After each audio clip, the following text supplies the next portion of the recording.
microtransaction raided my stream with 1,447 views.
All right, what up, chat?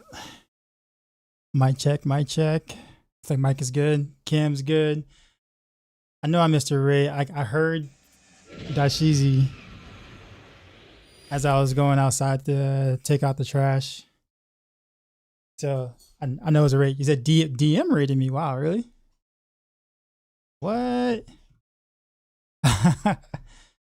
Dang. Okay, yeah, I'm scrolling up now. Well, that is massive. All right, DM.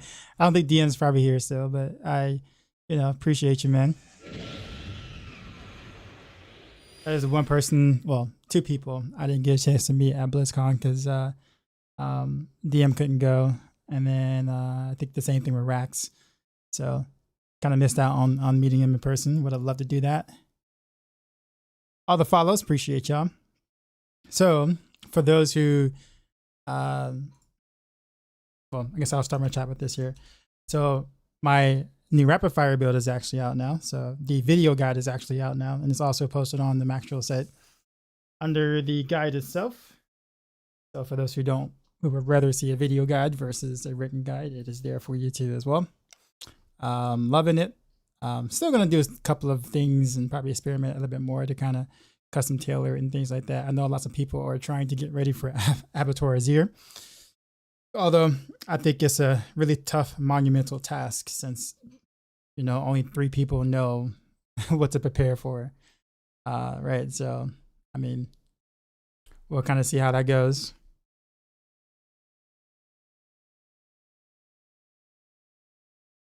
Pig, what's up, man? Say YouTube still on wrong scene. Let's do this real quick. All right, what's YouTube doing now?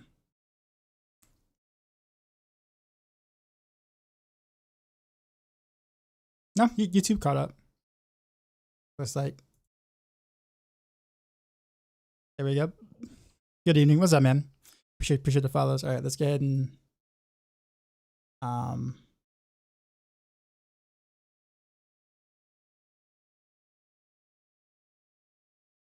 let's see. There it is. Almost couldn't find it for a bit. Also, sorry about last night too as well. Dude, I was tired. I had some work to do and I was tired. And I was actually watching for those who don't know, I also still keep up with the Smash Ultimate scene. So one of the biggest Smash Ultimate tournaments have the top 32 was last night, I think. I think it was top 32. So I really wanted to watch that because it was like super major. Like it was a crazy stack tournament. So it actually didn't even end till like 2 something in the morning for me. It was like 2:30 a.m. almost 3 o'clock in the morning.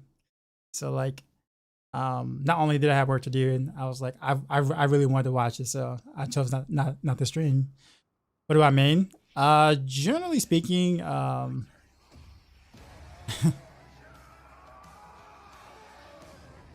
yeah, go with the Prime. Appreciate you. 4 months in a row. So my main is Wolf. But I actually enjoy playing Mario and Dr. Mario a bit more. Mario is just hard to play online, which is basically what I'm relegated to nowadays. So, but with Wolf, if I don't play it for a while, I can kind of just pick up and play Wolf at any time and do just fine against most players. Of course, like top players will dismantle most Wolf players because Wolf is incredibly what do you call it? Like Wolf is just incredibly predictable. He doesn't really have too many mix-ups. So once you know how to fight him, there isn't. I mean, of a player is just kind of doomed at that moment, unless your neutral is just that much better than the player that you're playing, which at that level is not going to be many. So yeah.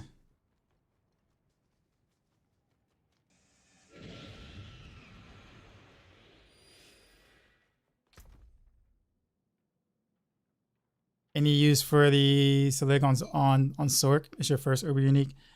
No, not really. No.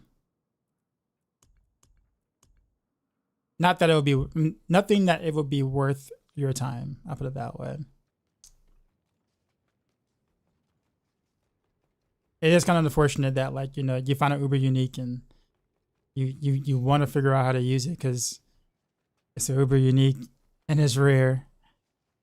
But yeah, same thing with, like, let's say Starless Skies on a rogue is pretty much completely useless.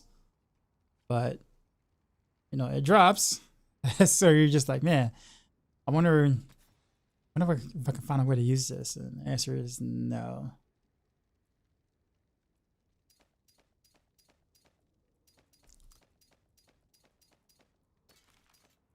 I do have some new equipment. I kind of need to sort through it and look through for a bit.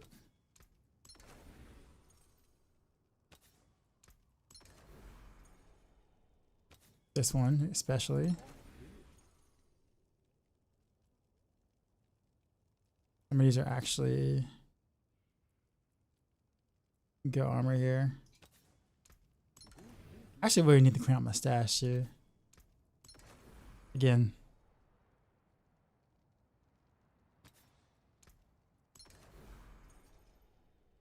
Can you see my vampiric powers? I have Undying, which is every build.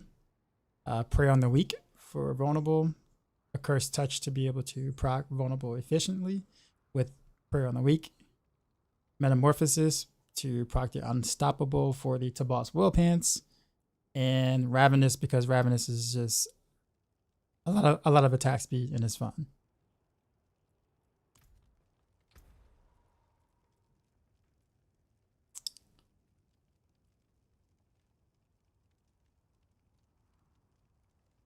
So we'll extract that too. Appreciate the follow, Joe. Let's see, rapid fire, extract that. I knew I was gonna run a room. I'm like, all right, what do I not need?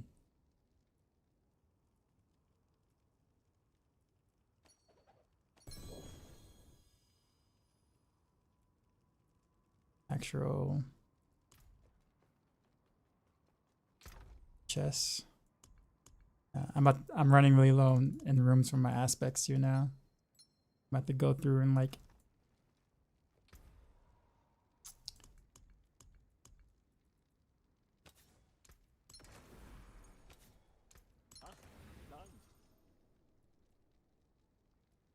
I think we're good with everything else. All this is mainly just gear, so I just gotta find places to put the gear. Alright, so weapons are easy. These are not. But these Tabos will though. This one, and those 38%, but getting maximum resources is absolutely nuts and like it's so good. Is your guy updated on max for rapid fire? Yes. I also have the new video in there too as well.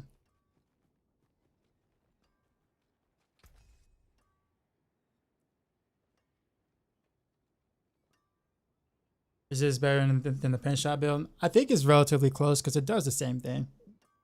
Like the only difference between so pen shot rapid fire is basically built around pen shot mostly, with rapid fire, you know, being like the clean up skill. So building around pure rapid fire is gonna make rapid fire hit harder, obviously, because you're building around it specifically. But you play it a lot like you would pen shot rapid fire. You line things up in a straight line and hope to blow them up in that straight line. So the playstyle is legit very similar. Pen shot is obviously going to be more reliable on the full clear more often than not, but you can make rapid fire clear pretty well. And you'll see when I actually start playing in a bit.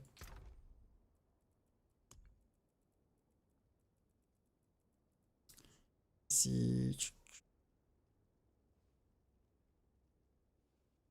It's a good chess. This is not a good chess. So we'll put that there. How many flicker steps do I need? Because I'm not going to use almost any of them. So don't need these penitent greaves either. Let's see. Variable flicker step. Got two 4.0 flicker steps here. Like this one is worse. I'm legit never gonna use this item, but I do want to have one. That's like a just in case. It's also pretty bad. Actually, no, wait a minute. I leveled that up. I'm keeping that. Cool. All right, so we'll just slot these in here.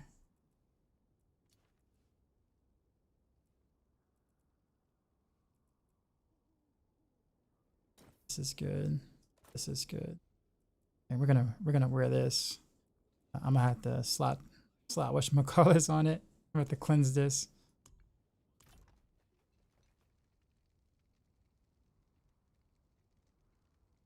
Versatility glyph works the same as corruption on imbuement skills, but gives bonus to other skills as well.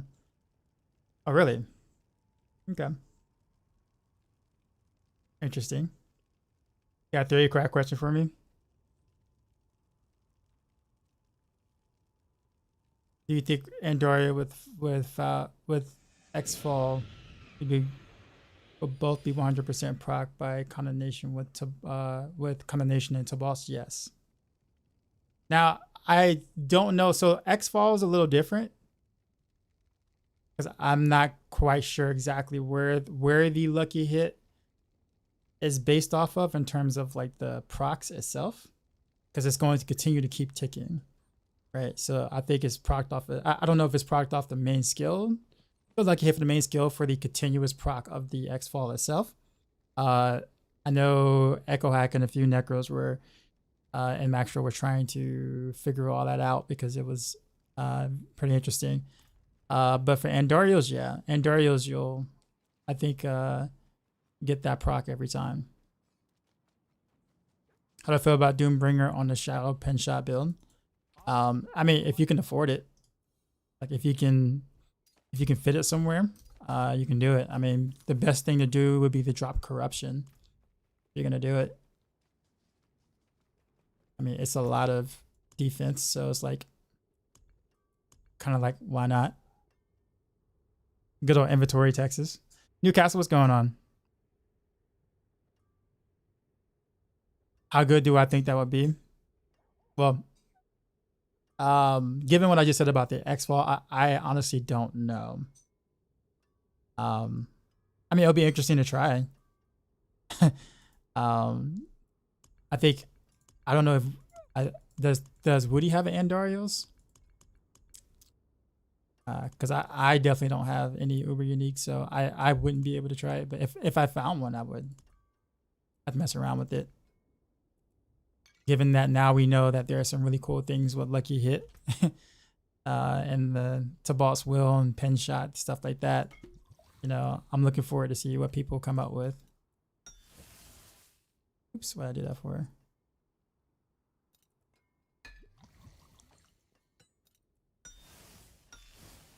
I think Windforce is like the most obvious case. Do you think Rapid Fire is S tier? Yeah, I'd put it S tier. I'd probably put it below Pen Shot Rapid Fire in S tier, but I would definitely have it in S tier. I think it does require. I think it's a little harder to play than Pen Shot Rapid Fire because your angles are more important. So if we're just looking at like overall just usability, I think Pen Shot Rapid Fire is easier. If you're looking at just pure power, you know, I think they're both pretty much on the same tier.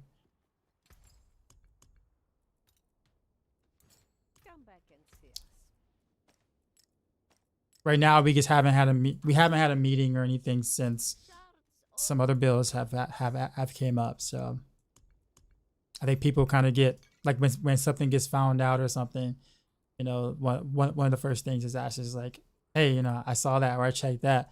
You know, why isn't it in this tier? It's like, well, we haven't. It just came out. We just saw it just was kind of discovered or kind of put together, right? We haven't had time to kind of like discuss it and with the rest of the crew, and then start shifting tier lists. Because a lot of times we don't shift tier lists unless it's like during a meeting or whatever. Like we have like a meeting about it, and then we all kind of get together and compare what all the classes are doing, and then we kind of usually all decide if something should be where it's at, etc.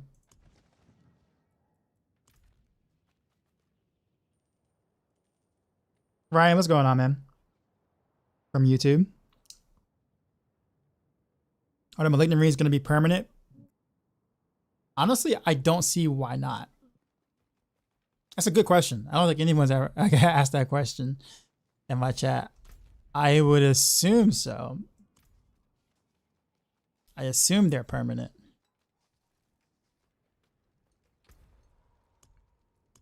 All right, let's salvage some sigils. I know I got a bunch of crappy ones. Whispering Wall's crappy. Old Stone's crappy. Luban's Rest. Oh, I don't remember. Inferno's okay. We got minus cold damage though.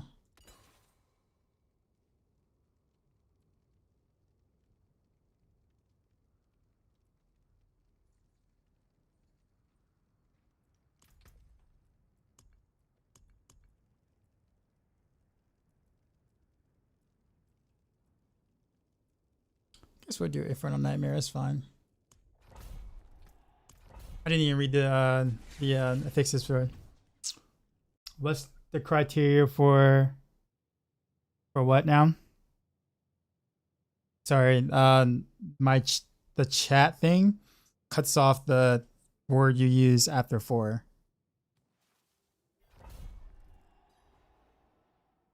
sorry, Clevo. Sherwin, appreciate the follow. Oh, what's the criteria for tier shifts? So basically you kind of have to take a look at like some of the strongest builds in the game, and then if that build is remotely on par or it can do mostly of what that strongest build in the game can do, then you kind of put them in like a similar tier. The unfortunate part is that nothing is as strong as, let's say, barbarians right now, right? And then of course ball lightning. So like those are your kind of your baseline, right? And then you kind of go from there. What is remotely almost as good as these particular builds. Sometimes if we don't want to base it around bugs or anything like that, right, then we go off of can it just clear content really, really well. Like, can it do everything extremely well, even if it's not as good as, say, X build. So there is that too. So, and then of course, when we discuss it, it's more of a, we talk about what our classes are doing and what we feel our builds are, like the class specialists. And then the others get to chime in and be like, I'm not sure if X build is as strong as Pulverize, and Pulverize is an A, that's hypothetically A tier, right? Let's just say Pulverize is an A tier. I know it's an S. Let's just say it's an A tier or whatnot, right? And then we're just like, well, I've been playing Pulverize, Druid, and haven't really seen this particular rogue build do what Pulverize Druid is doing. That's when the other classes kind of chime in and like they give their opinions on said such and such. Usually that's kind of more rare. Usually I think all the class specialists usually trust the judgment of the class specialist in question with said stuff, but sometimes you will get cross examinations and stuff.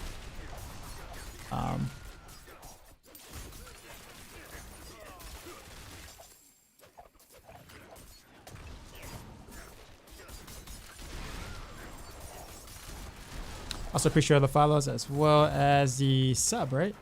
Sell kittens with the gifted sub, thank you. How are you doing, Sal? Always great to see you. How to see my build? Exclamation mark RF.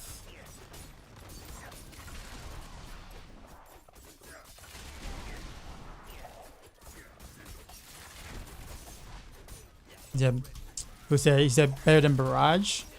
Barrage is a very interesting case because Barrage is strong and jack of all trades. Ironically enough, the bug doesn't benefit Barrage as much as some of the other skills, because the side arrows that keep shooting shoot from the side and they rarely ever hit anything. At least the side arrows do. So while you get really good burst damage from like the first 5 or 6 arrows, the other arrows on the outside that keep shooting don't really hit anything unless you kind of like, you know, make them move around or whatever. So for speed content, while you don't need the outside arrows, it can kind of like you're not getting the full benefit of the Tabalt's Will interaction with Barrage. That's it. But Barrage itself is, well, strong.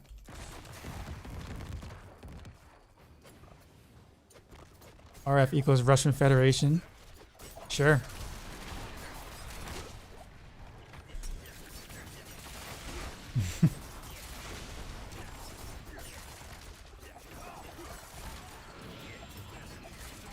Yeah, I mean, I can clear just fine with this. As obviously you guys see here.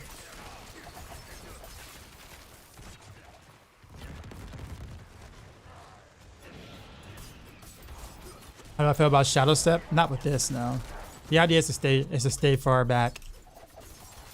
Like, I'm trying to make it like a traditional range build, and so the idea is to really, I'm only using like dash just to reposition and or just, you know, movement in between packs to save time. As a range build, you know, you're not trying to jump in or anything, so.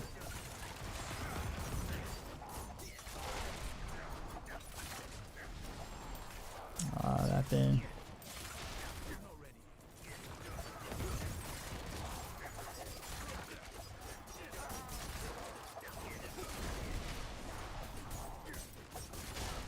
What would be the reaction if they nerf Ball Lightning into Boss Nazir patch? Well, the internet will be on fire because Joe legit said to bring your best Ball Lightning builds and 16 combo point rogue builds into the Abattoir Azir. So since he legit promoted using said bugs in the new content, if they do anything to those, they're done at this point because of what they said. Now, had they not said that, different story. But because of what they said, they will be finished if they go back on that.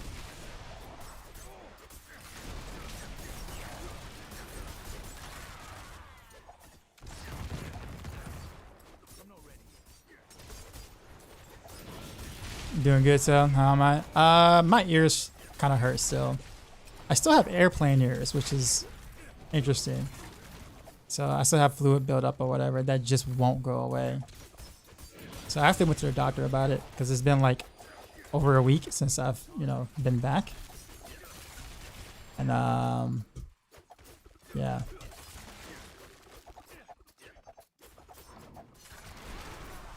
So it's hard to hear anything right now. It's been that way for a week. Like my hat? Thank you.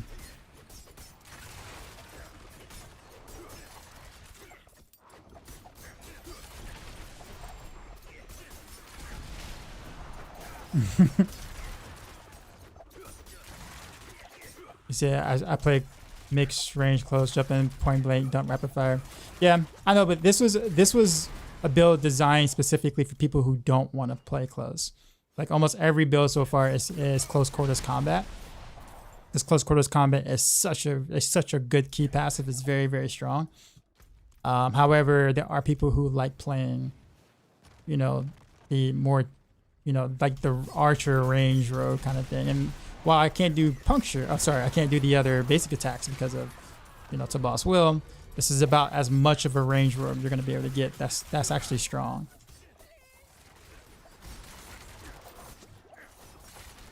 So it was designed for the purpose of it not being another close quarters combat build. I mean, I could totally make this a close quarters combat build easily. But there really is not a reason to do that.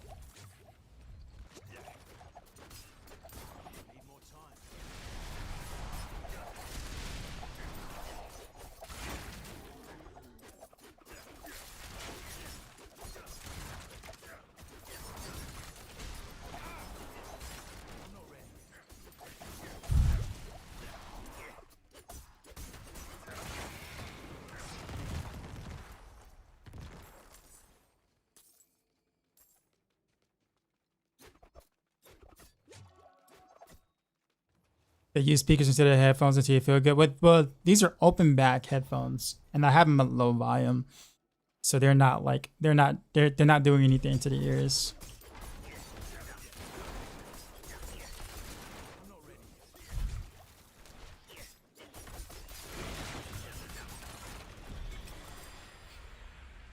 Rash was saying hard content normally favors range. Generally speaking, yeah, which is another reason why I wanted to do something for the range crowd. I'm a range player myself. I can't play the range play that I want to play right now, but this is the closest I can get to it.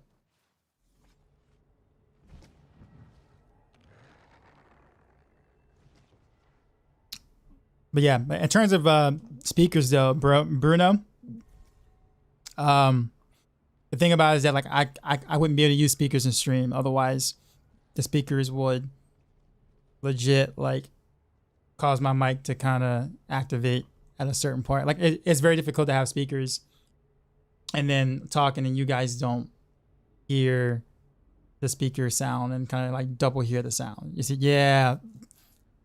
I actually thought about a speaker setup myself in general, just to change it up a bit.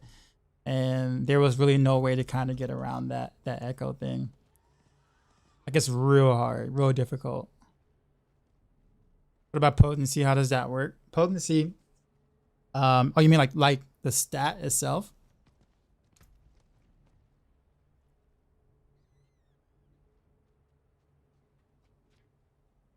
Let's see. Oh, wait a minute. I'm talking about, never mind. The glyph, right? You're talking about the glyph? The potency or imbuement potency, it just increases all of the imbuement effects.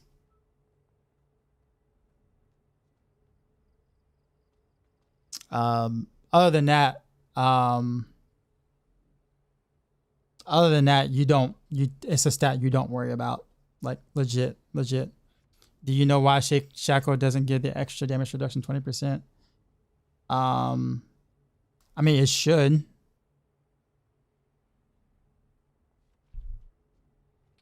I mean, is it, are people reporting that it's a bug right now? I don't have a Shackle, so I couldn't tell you. I just assumed that it does. Because no one else has said anything about it not giving it. It may not show up on your stats, but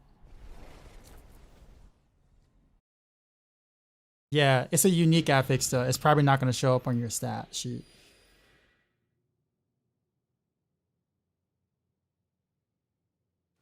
Or what Perp is saying too as well.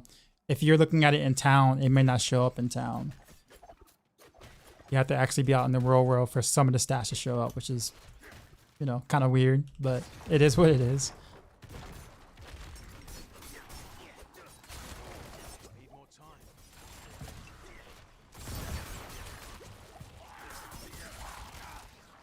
Wait, why am I not hitting anything?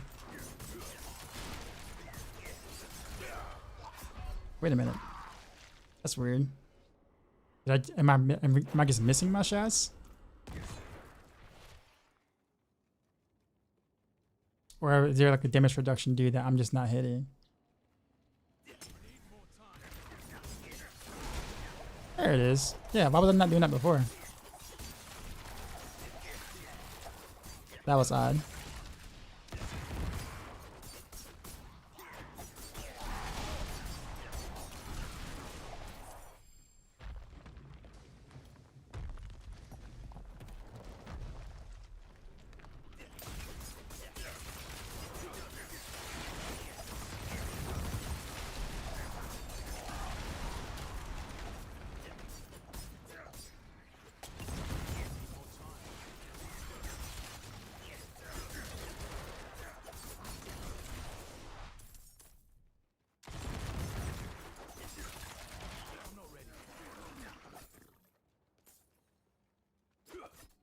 I'm not sure what you said. Locking on, not really locking on. It's just I don't know what either the game was saying that I was outside of the suppressor bubble, so none of my shots hit, or something. I can't pinpoint what happened there.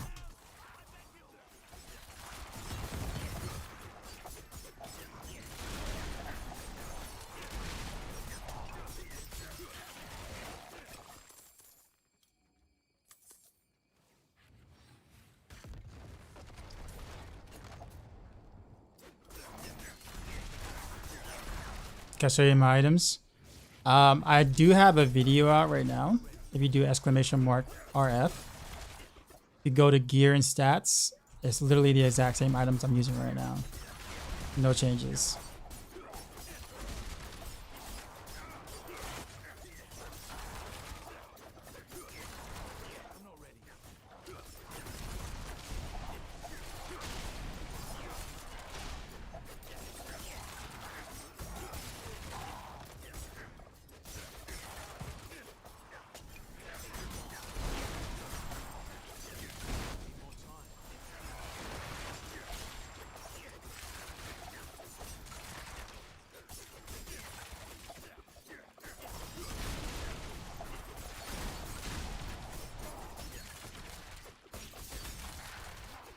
What kind of range do I want to play?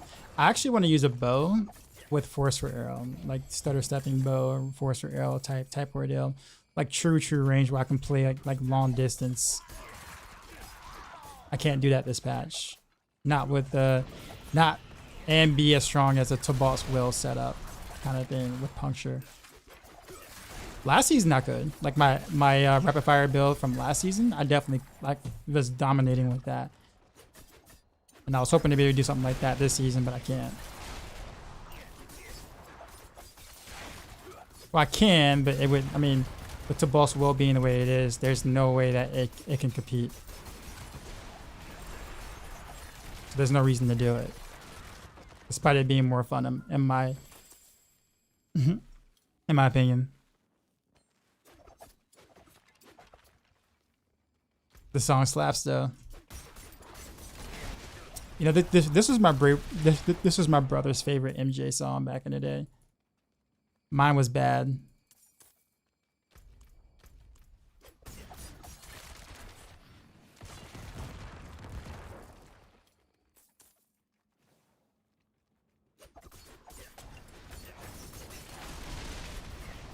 Dude, yeah. There's just no way this is not S tier.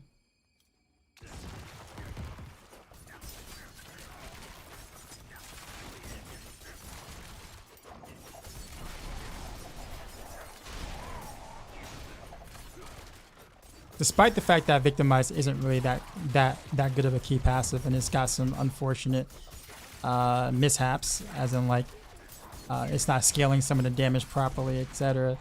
Rapid fire is so strong that even just the state of Victimize is in right now actually makes Victimize kind of work.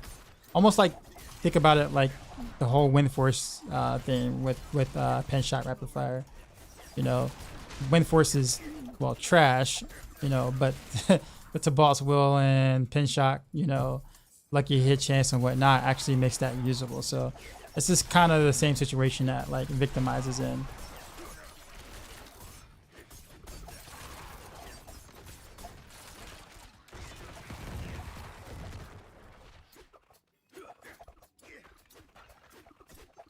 Well, I think it's the strongest Druid build at the moment. Probably Pulverize.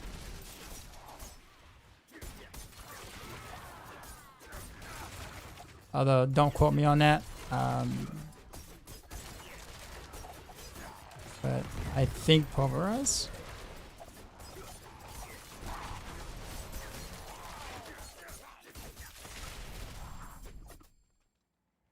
I always say Stormcloud best. Most of what I think is actually going off of all the hype that's been surrounding Pulverize in the recent. So I just assume that since a lot of people like it and are playing it, I assume that it's very, very strong. You know, like the whole ball lightning thing. Lots of sort of playing ball lightning because it's very, very strong.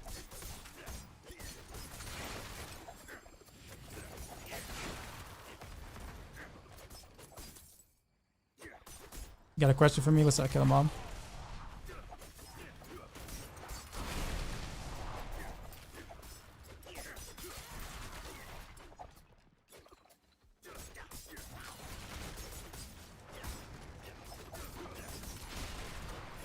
Pulverize Robinson is a Harry Hoda. That's a great name for it, actually. It technically is Dux. I mean, basically, you know, the meta is to try to find a way to use overpower in your setups, right? And well, you know, polarized Drew can do it, right? Naturally.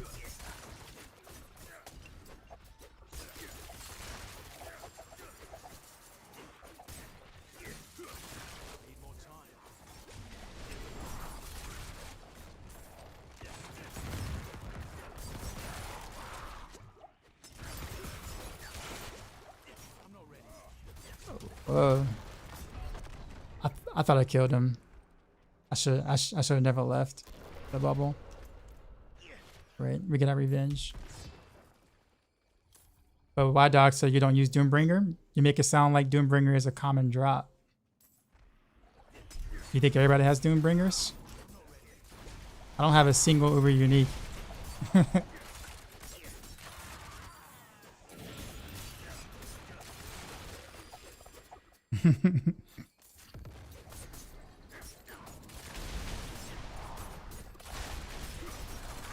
Okay, I have a Starless, guys. I did find that.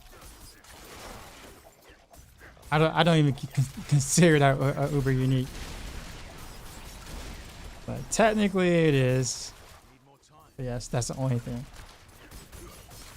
Try to come up with a point bug and it feels illegal. It does feel that way.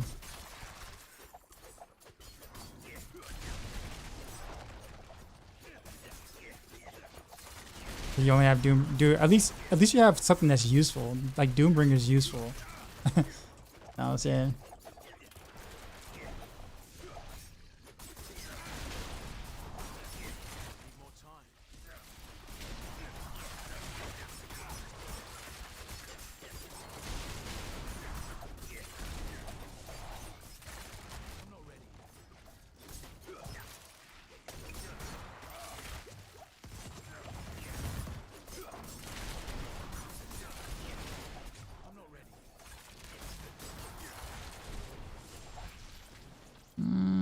I can't see. I really hate this angle. I don't know what I'm shooting into.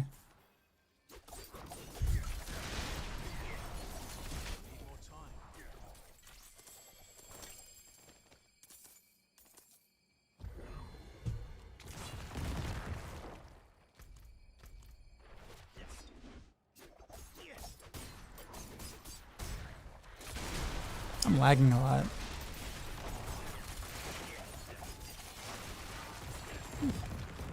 Almost ran into that.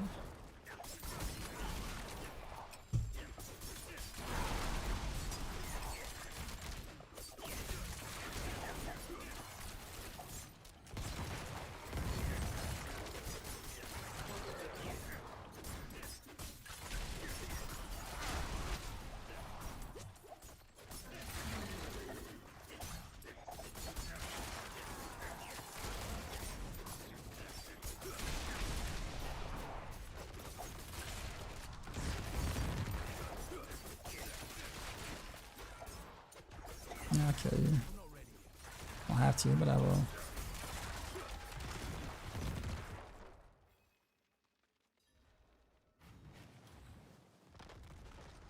Did you salvage a ring by chance? Probably. I wouldn't be surprised if I did.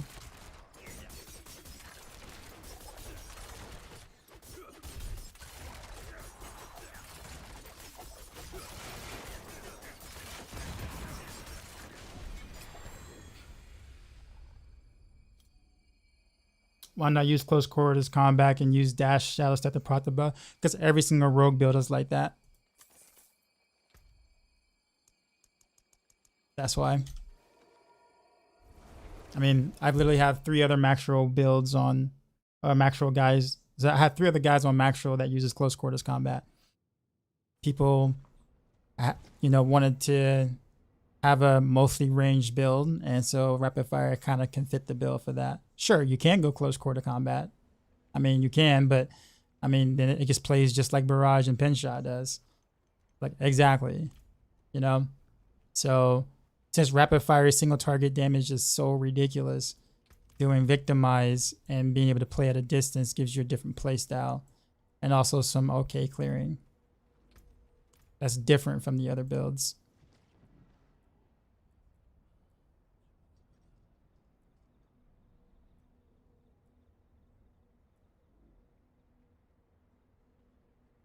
Barrier, I guess.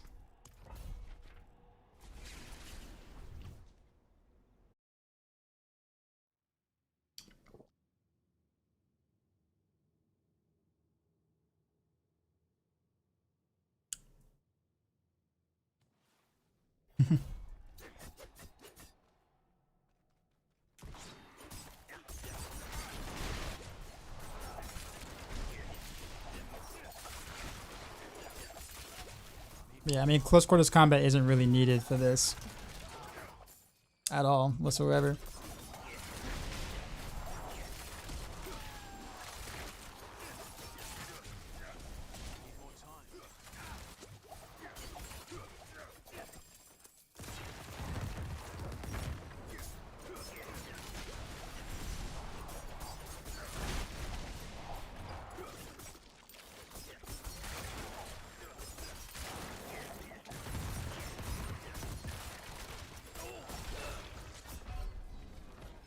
Oh, something must have blew up. Like I heard an explosion but didn't see the explosion.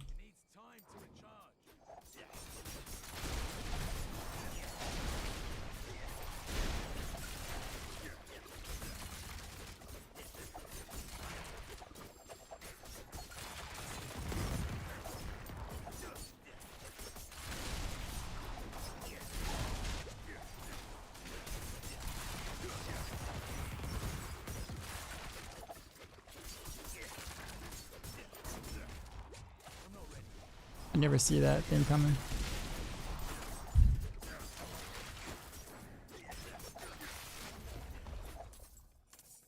Did I skin from the season pass? No. I got it from the shop. It's the only skin I ever purchased in this game.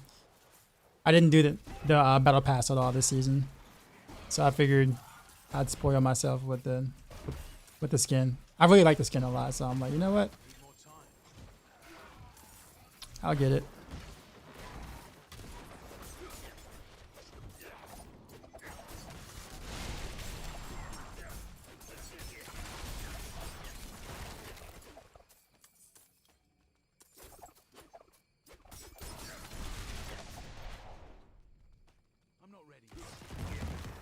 Let's go.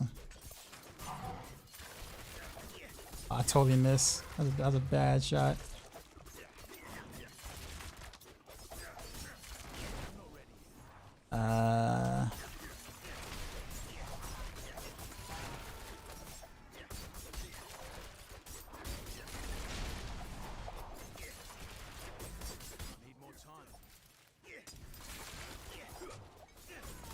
Let's go.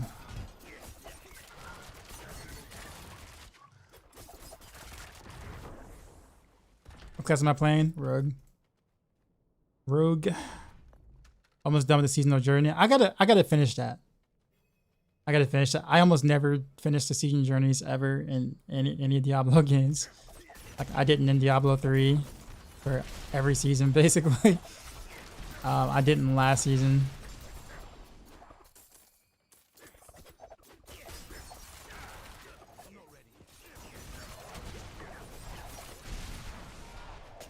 Usually the rewards for doing so just never really interests me.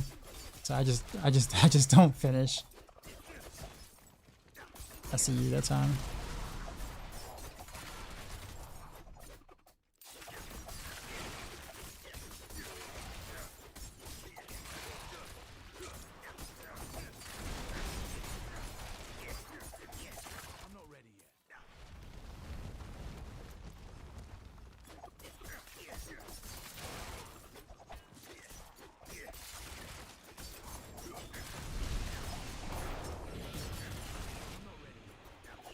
Appreciate the follows. They're required for Avatar. Yep, I know. That's why I said I gotta finish it. Otherwise I wouldn't do it. They finally gave me a reason to finish the season journey. Good job, Blizzard.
I'm running a curse and metamorphosis. Yeah, with this setup, yeah, kind of have to do both.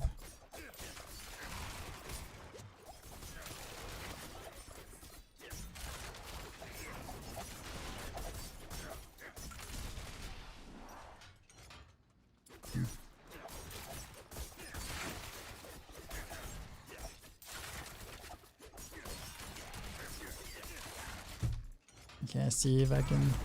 Oh, that was a bad smoke grenade. I like miss half of those mobs. No worries, I guess.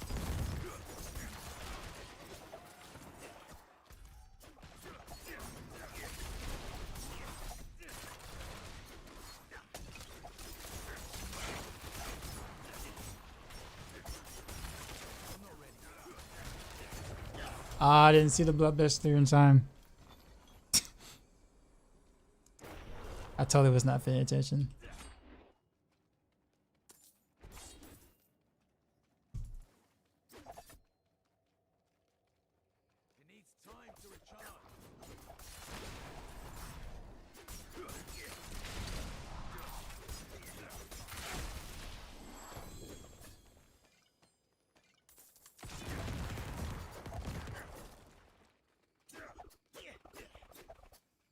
You don't have to complete the season journey. You just won't get the new glyph. You can't really do the. I mean, but you can't do the content without the new glyph. So, I mean,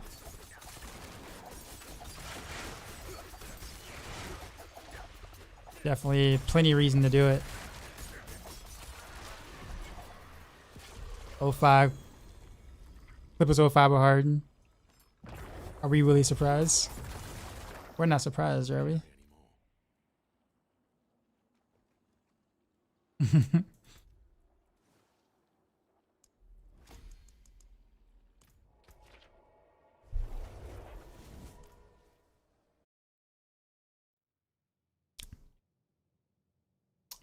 Repsack, what's going on, man?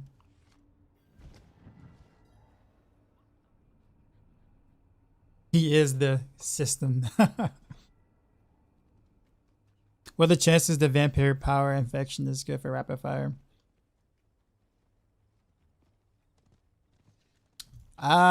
There's a couple of vampire powers that I'm not using that are good.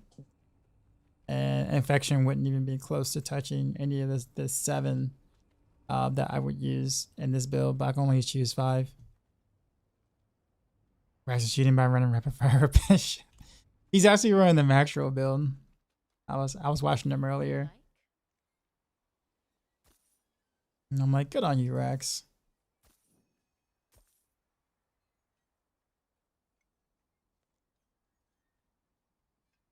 Kind of want to keep that. Some poison abuse shenanigans down the line. Yes, I'll take it.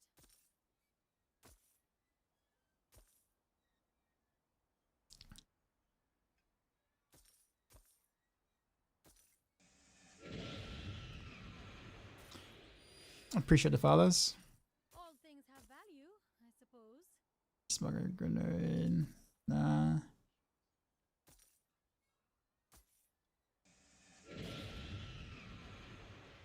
Also appreciate the follow.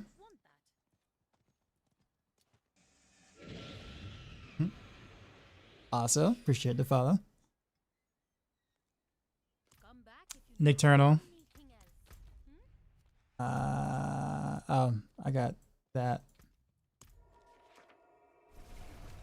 And you say why I have 462% on my victimized damage. You only have 120 because you probably didn't spec into it. That's why. Like for example, are you using the exploit glyph and do you have exploit weakness Paragon board? There's probably a lot of vulnerable damage you don't have. You have vulnerable damage on your weapons. You have vulnerable damage on your rings. Because it stacks with vulnerable damage.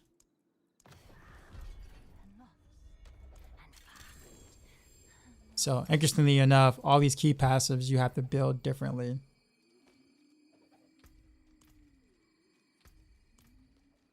What's the combo build up bug that was mentioned? Do exclamation mark bugged.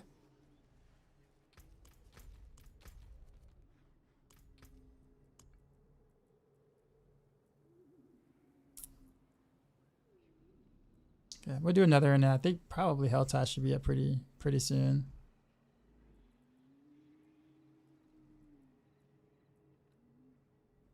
I never get any sigils I actually want to run. All these sigils are always. I really don't like this season's round of Nightmare Dungeons at all.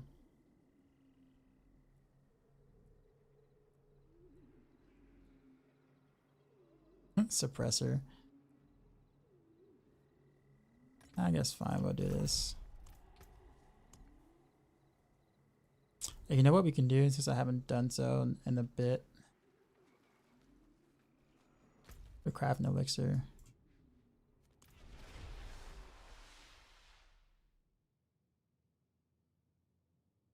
I just don't like the mob types for a lot of them.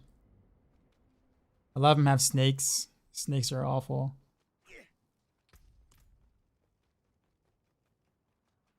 And then some dungeons are just very closed off, and I don't like corridors like that. I hate having to open the door and then to find out there's like 7 elites on the other side, and they're just all bum rushy. So you have to just like scurry very crazily. It's kind of annoying. It's great for like the horror aspect of the game, but terrible for just for just regular farming.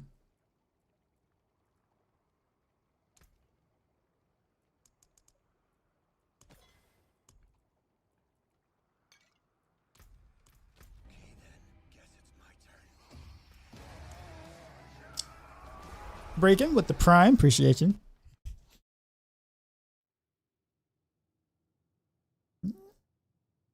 Circle cameras and Goa runes are a couple of favorite. I like Goa runes too. I hardly ever get it.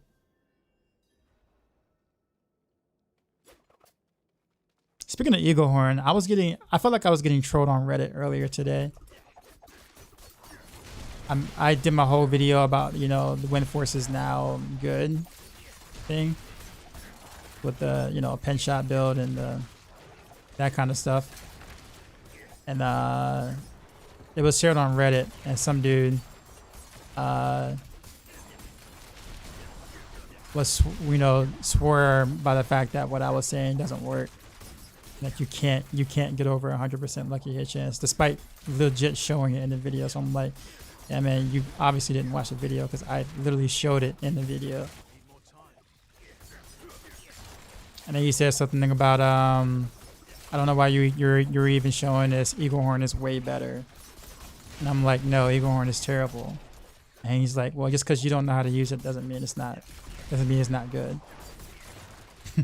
So I asked him to show me. I'm like, if you can show me, if you can post a video of any reputable rogue player using Eagle Horn doing content better than a standard pin shot setup, I am all open ears on that.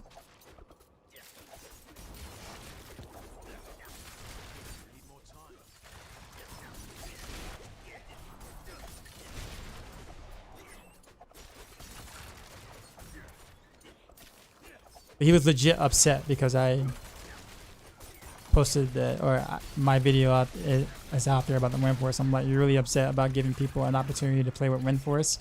Like, are you legit mad about that? Like, I don't understand.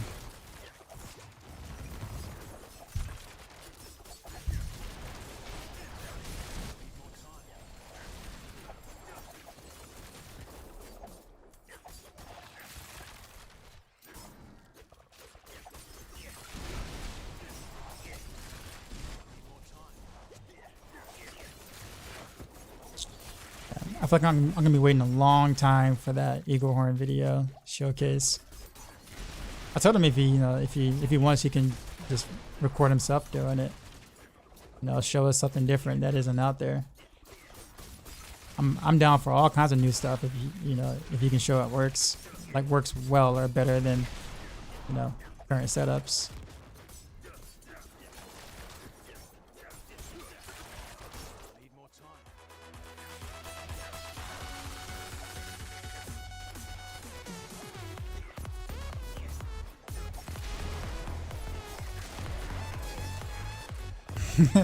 Lady Slave is up. What's up, man? From YouTube. That you can one-shot everything with the Eagle Horn. Well, if you're one-shotting with the Eagle Horn, then are you really even using the Eagle Horn's effect? The whole point of Eagle Horn is for the bounce. So if you're one-shotting, then obviously you're probably using Tibalt's Will, and that, you know, power itself is allowing you to one-shot things. So if you're one-shotting, then you're not using the bouncing effect. So again, Eagle Horn, that kind of puts the Eagle Horn in the case of why would you use the Eagle Horn?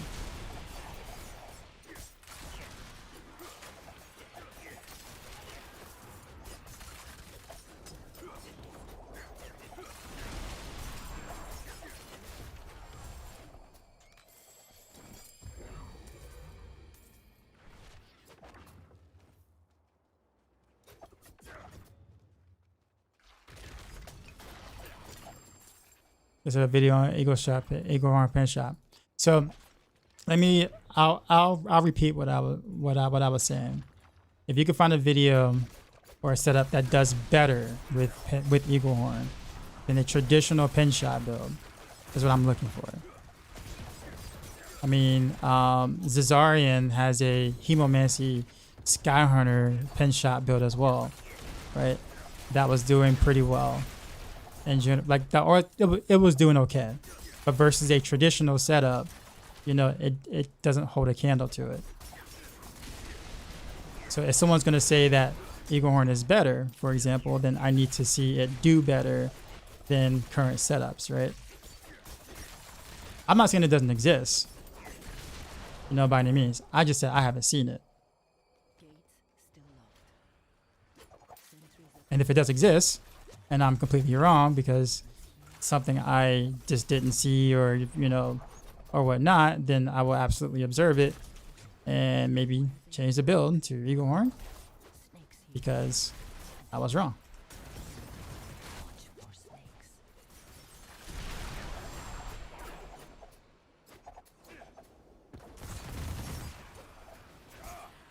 The thing is, I've actually seen the video, and I'm actually friends with Sladra. I've seen the video, and it's not bad. It's really not bad. It's just there's no point in doing Eagle Horn. What he did with Eagle Horn, you can do with literally a two-hand crossbow and do it better. Or something that is of a unique quality that a regular rare two-hand crossbow can do better doesn't say a lot for the Eagle Horn.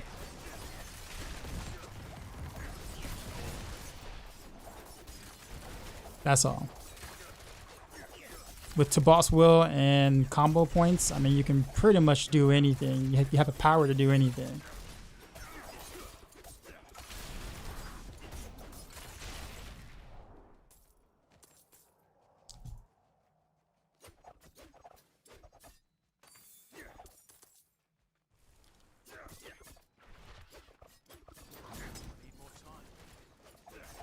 Because stats wise, the Eagle Horn itself is, you know, not for a pin shot build. Like, Eagle Horn doesn't really have what pin shot wants for a pin shot build. Chances are you're playing pin shot with what close quarters combat most likely, and if you are, you know, Eagle Horn doesn't have damage to crowd control enemies, so that's already a big, you know, pretty big red flag there. If you're playing imbuement pin shot, the physical damage doesn't do anything. Also, unfortunate.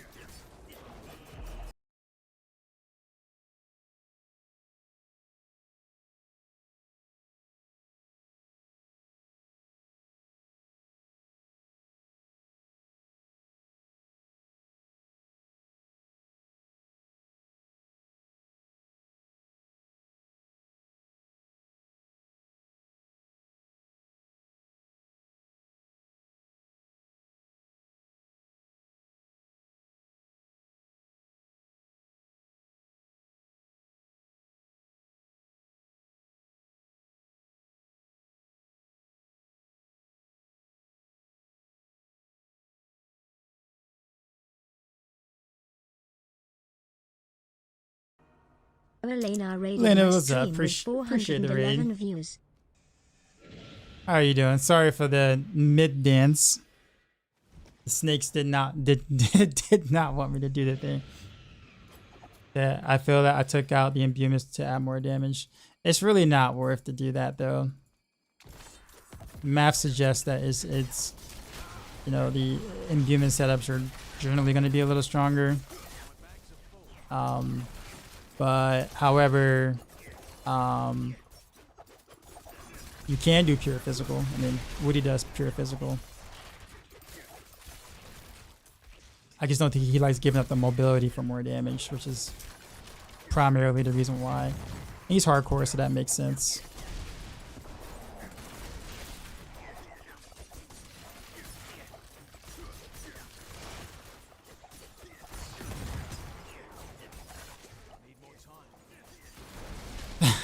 But thanks, Selena. How you been? Oh, by the way, I saw your Twitter post that you got a Shaco. Congratulations. I am still uber uniqueless outside of the Starless guys.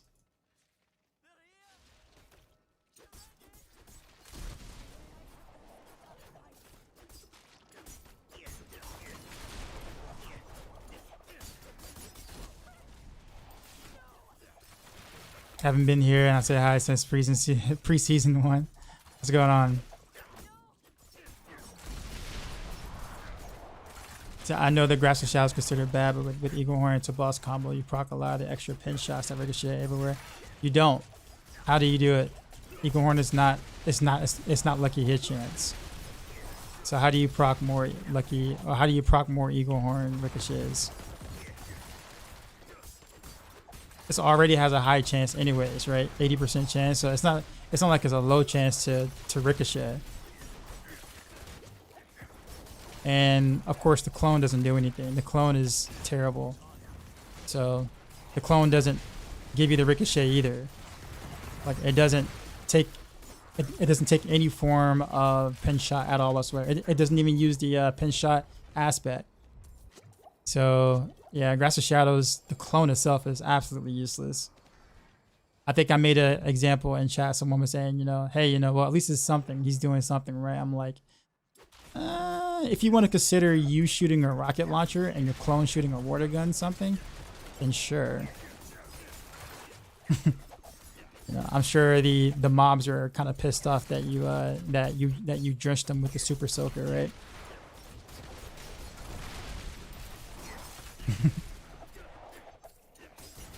Yeah, it's just bad though. The Grasp of Shadows clone itself is bad.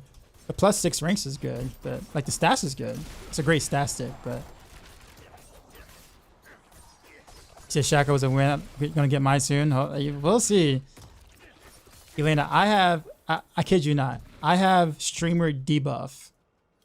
Apparently, when I started streaming, I didn't sign the right contract for the streamer buff that people, you know, talk about streamers are like supposed to get. So yeah, I tend to, you know, anyone who parties with me on Durio runs tend to get nothing either. So that's why I'm saying streamer debuff.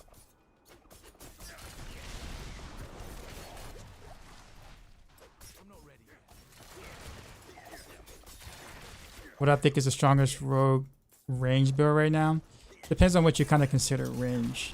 Do you consider just like, are you talking about like, I'm lagging? Yeah, okay, I was lagging. I couldn't move. Do you consider range build as in like core, like the, you know, marksman core skill, or are you talking about like playing like legit at range, no melee involved?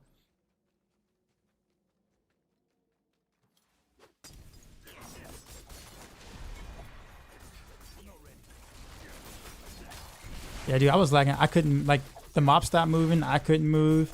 Next thing I know,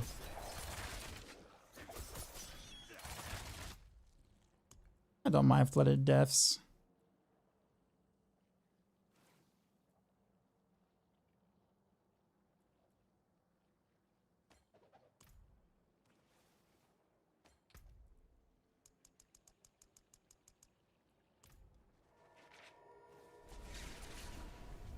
So in your build important, should I use Doombringer or Number Sword? I mean, if you got a Doombringer, use it. Absolutely. Just take out corruption.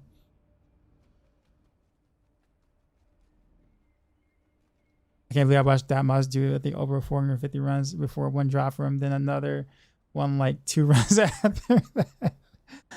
That's crazy. I've only done like maybe like a little over 200 runs. So, but yeah. Anything not flurry or twisting blades. Okay. I mean, that's hard to say because right now with the current content, all 3 of them just absolutely smoke the content. So like, you know, it's like, I'll put it this way. I'll give you a good example, right? Let's say, you know, you have, but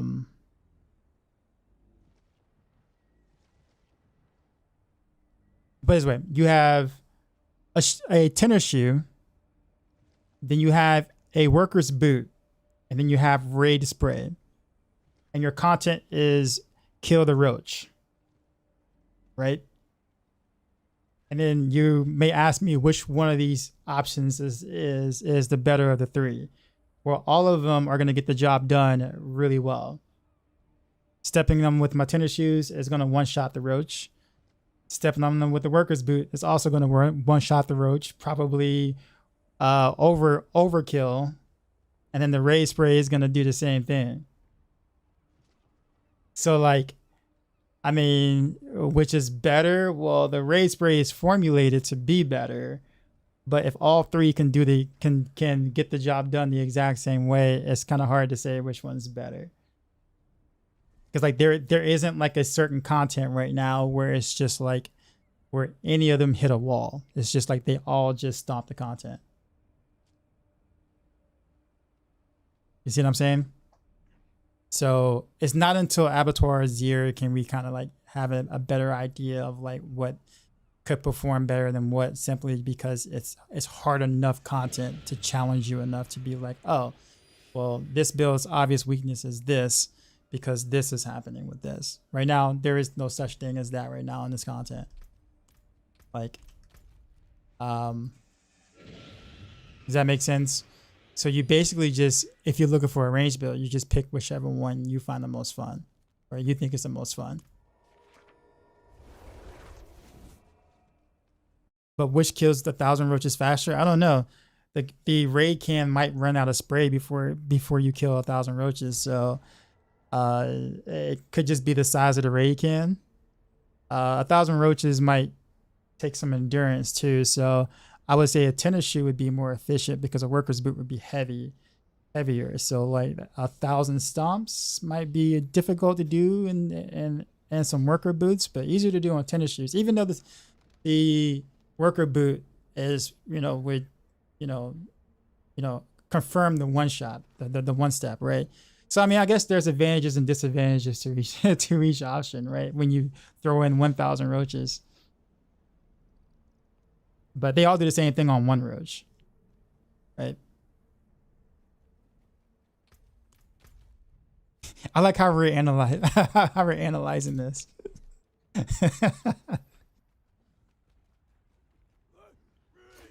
About terrible memory, I got better movement, speed, and armor. Flicker steps run with even, but unfortunately, all the other stats were garbage. Oh, that sucks, man. Sorry to hear.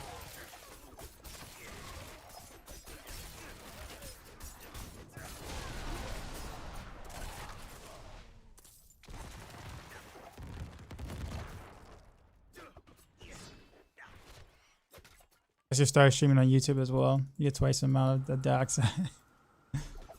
Yeah, I mean, my YouTube presence is still very, very small when it comes to, well, YouTube in general, like videos and, like I'm much smaller on YouTube than I am on Twitch in general. Looking to try to catch my YouTube up a little bit, but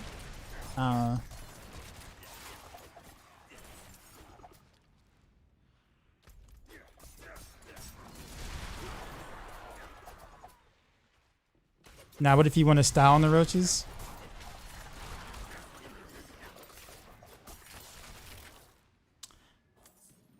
That's a good question, actually. It's a very good question. You need a method that's gonna like make you go viral on TikTok, right? So, yeah, I'm gonna have to think about that for a minute. Ball lightning. Oh no, that was the other comment.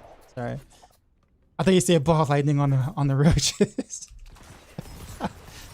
I missed the other comment right above it. All right, do you think difficulty for Abattoir are gonna be so severe that we all need to play meta? That's hard to say. I don't know. I would assume so at first, especially because until you get that glyph leveled up, everything is going to be pretty challenging. Like even Hoda barbs are going to have issues at the higher level. At a low with a low level unique glyph. I'll put it that way. So I don't know what it's going to be like once you have your glyph leveled up, you know, pretty decently or whatever. But it was designed for you to grind because it's going to take you a long time to level up the glyph. You know, it's legit grind content to give you something to do for the rest of the season. So hard to say what it will end up being towards the end of the season. But I think to start the season, if you want to get your glyph level up quickly, you're going to want to play a very strong build. Because those are going to do the, you know, a little bit higher, you know, tiers or whatever, or slightly higher tiers than the ones that are not as strong. So what glyph is referred to for the new content? Tears of Blood. It's a unique glyph that is extremely strong. I mean, just ridiculously powerful.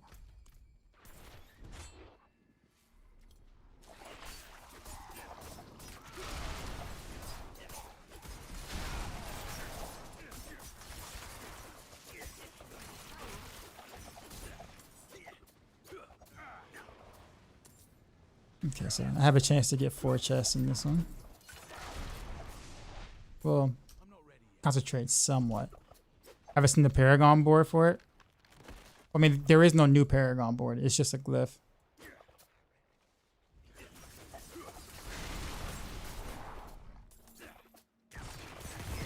How much am I going to grind Abattoir since season 30? D3 will likely be on the same time.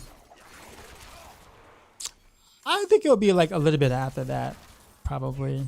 I would assume season 30 would be like mid to late December, or late December probably.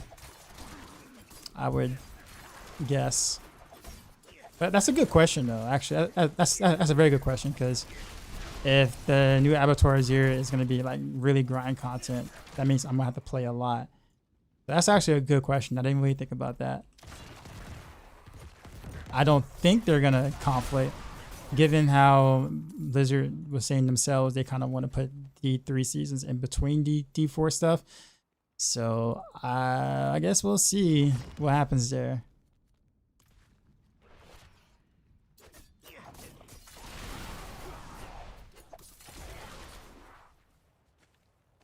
How is it so powerful if it's just a glyph? You don't have to put it like on the board and invest all the nodes into it. Well, I mean, you'd have to put it on the board. But you said the Paragon board for it as if we're getting a new Paragon board, and that's not happening. Basically, you just take one of the previous glyphs out and you put that glyph in a specific board. But the stats on that glyph and the amount of levels it can level up to is just so much better than any other glyph you can slot in. It's like not even close. So you just take your worst, you know, you just unslot your worst glyph and then put that unique glyph on the board that you believe would best suit that glyph. Woody Joe did a really nice video on that if you want to check that out. I'm pretty sure almost everyone has probably already seen it by now, but yeah.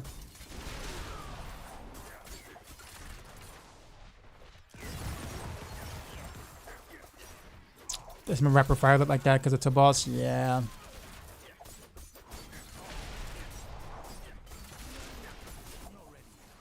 It is because it's a boss. Like, it's fun in a sense to see that many arrows firing and stuff. I'm sad because we're all kind of pigeonholed into building around the pants, and it's bugged, and I don't like playing bug stuff, but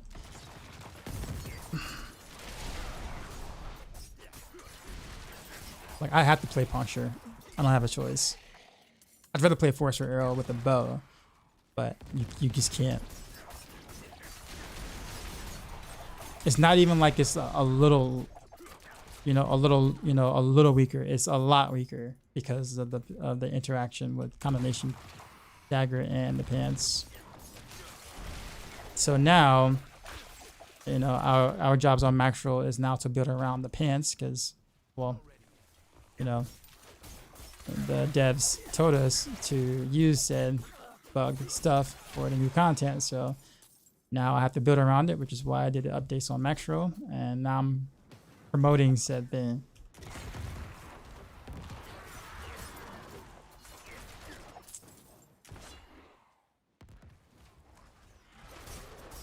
How many arrows does this shoot out?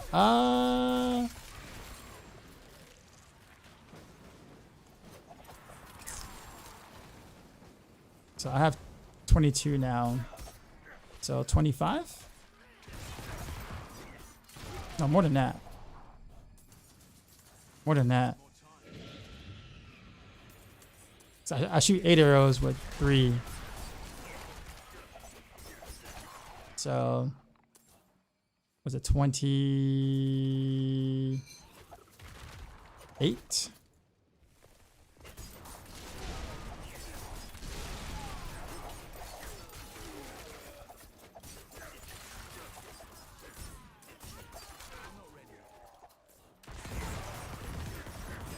Yeah, it's bonkers, man.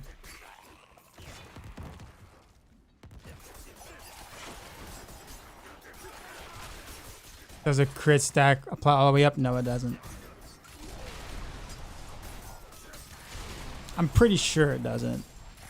I might want to go back and actually thoroughly test that, but I don't think it does. It didn't when you did cunning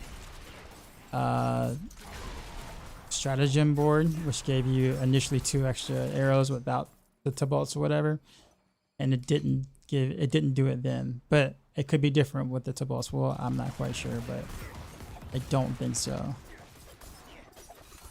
You already crit a lot anyway, so the difference would be, very small. But it'd be nice to know, actually.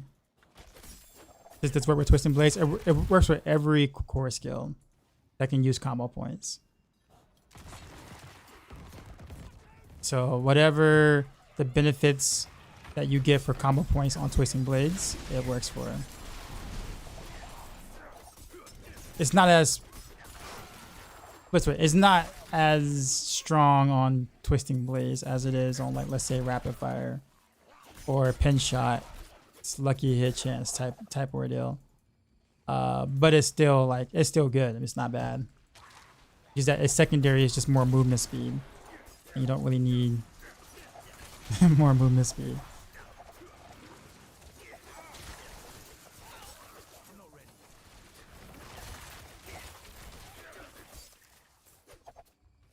Would you use shotgun ball lightning sword?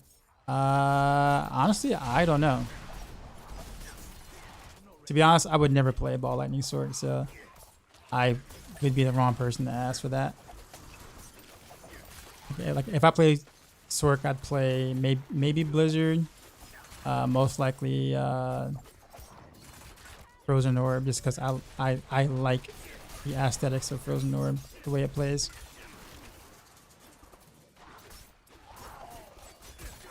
So you can't play ball no more. It's just not my style, honestly. It's strong, obviously, but ball lightning is not my style. When I think of playing the sword, that's not what I envisioned fantasy wise. So when I make my sword, I won't play ball lightning.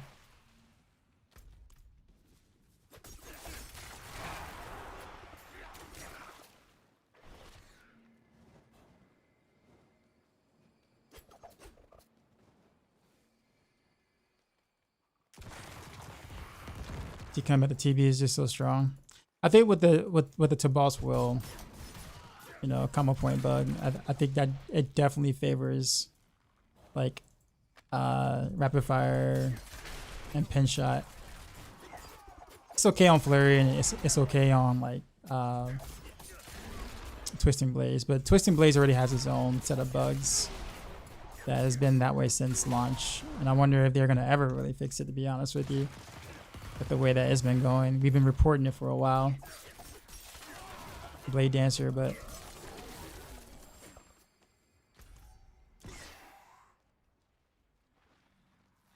is there a way to use a malignant ring with pin shot to group enemies? Yeah, just remove corruption aspect and put in the unique ring.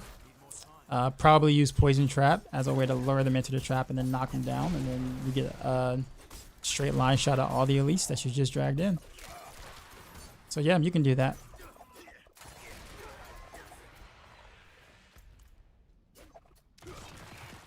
The bug is worse on barrage. Is the worst or worse on barrage?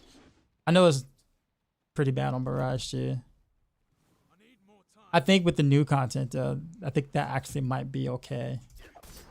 Because if stuff takes a lot longer to kill, hypothetically, if things take longer to kill, then the outside arrows keep shooting like that at the edge may not be an issue, as long as you can, you know, make mobs follow you into into those extra arrows.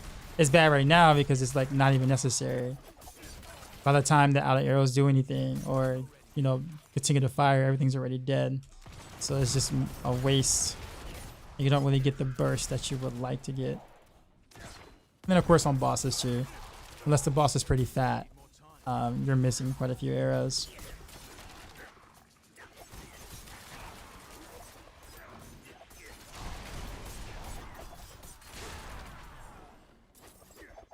Can I explain the TB bug? It's Blade Dancer that's bugged, not necessarily TB itself.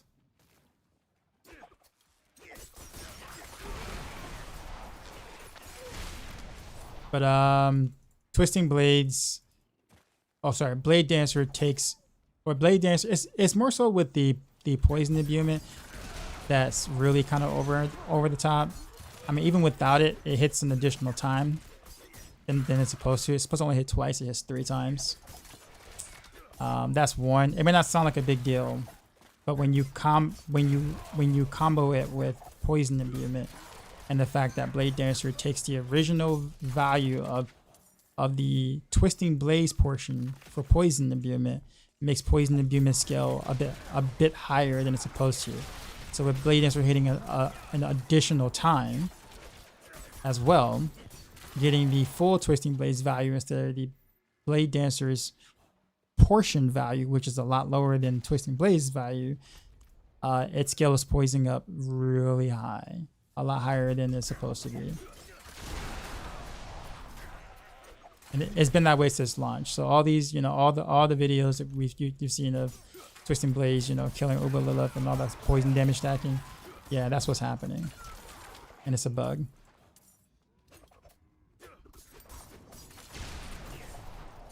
I noticed that you've taken out hectic vampire powers from the guy, not needing any more CDR, good enough for the resets. It's more so that the other stuff is more important. It's not that you don't like hectic by any. I don't like hectic by any means. It's just that out of all the ones that are there, hectic is just the one I had to give up. Unfortunately, I really like hectic too, but for this particular setup, it's like it. You know, one had to go. Like you need them all. You need a curse touch. You need prey on the way. Like those are like necessities. Undying is also needed. You can't take that out. Metamorphosis you have to have because you need that to proc your pants. So it's like you have all these, you know, must-haves. I think the only thing you can give up is really Ravenous for hectic, but I mean,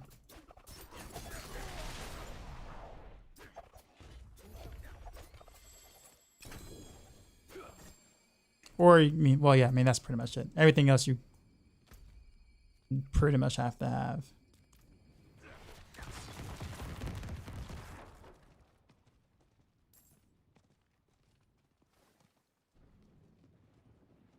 I was wondering what core skill would best synergize with Poison View.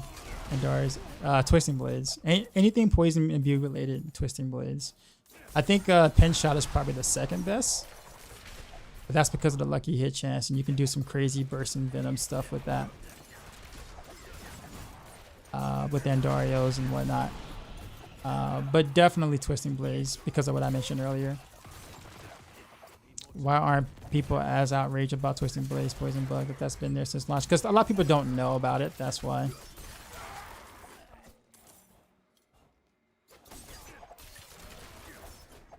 Like, it's not something that was widely known. It's still not widely known, really. And it was only discovered about, like, what, maybe 2 months ago or whatever.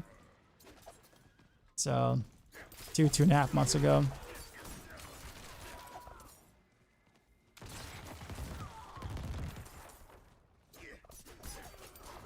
But I mean, poison, I will say that the Poison Rogue TB thing is not as egregious as Ball Lightning by any means.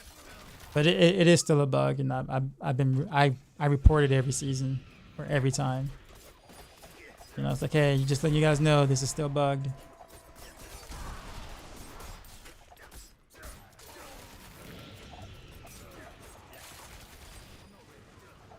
Sure. I'll team with him.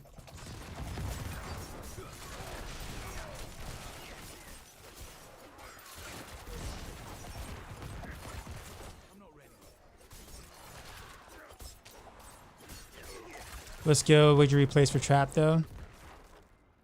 Oh, so that's a good question actually. Because yeah, if you're using Pin Shot and Rapid Fire, then yeah, you got a choice to make. You might at that point want to get rid of an imbuement. So I mean, you could get rid of either Code or Shadow imbuement. I mean, that's kind of the only way. But if you're gonna do that, then you're probably not gonna be based around imbuments as much anymore. So your Paragon board might want to, you know, make some adjustments to that. It's kind of, yeah, it'd be kind of hard.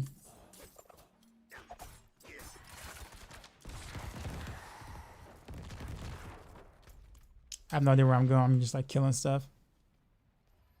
I see. I think it's just exploit was removed or curse had to come in. Yeah. Well, yeah. Yeah.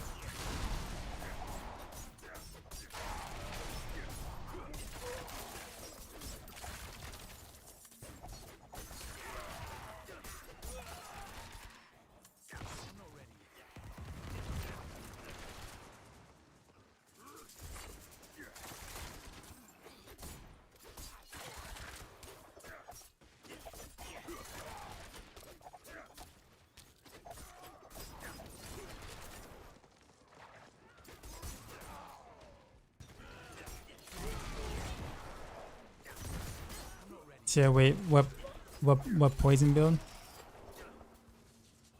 Oh, we mean what poison bug? TB bug, poison bug. See, did I mean? It's not. It's like not widely known. Nothing against you, Sickle. Nah, it's just it's Blade Dancer that's been bugged for a long time. It's hitting 3 times instead of 2. Which isn't as big of a deal because that doesn't do much damage, but the scaling between Poison Imbuement and Blade Dancer is like off the charts because it takes the original Twisting Blades damage rather than the Blade Dancer's damage for the Poison Imbue stacks, which is way higher than it's supposed to be. Then when Blade Dancer hits 3 times instead of 2, it's getting a third hit for Poison Imbuement. Which is the full value of Twisting Blades instead of the Blade Dancer's portion. Which is why, if anyone ever noticed, you know, Twisting Blades poison stuff always does considerably better than any other core skill of poison. Even better than Rapid Fire, despite the fact that Rapid Fire is actually higher single target damage in general. Like, no bugs or anything like that. Rapid Fire is still higher single target damage than Poison Imbue. Sorry, than Twisting Blades. But yet Rapid Fire cannot scale nearly as high with Poison as Twisting Blades does, which is should be the should be a red flag right there. Because generally speaking, the higher single target, you know, DPSer should be able to stack poison better, but it doesn't.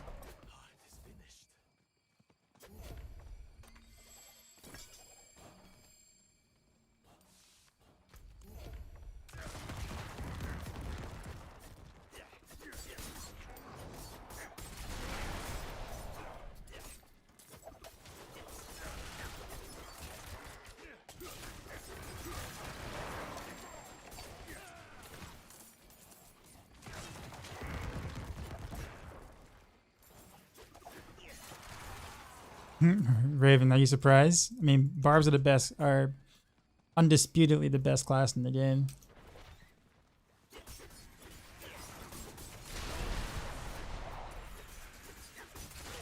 Last question for pin shot: why close quarters over precision or victimize? Well, precision with combo points is kind of like dead. Because when you're building combo points, you can literally take that stack of precision because it works on the basic attack as well. Like the basic attack can trigger, you know, the effect, which is stupid.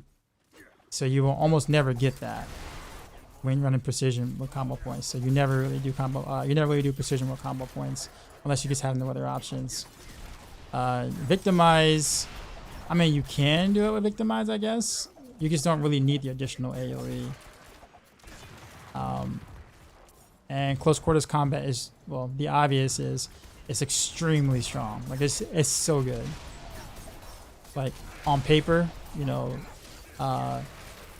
paper math, like, it just blows every other key pass out the every other key passive out the water. It's like not even close.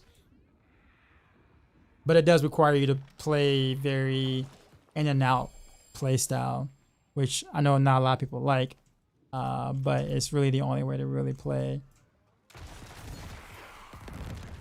that.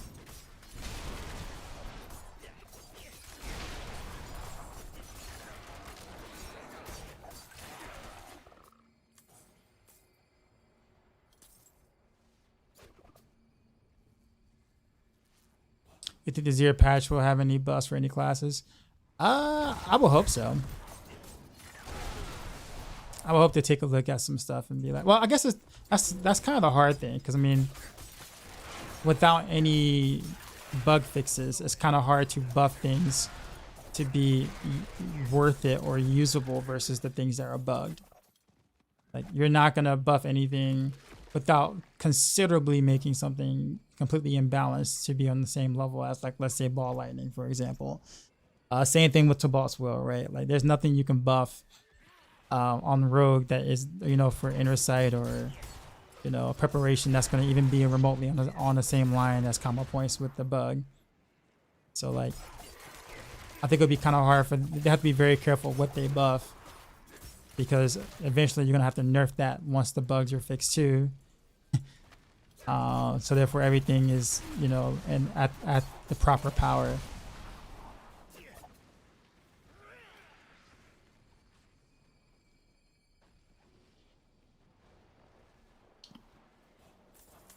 I think Pen Shot would be the play for Avatar Azure. I think it's one of the more logical choices for sure. You have, you know, technically the best AoE clear, and then you have the best single target in the same build. So it would make sense to, you know, to jump in with that.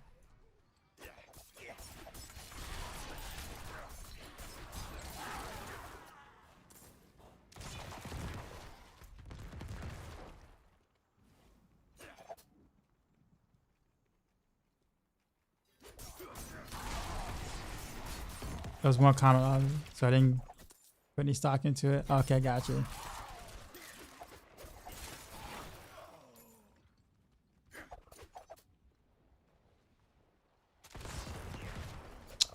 I'm just open so far, just one. No, I got like 13 minutes to find the other.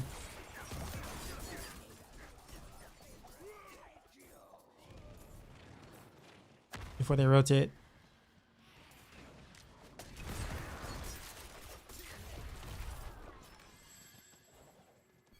No more glyph leveling for the day. I'm totally burned out on that dungeons. That can't be nothing.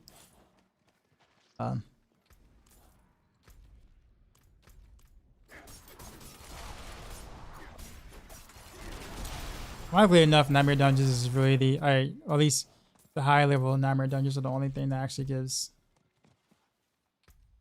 you know, any sort of somewhat power or somewhat challenge for some builds. That's really the only thing that, you know, can actually kill you. Or you have to kind of think a little bit, depending on the class. If you're a barb, it doesn't matter. So, and some other things, but it's kind of the only reason why I really do the T100s, because it's like the only thing that's like that has some sort of resistance. Whereas like I have to, you know, at least think a little bit before I do certain things. Wait a minute, why are we here?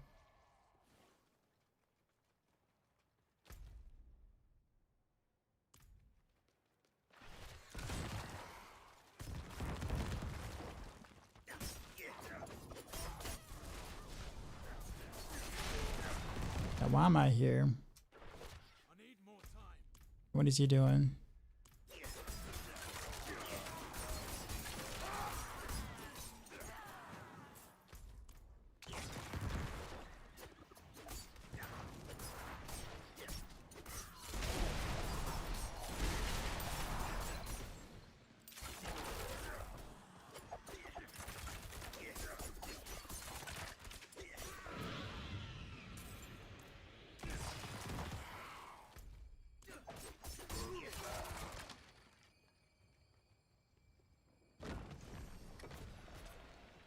Appreciate the follow.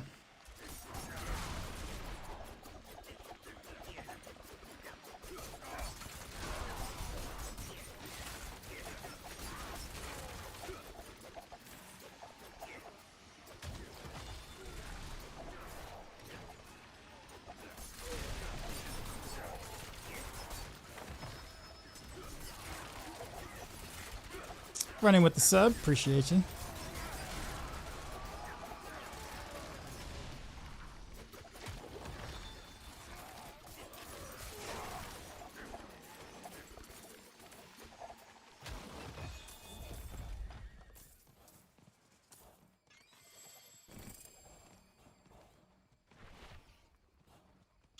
Where the hell tide? Dry steps.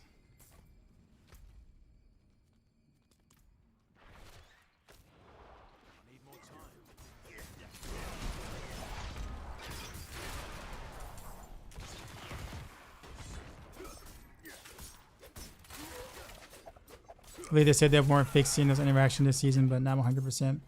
They said that they would let us know before they do. And they'll give a big heads up before they actually, you know, fix the stuff. But chances are, I don't think they're going to bother with them for the rest of the season. I think they kind of want to continue to be the good guys or remain to be the good guys. And they know that a lot of people like the broken stuff. So I think they're gonna leave it alone. However, next season though, just know that they're gonna be a lot more strict with that since leaderboards are gonna be a thing.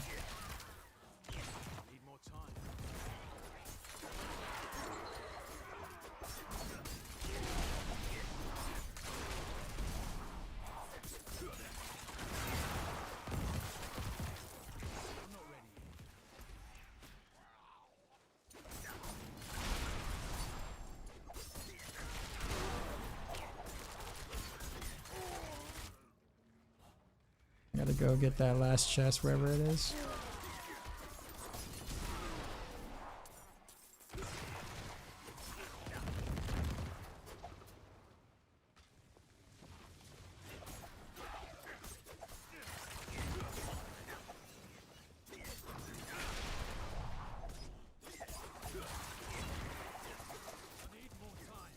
My question used to play on PS4 before, but now I'm on PC for Diablo. Some people send me messages on my PSN, and can I remove my PS account to only get messages on the Blizzard app and not PSN?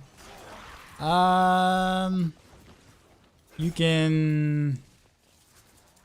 I don't know if you can like specifically point out a system to not get messages from.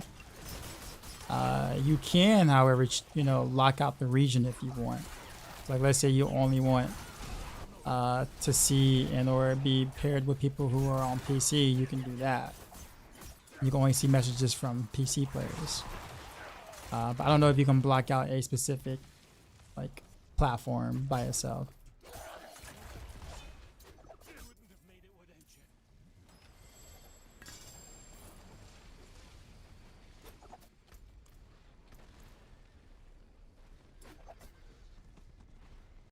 I need to see where this I'm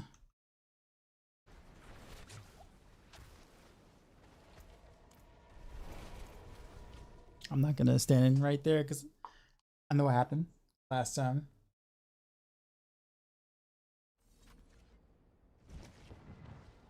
See you, man. I'm fully prepared to see a big change log after this. Reason for balance and not gonna wait for people complaining. Yep.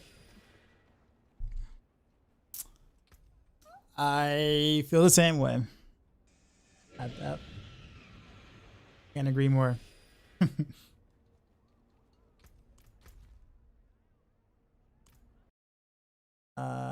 Where are these?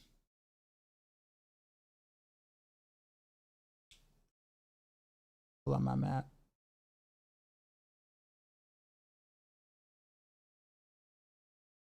Oh, I was supposed to be there. I was. It was right. I just, it just doesn't want to do that thing.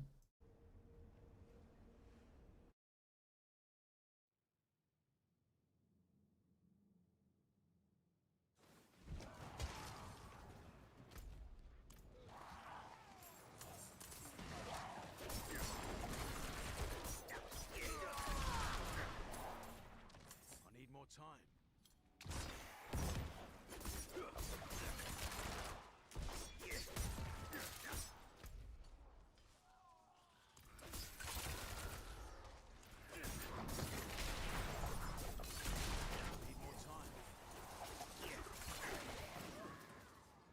Actually, wait a minute. I'm not in the right spot. Thought I was. Or, yeah, I thought I was in the right spot, but I'm not. Where is it?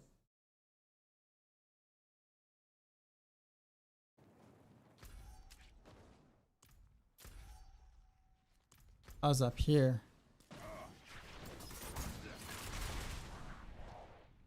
Got 5 minutes.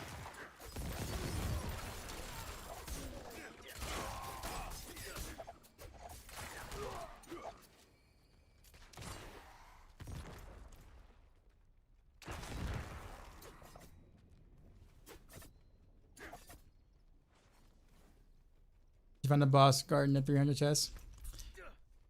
Found one. The other ones are over here somewhere-ish. Not in town.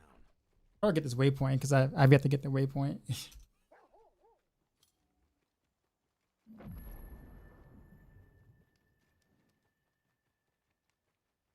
can't do that here.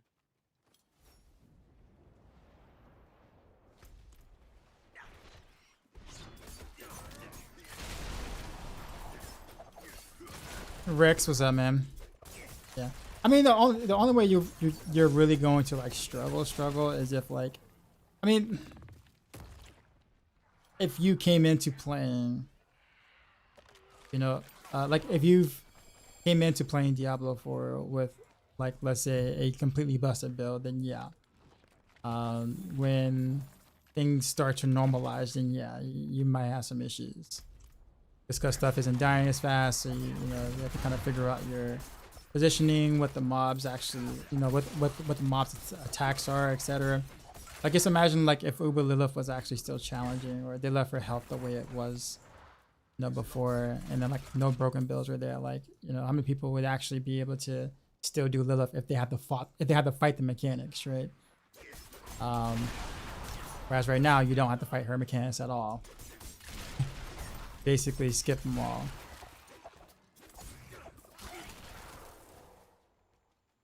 So like, yeah, it'll be a rude awakening for those that, you know, for those type of players, right? So like if you played like preseason and you played quote unquote ethical builds, I'll say them that way, before playing a broken build, then I mean you should be fine. One person should be fine because it's like, well, you know the game mechanics. You're just gonna use the busted build, right? But you know the mechanics of the game well enough to where, you know, if you have to try, you'd be fine.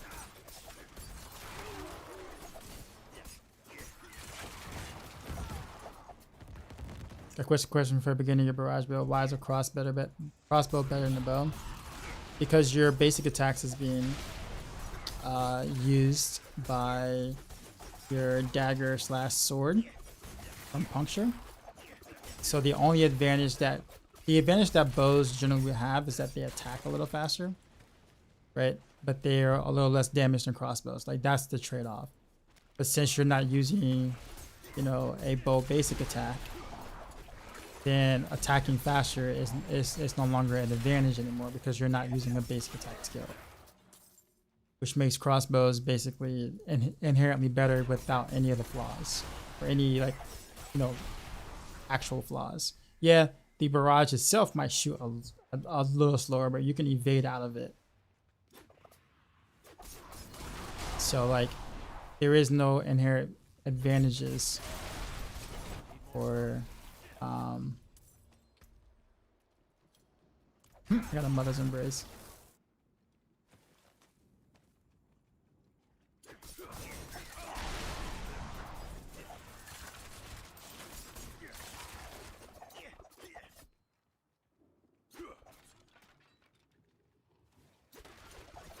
Shut up and take my money. Akayoshi 1 cheered Raven. X1. Okay. Yoshi, what's up? They dropped barrage from S to A tier. It's more so we were trying to, you know, level out all the builds being in S tier because there's so many like very strong builds right now that we had to kind of like pick and choose what we were gonna drop. So that was one of them. And it's more so not because it's bad by any means or it got worse, but because it actually doesn't do as good of a job taking advantage of the to-boss will bug. So, like, out of all the, like, because of the arrows kind of being shot from the side often, like all the extra arrows is being shot from the side a lot, those arrows usually don't really hit much of anything. Doesn't mean that, like, barrage isn't strong. It just means that, like, its advantage state is, let's say advantage state, I'm talking about fighting games now. It's harder to take advantage of the extra arrows versus something like rapid fire or, you know, let's say pen shot that hits instantly or whatnot. So it doesn't do as good of a job exploiting the bug. But it doesn't mean that it isn't strong. It's just relative to the ones that can exploit the bug better. It's just a little weaker. Now in terms of rapid fire, that hasn't been updated. That was before some rapid fire builds have come to light. So chances are this will probably be pushed into like low S tier maybe. But yeah.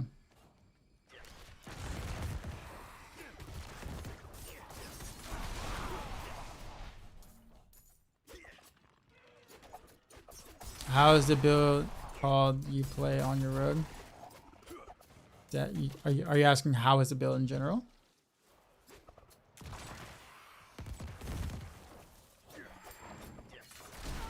What's making Barb so strong this season? Overpower. Overpower has been overtuned big time.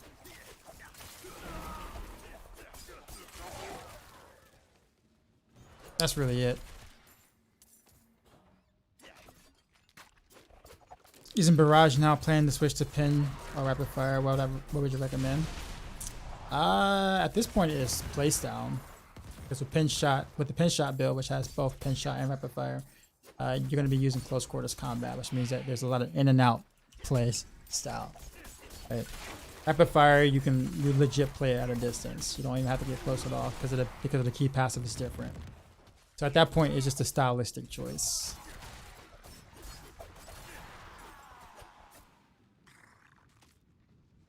If I have to choose a role play style at this time, what build I play the most? Well, if they were all kind of like even or like that, I would absolutely play a ranged rapid fire build with the bow and forceful arrow. That would be the absolute preferred way for me to play. It legit fits the exact like gameplay I want to play. I'm really good with like bullying mobs with forceful arrow, knocking them into each other, get some extra additional stuff. But it's just like right now, you know, it's just forceful arrow cannot proc the, you know, a full stack of combo points like puncture can with combination dagger. Then it just kind of forces, you know, me into puncture. I really don't like puncture at all, to be honest. To be 100% honest with you, I don't like puncture.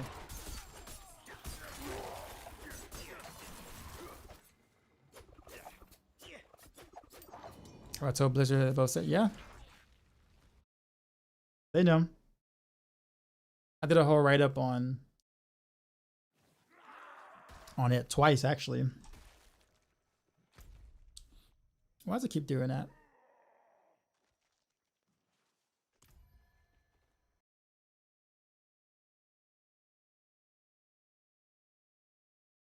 I guess it's a matter of timeline and, you know, what they have in store for a bus for certain things.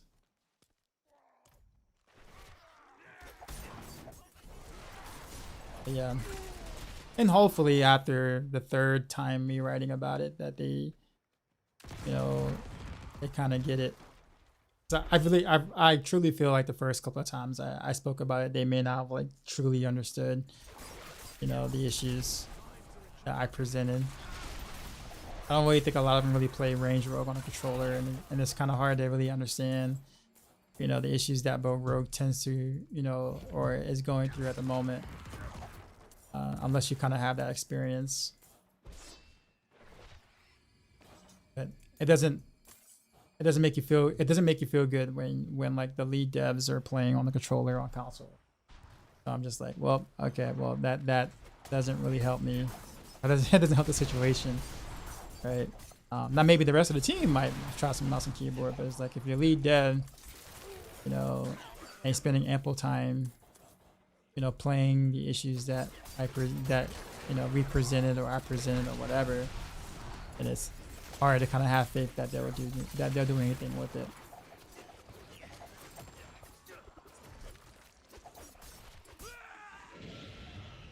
Andrew, appreciate the follow. What's my thought on random Veros? Random Veros is it's pretty neat. I think right now, I mean, especially with now everything being revolved around Tobalt's will, random Veros doesn't really have a place, kind of thing. Like it's good for like low win speed farming content, somewhat. The startup time is a little long, so like, but. Yeah, I mean, compared to any combo point spec, you know, random Veils is just gonna fall off from that. But it's fun though. Like it's fun to do that on like, you know, Helltide or Blood Harvest or whatnot, or a lower level, you know, T100 dungeons. Actually, not T100. No, I wouldn't say low level Nightmare dungeons. There we go.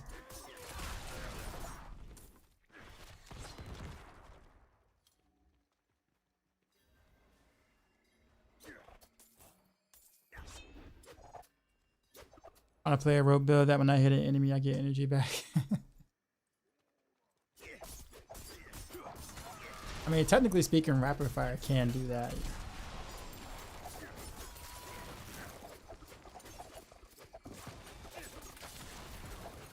I've always ran your garage build since I started D4, but I might try this rapid fire. Do I need to create a new character? No, not really. I mean, it's still combo points. A lot of your aspects are going to remain the same, but the stats that you are going for is going to be a little bit different. That means your Paragon board will be a little bit different as well.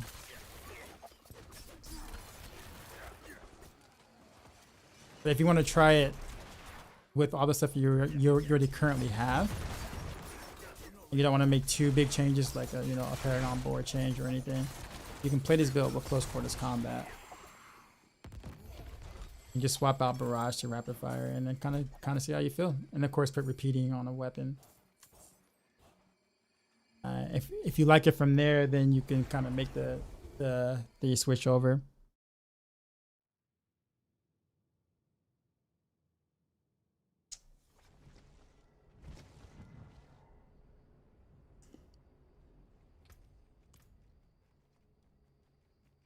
Which we can say about builds in D4 like we can in D3. They're supposedly working on that. That's what they said. So sounds like something that we'd probably see in an expansion, unfortunately. But I mean, we'll get it eventually.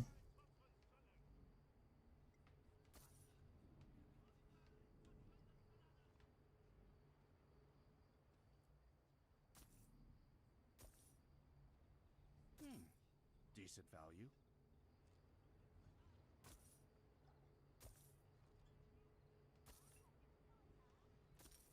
This I can sell.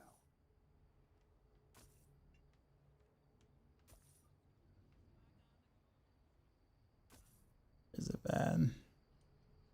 Yeah. I thank you.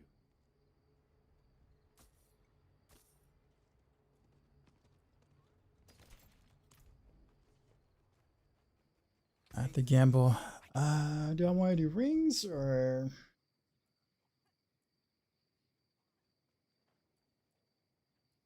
Yeah, let's do rings. Fate smiles. What did I get?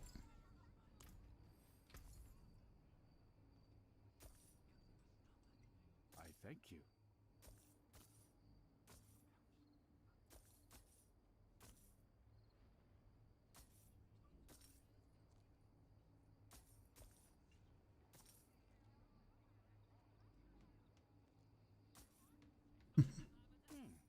Decent value.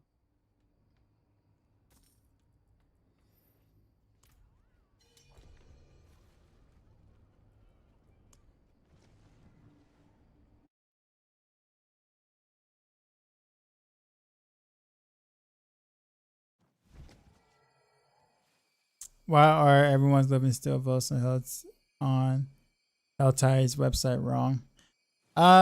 It's not that they're wrong per se. Sometimes it's bugged.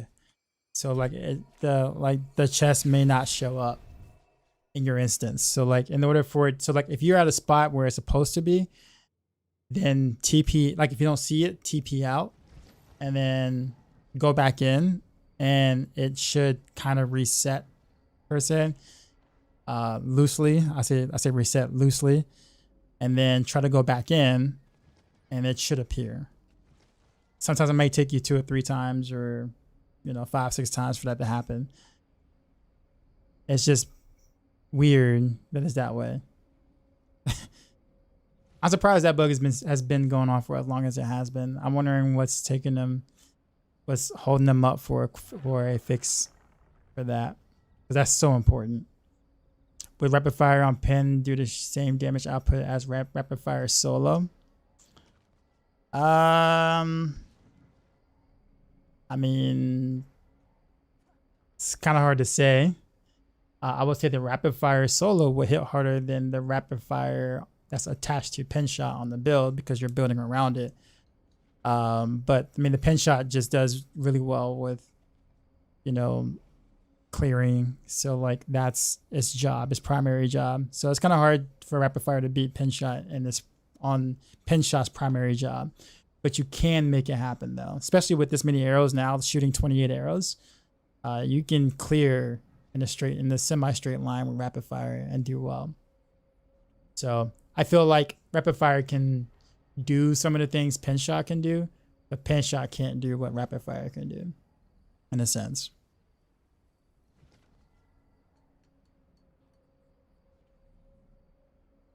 You can change your crossplay setting and that forces you to join a new server. Yeah, you can do that too. It was just that there were mystery chests when they would say map on map. Oh, okay, yeah. Well, that's different.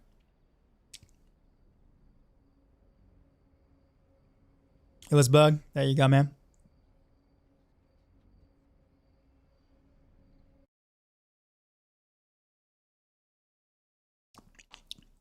Tell you, man. I agree, man. I just don't get it. Get it in terms of like, you know, have they made a post or anything about this, like saying that they are aware of this and that they're working on it to at least let us know?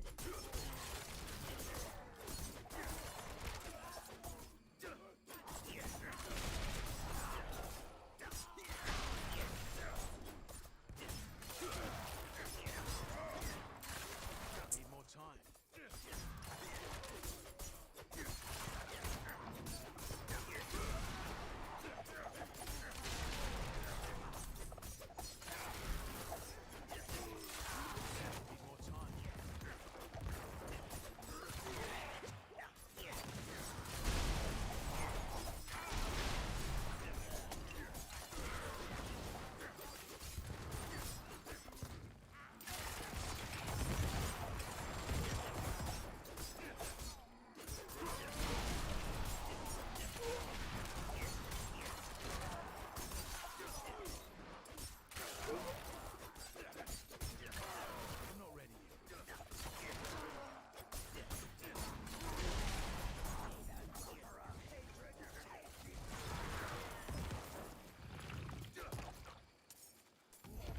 You really just wish that Helltide just moved like Blood Harvest did.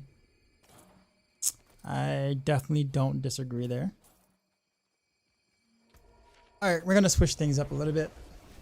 What I mean by that is I'm still gonna play some rapid fire for now, but I'm going to do close quarters combat. I'm gonna try to play with the unique ring to kind of, you know, spice it up a little bit. See if I like the synergy there. It's an idea that I had that I had in my head that I just haven't tried yet. So we'll have to respec the Paragon board to do it though, and also change out the gear.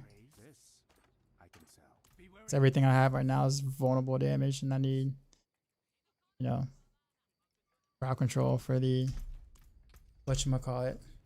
Oh, it's it's Blood Harvest now. It just like legit just popped up as Blood Harvest. I got 46 million gold. That's like the most gold I've had in like forever. Someone said they're changing how our aspects will be held.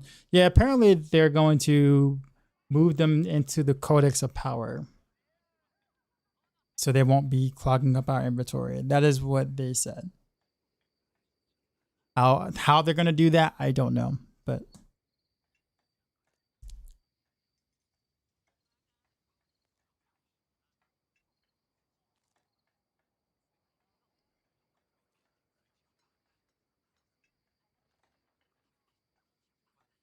is it true that quickening fog procs the taunt?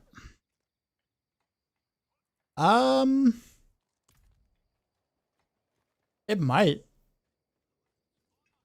It probably. I don't see why it wouldn't. But it can be an interesting way to get the taunt without having a skill necessary on your bar to use it.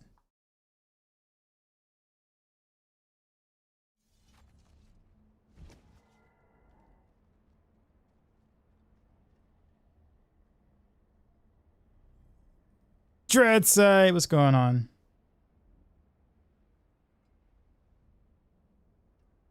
What's happening? Dude, Dread, I still have airplane ears, man. I can barely hear anything.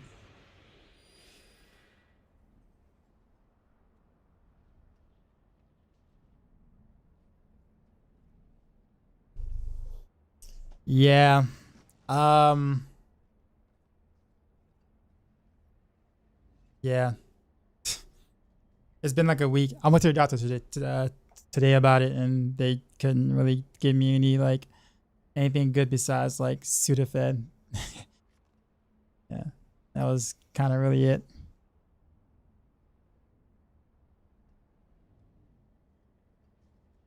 So, but because I don't fly often, I just thought that this was kind of normal. I'm like, I'll just, out here again, and I don't know, maybe next week or something. Yeah, built up pressure here. I was at BlizzCon. I flew to BlizzCon, so from the East Coast to the West Coast, like literally East Coast to West Coast, and I got back last Sunday. And yeah, my ears, everything still sounds like it's kind of underwater, but I'm kind of used to it now for a week that it's like not really bothering me, but I figure, okay, maybe I need to go see a doctor about why I still can't hear the way I should. Grab your nose and hold your breath and blow through your nose. I actually did do that. I'm scared to do it too hard because I hear that you can actually like rupture your eardrums. But yeah, I've tried a little bit of that, but maybe I'm just too chicken to do it correctly. I can probably like account it to that. Also your comment. I missed your comment. Repsack. Gum. I've been chewing gum all day, actually. Actually, most of the week, actually, I've been chewing gum. But yeah, I was told Sudafed. So hopefully, I'll probably just take one a day or whatever until something happens.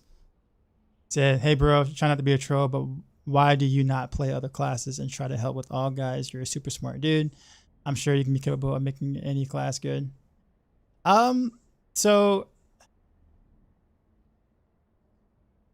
for one, I really like Rogue, and there's a lot to explore and experiment because the game is still somewhat newish.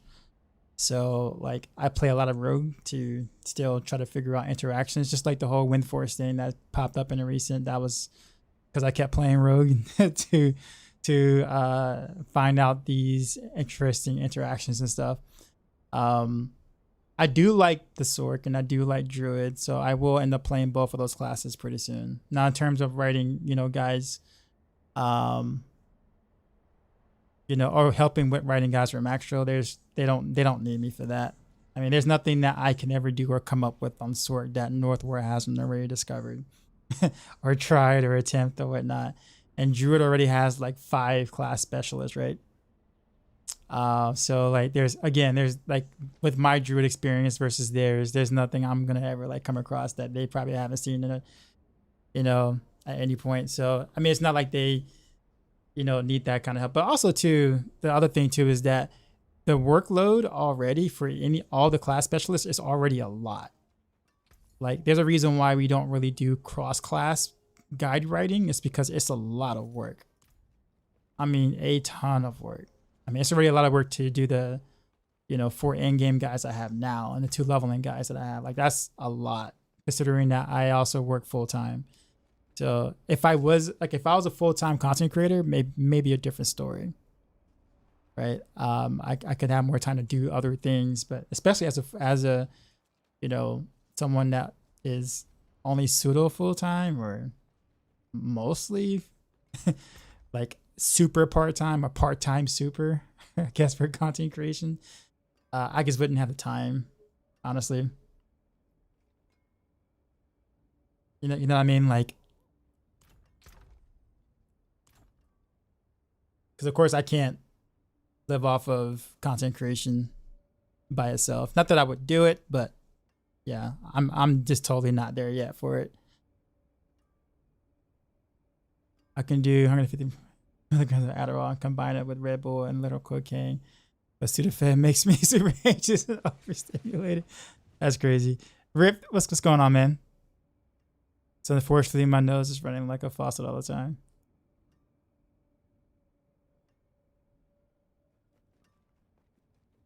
But I do appreciate the compliments, though. I will certainly take that, to heart for sure. But yeah.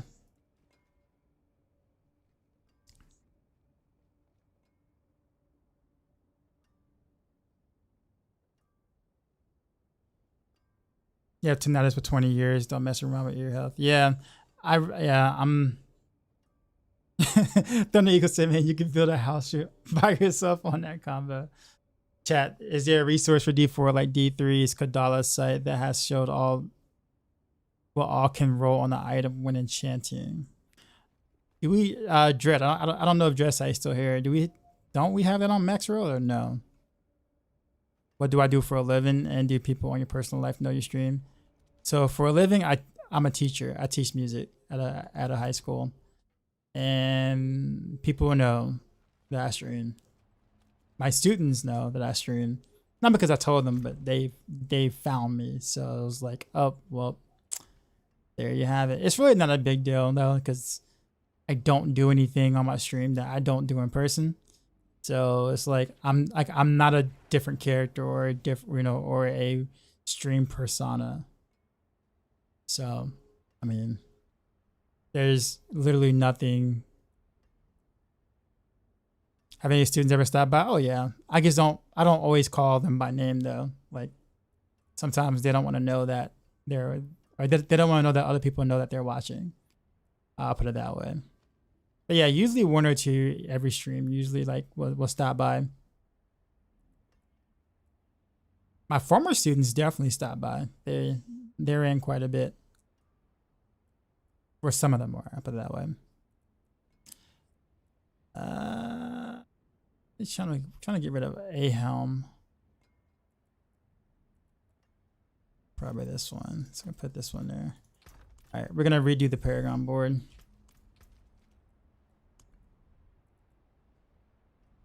Which means I have to basically start over from scratch. Yeah, let's just refund all.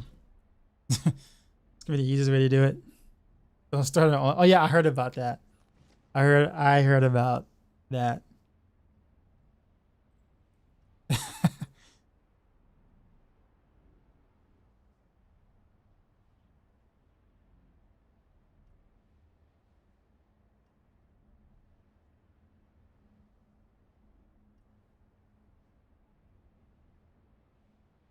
Wait, I feel like I missed a comment somewhere. Things.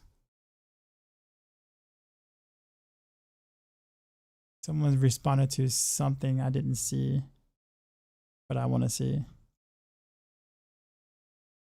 Yeah, everything I went from Durio, now I'm farming. That's where I went for. It's totally not my fault, right? Did you Eagle Horse knew better?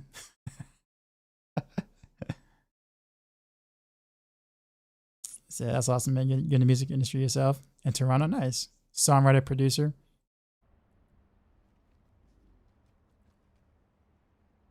If so, you might have heard of this band that's on right now, Dirty Loops. That's playing from their album Phoenix.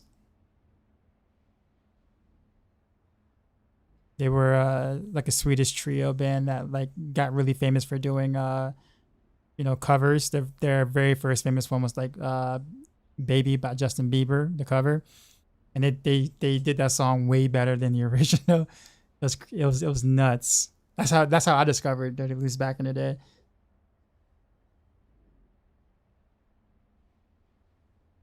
I thought Windforce sucked now in every situation. It does.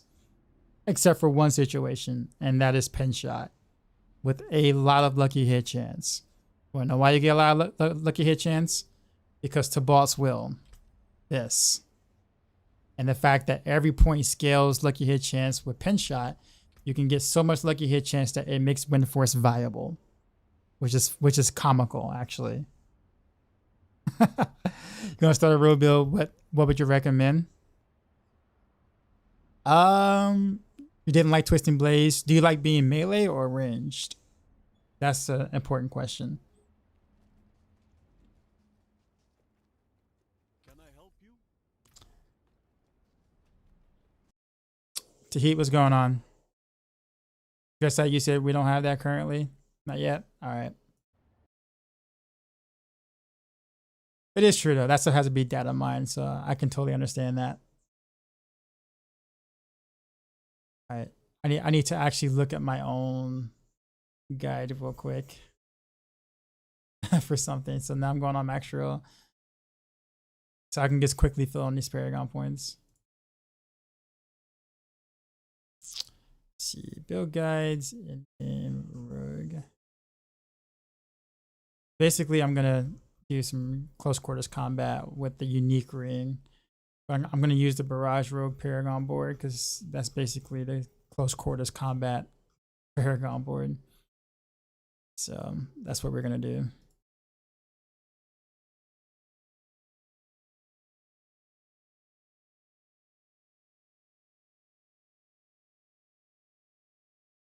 Just figure out how I rotate everything. All right, let's put that there.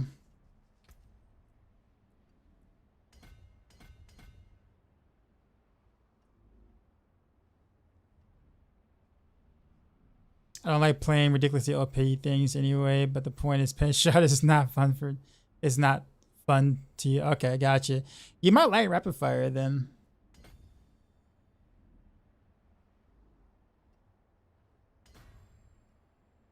I mean, it plays similar, but you know, it's more of a pinpoint accuracy type ordeal.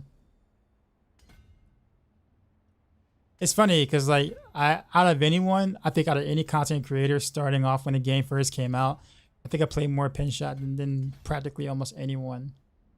I think I was the first rogue or the only rogue. I think probably the only rogue. I'm sure there's probably some more like casual player rogues that has leveled to 100 on pen shot, but I was the only one that was racing with pen shot while like legit everyone else was twisting blades at the time. I played a ton of pen shot like the first month and a half as the game came out. And now I'm kind of just like, I don't enjoy it nearly as much as I did then. But I played the hell out of some pen shot though. Maybe I got burnt out of it. I don't know. I just don't feel the same way about it anymore. But I still play it so I can kind of, you know, discover things like, you know, the wind force interaction stuff. So I still mess with it, but I'm gonna have a hard time like maining the skill or maining that build.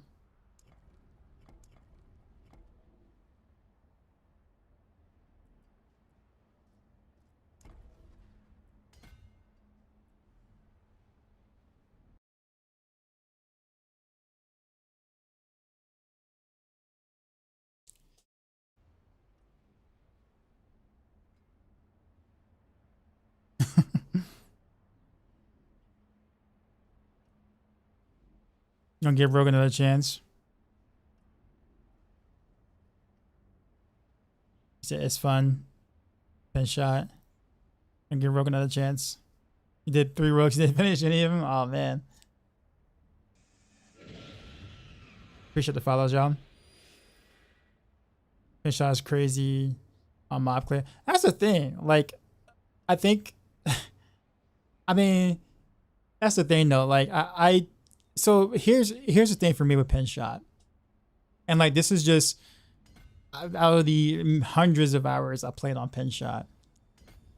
The thing I love about pen shot is when everything is lined up, and you have a nice shadow imbuement going on, right?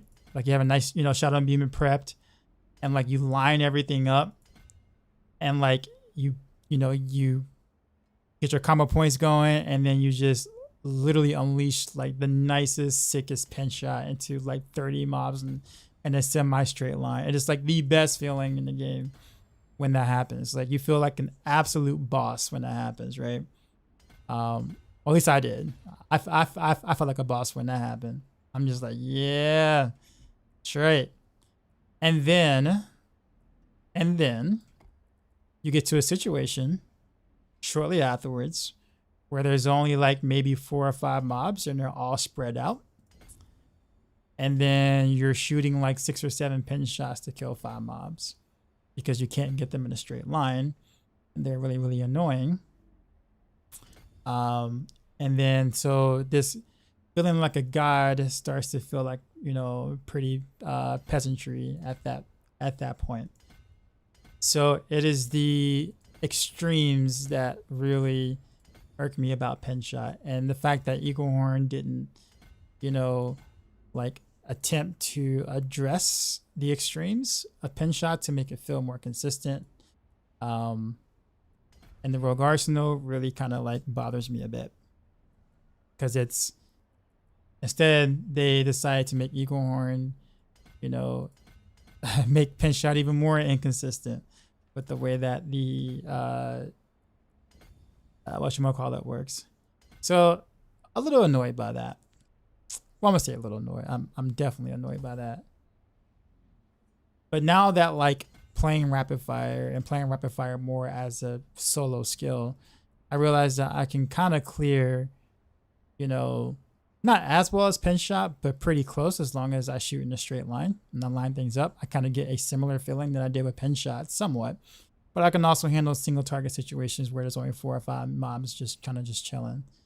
So I started to really favor rapid fire as a main skill more so than anything else, just because I feel like rapid fire can do mostly what pen shot can do in most cases, but doesn't struggle with the regular, you know, the regular situations as well. That's kind of where I'm at with that. This isn't to say pen shot is bad by any means, because it's definitely not a bad skill. I just don't like the I don't like the inconsistencies. I just feel it's just too inconsistent. Like it's the best rogue skill when it's on the money. Like literally the best rogue core skill when it's the right, you know, situation. And then it's the worst rogue skill when it's the wrong situation. So, but that's the reason why on the Maxwell guide I included rapid fire ever since last season, to try to, you know, cover some of pen shot's weaknesses. So, and it does well. Like that's the reason why that combination does well. And now you start seeing people pick it up. You know, the moment that Woody decided to build his own and he chose to do it physical, stuff like that, you know, pen shot rapid fire, loosely based off the Maxwell guide. Then other people are starting to be like, oh yeah, this is, you know, this is pretty cool. You know, it works. And I'm like, yeah, of course it does. Because it covers both extremes, right? You have the you know, the best AoE skill, and you have the best single target skill. Definitely should work. It should work out, right? But yeah, I just prefer to build. I've never really been too big of a fan of like dual skills, dual core skills. I'd rather just build one super duper powerful skill, which is why I like Barrage a lot, because Barrages can do AoE and single target quite a bit. So I like Barrage for its jack of all trades. It's just Barrage kind of sucks at abusing the to boss will bug because of the way it shoots the side arrows, which is very unfortunate for for Barrage. Still not bad though. Like it's still good. I think it'll be fine in the Abattoir Azir when mobs don't die instantly, so the continuing arrows can actually have something to do. But right now it's just kind of like it just, you know, it's just like arrows wasted. Phantom, what's going on? Really appreciate your guys. Super helpful. Question on rings. Do we need luck % with Tibalt? With pen shot, I mean, I would do so just to. I mean, if you're running pen shot with wind force, yes. If you're not doing wind force, no. It's probably the best way to put it.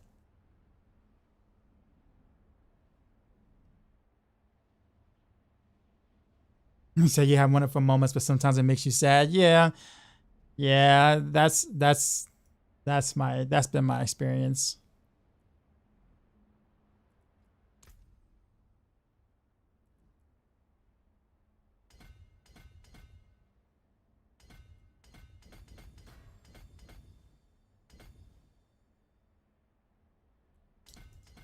Go up here.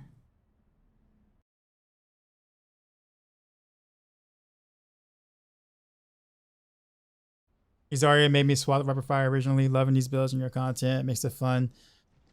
It's the game fun to have enjoyment with something different. Yeah, I really like Azaria. Azaria is really cool, dude, man. He makes very good content and also good builds too.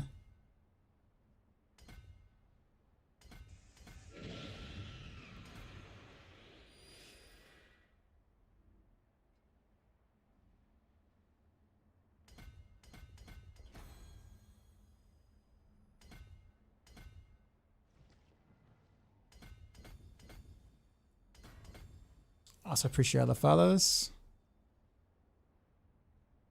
Okay, we're gonna go up to the board number 4. It's gonna be the top. So we're gonna take, I guess, cunning. We did take cunning here, didn't we? I guess cunning's fine. Off the bed, you catch it tomorrow. All right, man. You have a good one.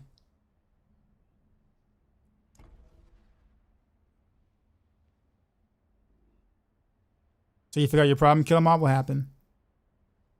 Sorry for asking the question regarding the topic. Yeah, no, you're good. But do you think double Doombringer is viable for TB and drop to boss in combination? You can only wear one Doombringer, I assume.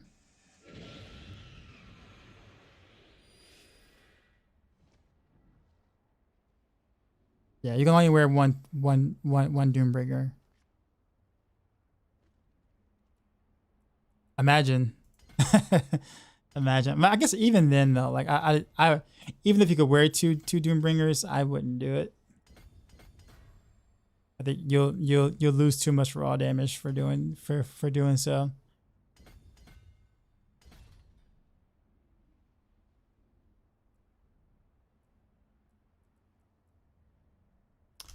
What is the glyph I put here? Canny? Did I do new canny here? I think I did.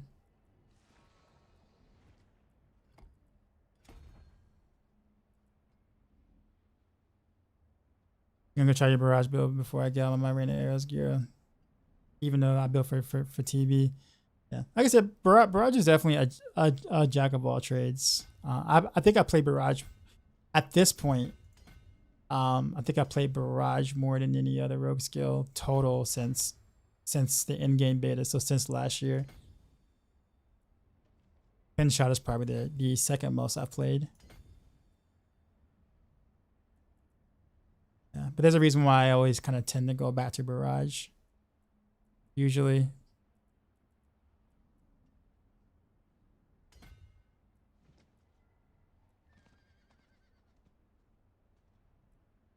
Oh, there you go.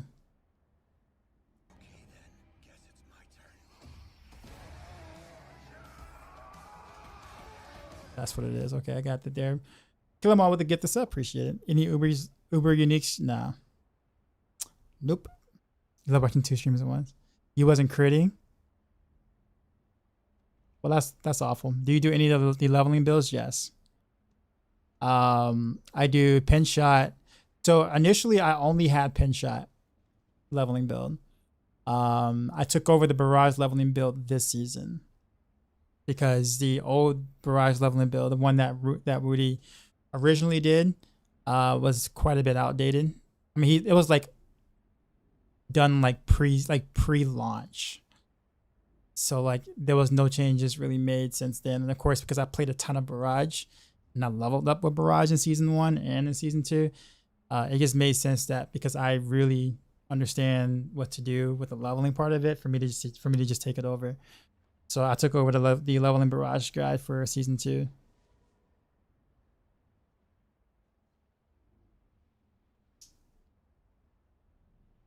My last little thing is Diablo 4, kind of like PoE. They're in the same genre, but I would consider them pretty different games. But they're both action RPGs. Do you and Woody discuss builds much? We do. We kind of have to. We're both of us are the rogue class specialists for Max Roll. So, you know, in order for a build to go out, or whatnot, or changes or whatnot, or a new build to happen, the other person has to review it. So if I want to put on it, like if I say, hey, I got this new super cool, like, you know, blade shift build or whatever, you know, I give him the planner and say, hey, look, this is what it does. I give him, you know, some clips of it, you know, show him how it works or whatever.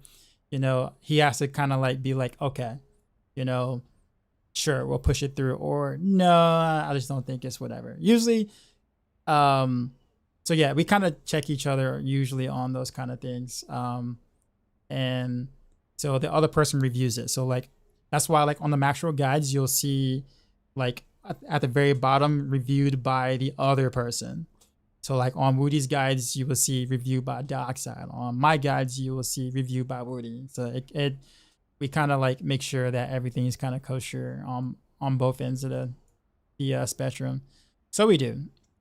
Our conversations are pretty short though. Woody's not really a long-winded individual or dude. So like in terms of like theory crafting or finding out things, it's like it's very short conversation between, like compared to other class specialists like the druids, like they will have long conversations, you know, theory crafting and whatnot. And then like, you know, same thing with necros, but necros have like really interesting mechanics and stuff that does require you to kind of sit and think about things. Rogue is a lot more straightforward. It's like, does this deal more damage? Yes. Okay. Can we fit it in? Yes. All right. Done. Right. Rogue is pretty straightforward. So our conversations, you know, are very to the point. Whoops. I don't know why I was trying to connect them without doing the thing first. But yeah, we do. We talk for a bit. Or we do talk for a bit a lot of times. Like if one of us discovers something, we tell each other, the other person, all that kind of stuff.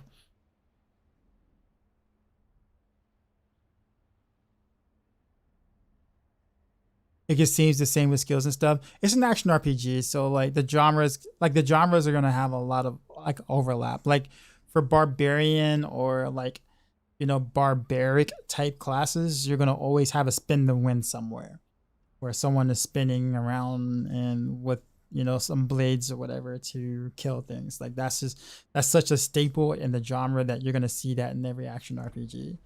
You know, an archer class, you're gonna see a bow and arrow or whatever. You're gonna some type of arrows of some sort. Sorcerers, you're gonna see some sort of like blizzard-ish type skill or orb stuff. You know, like there's gonna be some overlap in terms of some skills.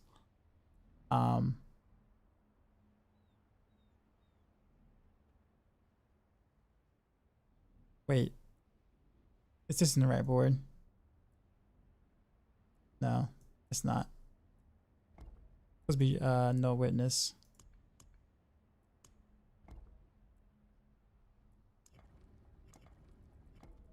There we go. I was wondering, I was confused. I'm like, wait a minute.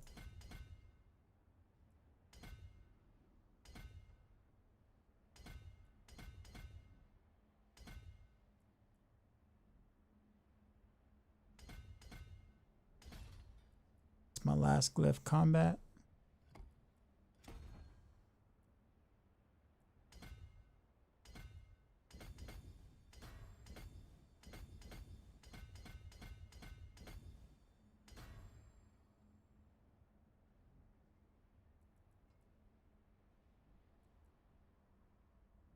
Let's put that here.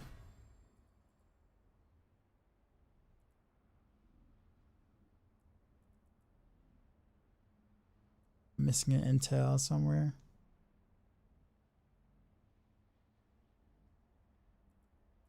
Or 2 intels actually. Yeah, 44. Yeah. And I think I'm missing a point somewhere.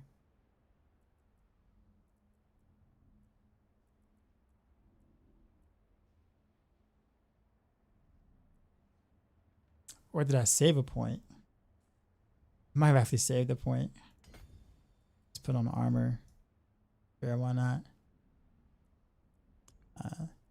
Now this is the perfected Paragon board. However, I don't know if I haven't. That's what I was afraid of. Okay. So actually, I'm okay with my shadow res being that way. But I can do something with my cold res. I can get one more point, all res point. When will Dagon over A season 3? B never. Probably somewhere between the two. If I remember right, he had you playing close quarters combat when you did the leveling on Barrage and season 1. It was more so the fact that it was very melee centric. It had an invigorating strike. So you were playing with invigorating strike.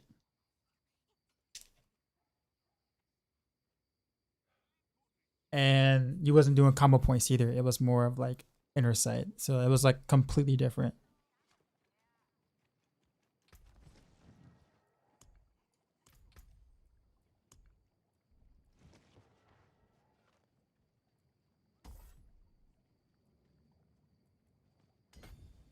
Okay, so that should actually cap my resistances now. Everything except shadow, which I don't care about shadow. That's fine. All right, now I gotta change my gear. And I'm going to use the unique ring, so we will play around that today.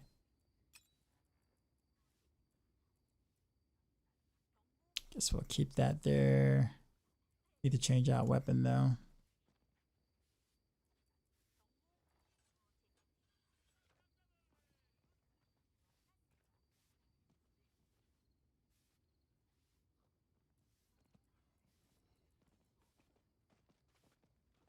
Well, actually, do I even have? Okay, I was going to say, do I have a rep? No, that has vulnerable damage on it. Well, that's fine because it has crowd control too. All right, so this is the direct swap out. That's fine.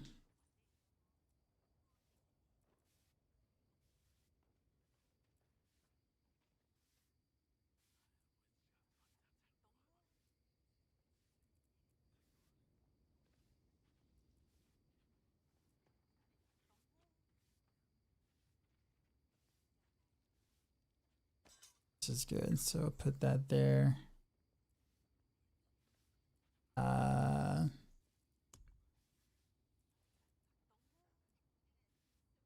This is the good ring here. Swap for this one. And we'll do the unique ring here. I think that is it. Yeah.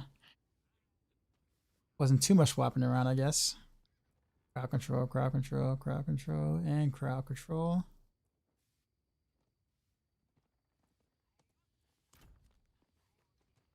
How good is Eagle Horn with pin shot? It's not. Eagle Horn is a waste. Don't do it.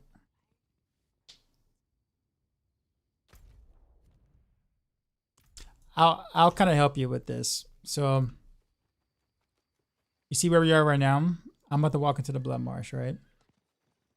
Ready? All right. So we got a wall right there. Kind of a wall right here. Actually, not too bad. We actually got some scenery.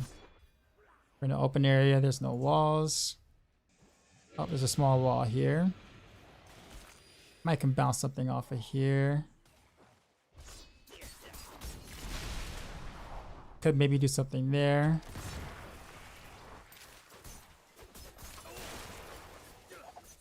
Okay, now I have no walls at all.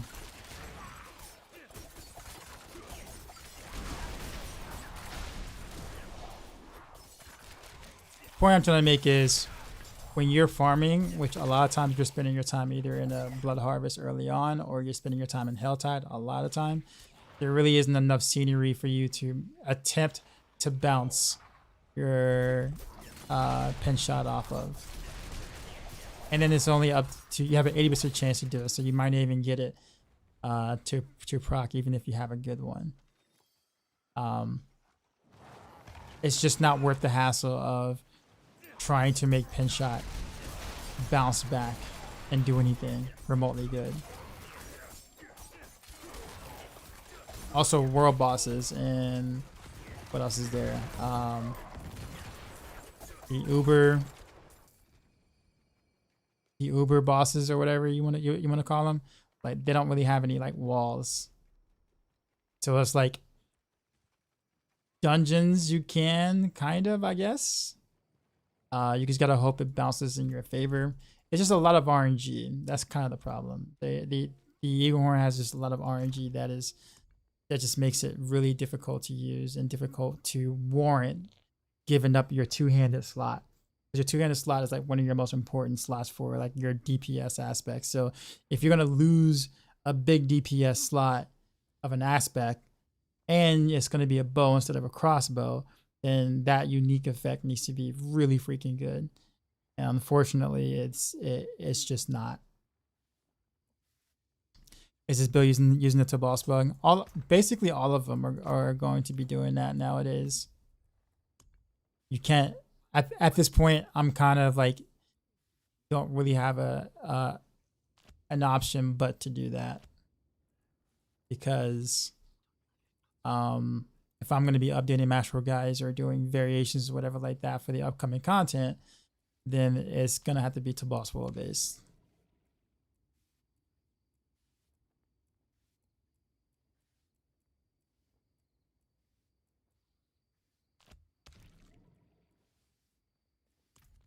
I have enough attack speed to where this is fine. There's that. Change it to close quarters combat. 152. Good. I think all this can remain mostly the same. However, this needs to change though. I have to drop that just to shadow step. There we go. Like everything else is fine. Oh, I forgot. We're gonna change to wrap here.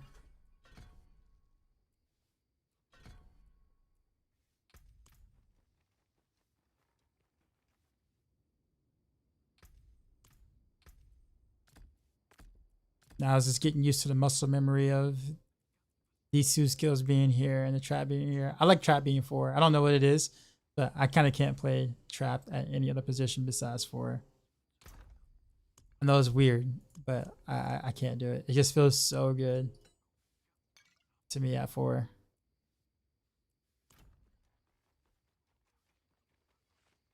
You're on 500 plus Durio and no shackle, but 2 in Darius. Oh, that's rough. I don't have it. I don't have anything good myself. All I have is a Starless, guys, and that's it. Computer, yeah. I feel like you and Woody are cooking this week. Might stock up some mass to see what comes out on top.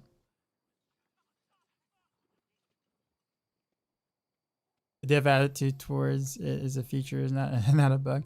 At the moment, well, they're promoting it. They're telling us to do it. Legit, they literally told us to do it. I had the quote. It's like, you know, bring your best, you know, ball lightning 16 combo point builds into the new content. It's like, oh well, okay, well, I guess since you're promoting it, you know, because I wasn't using the pants until then. Even when I streamed, like when I was streaming at BlizzCon, I didn't use the pants at all. Like I purposely did not do it. Trying to be, you know, on the ethical side of things, but you know, let me make sure I got everything right, because I know there's always like some sort of like screw up or mess up that I involve myself in. Okay, we're capped out armor now. Got all this here. Or got that there, drop that there. I guess I could change out the gems, but we'll leave it there. It's fine.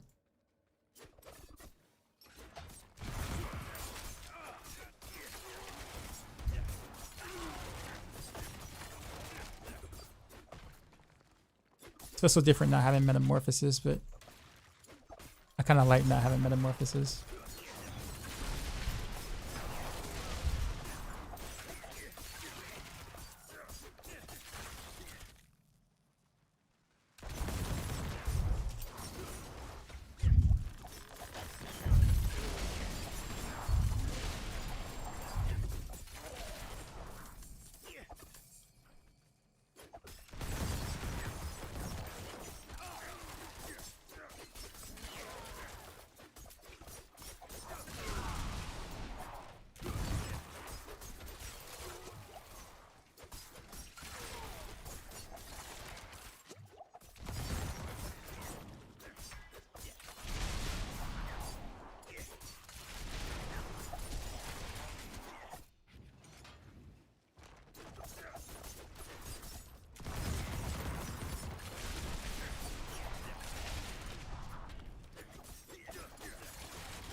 Get that pull. That's pretty good. I ain't gonna lie. I'm not ready yet.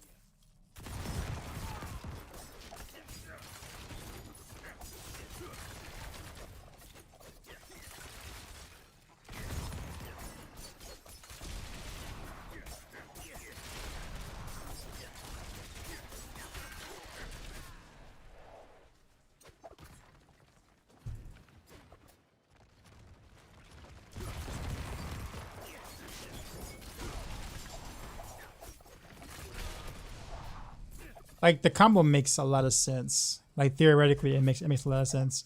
What the people's going on?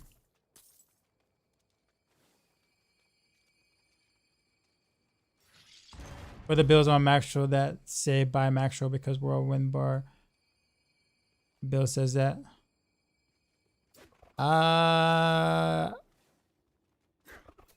If it says buy Maxwell, it's because the previous author of the build is no longer with Maxwell. So until someone else takes over the guide, then it's by Maxwell.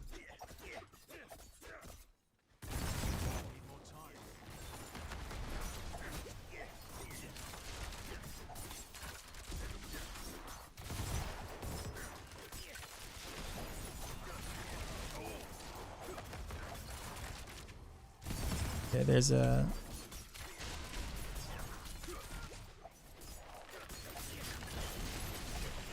I could not get to that,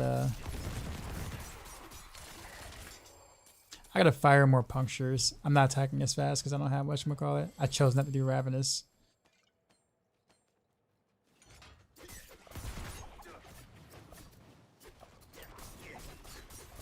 And now I'm kind of missing it a little bit.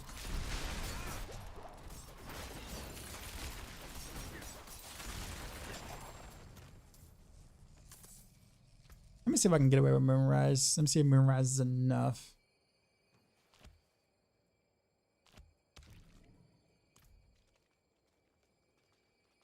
Let's see how I feel about it.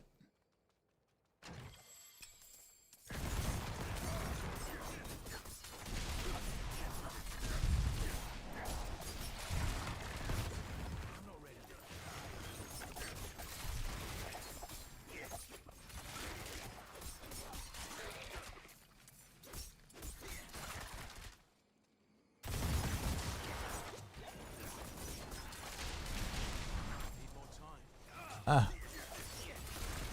Very bad spot to be in.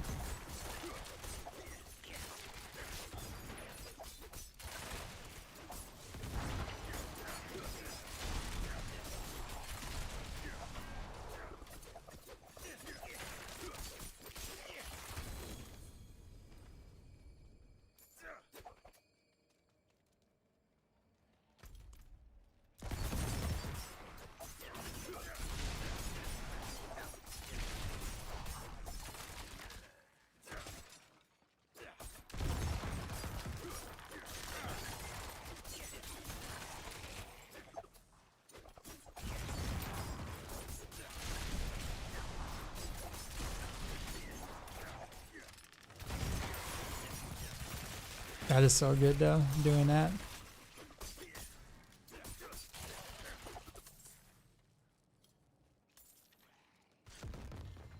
That was a curse.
You have a question about Edge Master? What's up?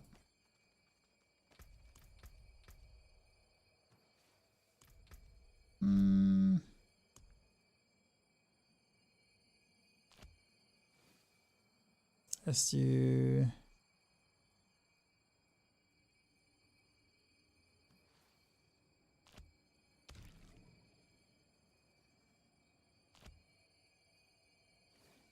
For sure.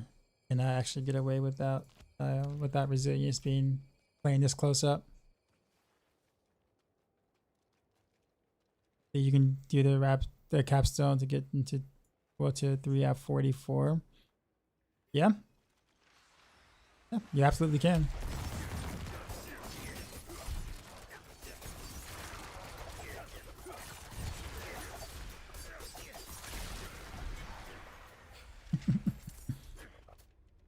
My bags are full.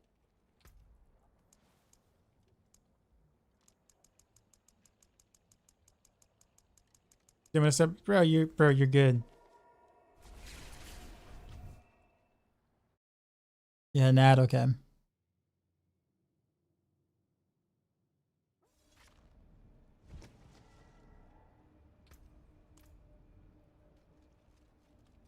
If you're not at full energy, should I still fire my cold or shadow beam it when I am full? Don't wait to be full, no. Like just fire it at your normal rate. Because eventually once you get to boss will and whatnot, your energy issues will be like non-existent. Oof, do I really want to do this one?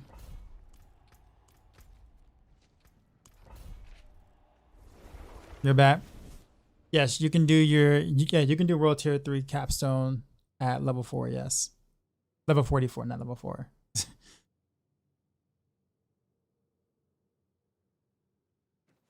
Got Tempest at 71, very nice.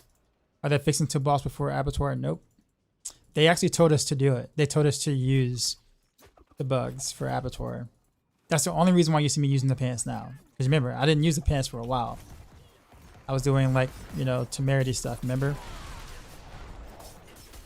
Because I was trying not to use the bug or whatever. And they was like, all right, no, bring your best all lightning and 16 combo point rogue builds to abattoir of Zero. And I'm like, okay, since you said it.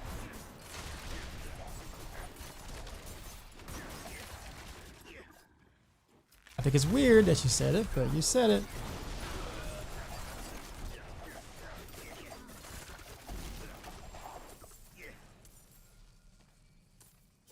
So every class will use a single build. Yep. Well, except for rogues. Rogues, since it's bugged for any combo point spec, rogues will have a little more variety than like the other classes, but we're still pigeonholed into like one playstyle. Yes. Yep.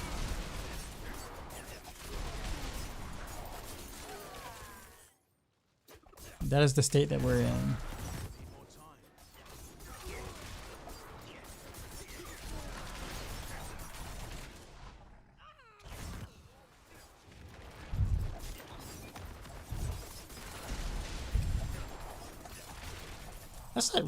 That's really good actually. I'm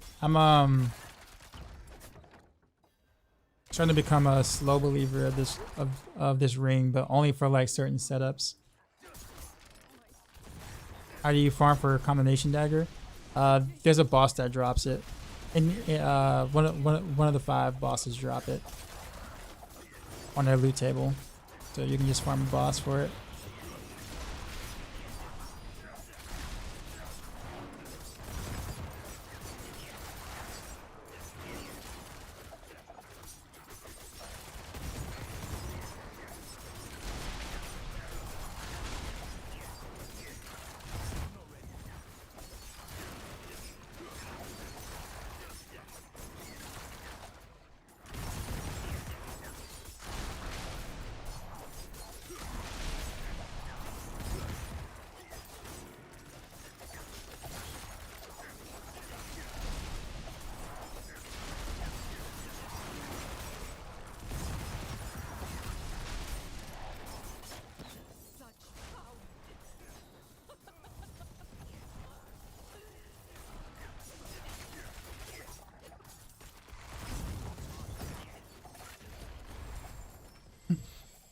Ridiculous. Does Max Pro have a boss loot cheat sheet? Yep, we sure do. There we go. If you play combo points, you'll benefit from the bug. Yes, that is true. As long as you're using puncture combo points with it.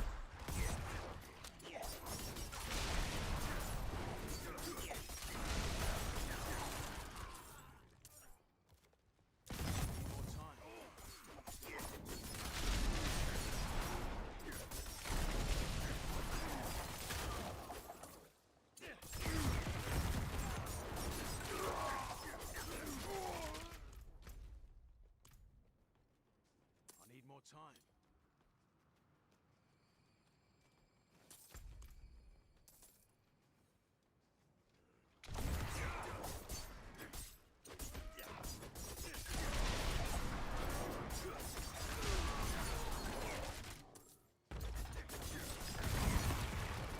Need more time. Pressing all the wrong buttons.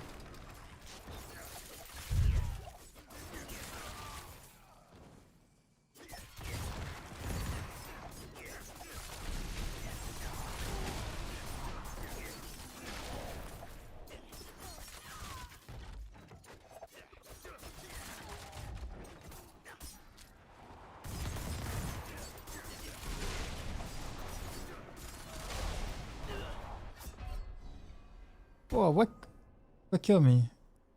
It doesn't even tell me what I died to. Bro, it didn't even tell me what I died to.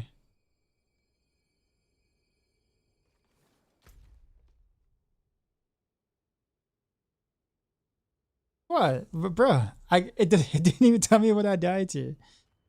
Not even the game knows what I died to. What? Yeah, I was like, okay, now that I know how I died. That was just a bad shadow step. Yeah, but the one before that one, man, what? I'm not ready yet.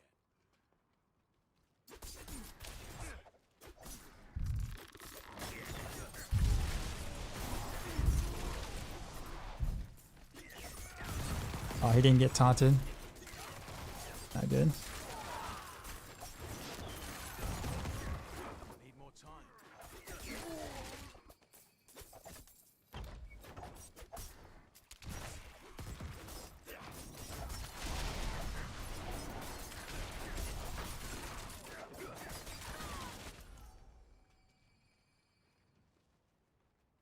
Shouts out without Dark Shrouds is about, yeah. I had no Dark Shrouds stacks up at all whatsoever.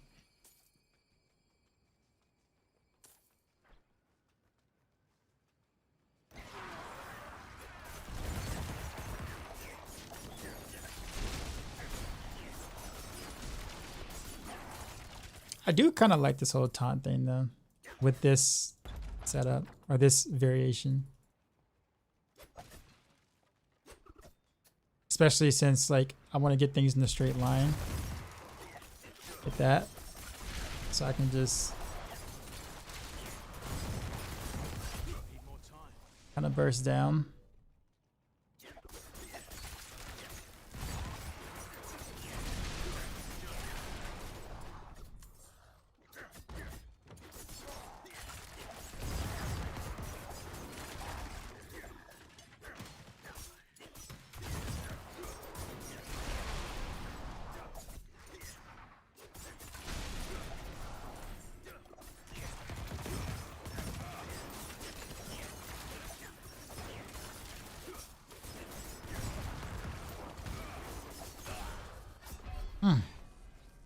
He hit me with like two different things. I don't know what the second thing he hit me with. Like lightning though. Oh, I gotta repair.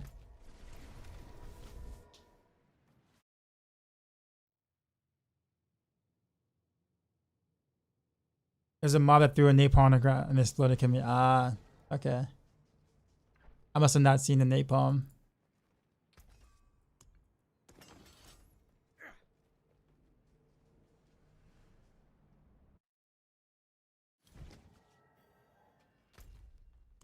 It's not too long of a walk.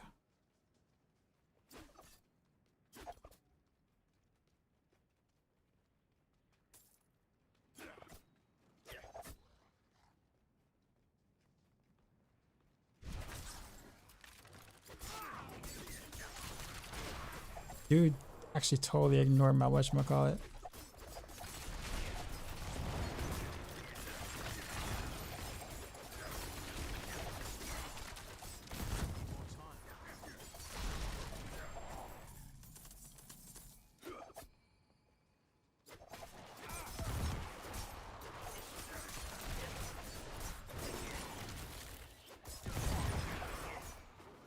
Gotta get used to the rotation again now.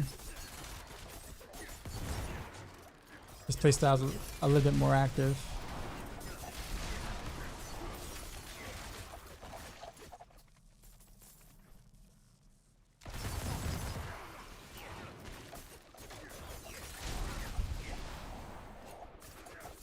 You didn't even get hit.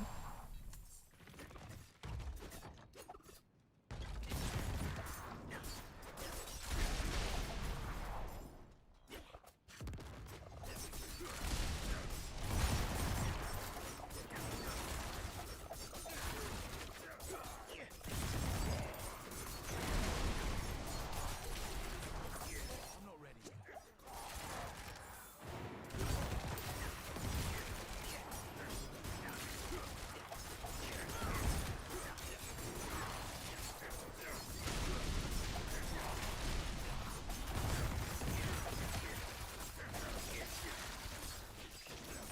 I mean, it feels good.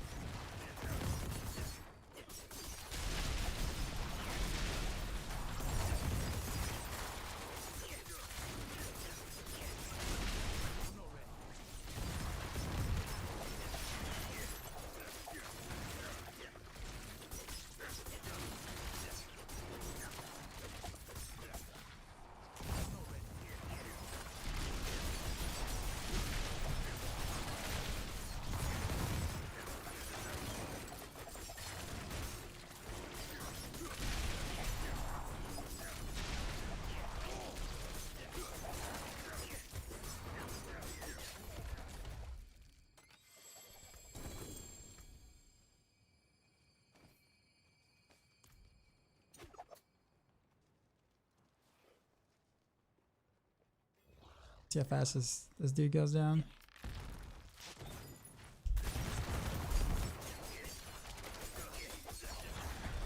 Two shot. Okay. My bags are full.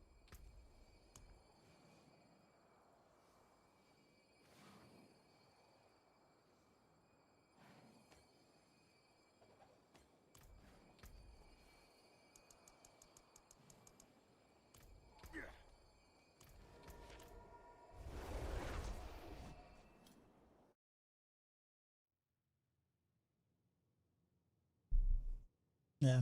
Trying to get the imbued. Is that amulet for the imbued arrow ultimate still a thing? I mean, I want to say not really, because like since Tabos will is like taking over the entire class, then it's like anything that isn't combo point related falls pretty far behind. So you can't really do Rain of Arrows with combo points because you won't. Well, I mean, you can, but you won't really be able to cast it like enough without some like lots and lots and lots of evading through enemies, which is gonna feel pretty bad.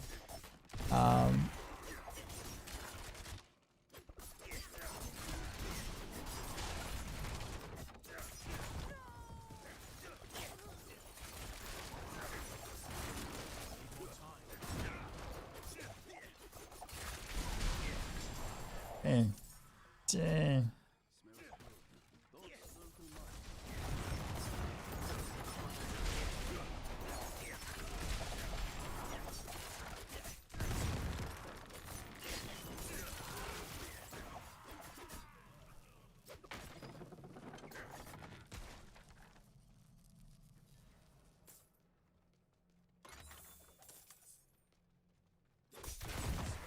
Need more time.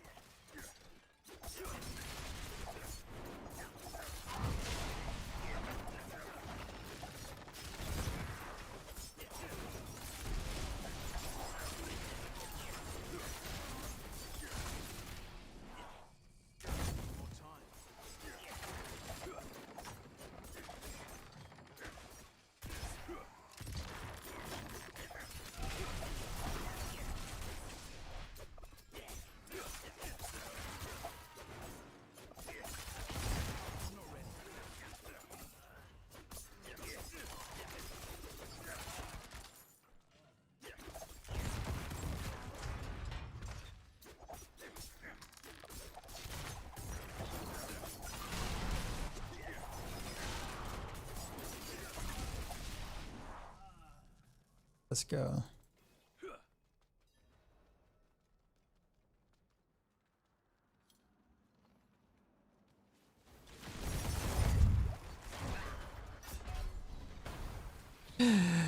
I asked for that. I walked like right back into that. I thought the taunt would have like worked right then, but it didn't. Try this again.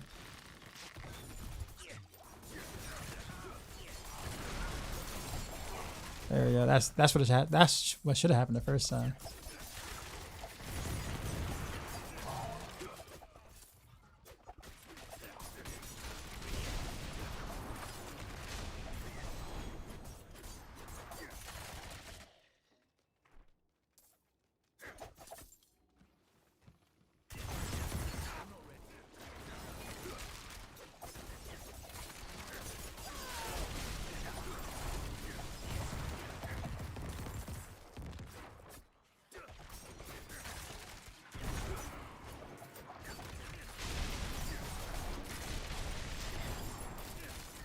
I killed him before the time went off.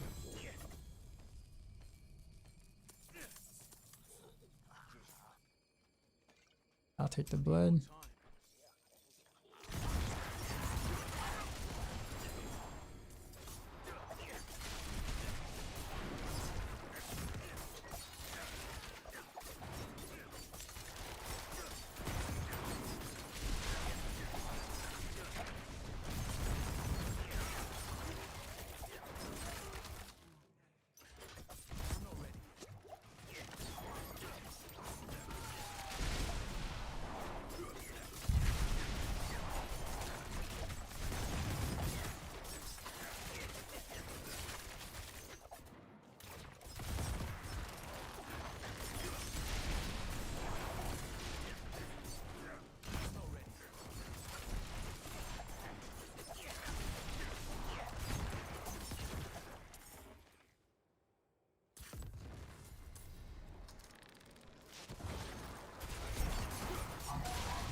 Actually, that hurt.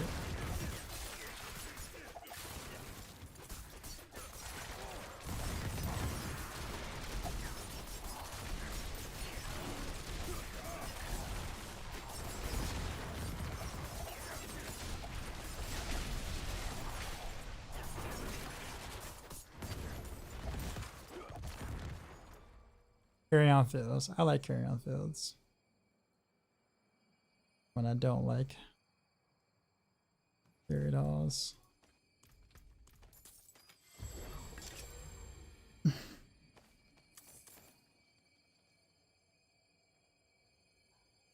do you think the majority of ultimate skills are still lackluster, even though they say they wanted to make them better as just scarcity?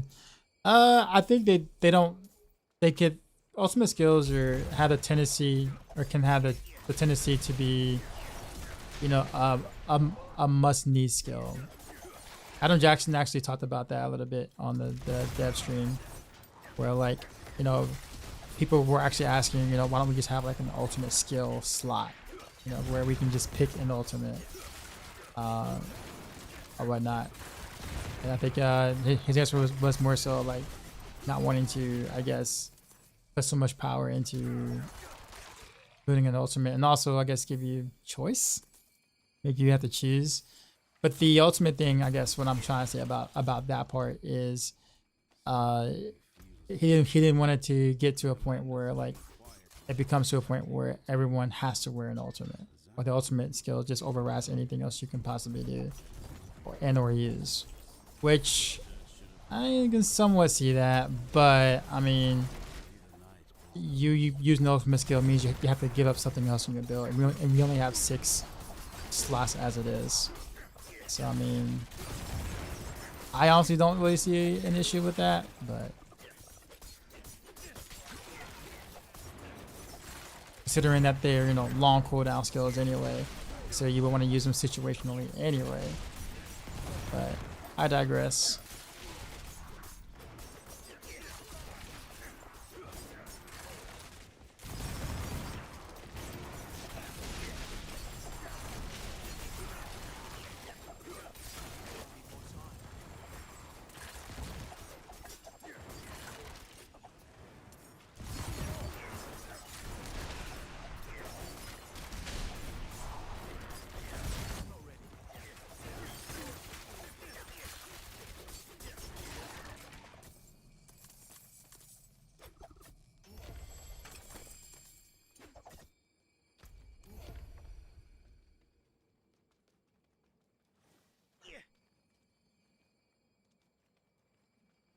Which ultimate to feel like an ultimate, but obviously that hasn't happened yet.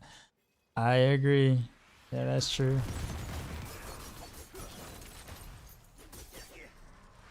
Oh, really? Would have been too shy if you didn't blind me.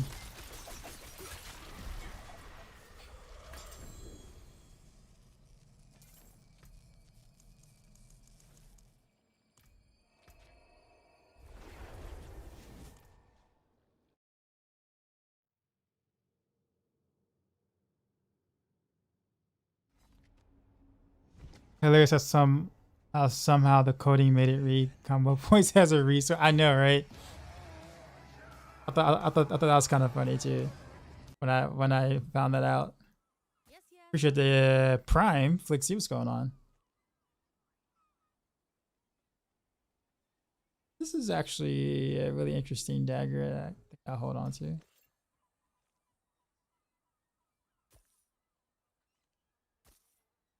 don't want that. Yeah. This is. I might take away the ring though. I'm gonna try it without the ring. Value, I suppose. This is actually really good pants for like a spare pants or whatever. For any time that I may ever use pants again. Actually, no, I'm never gonna use pants again this season. Who am I kidding?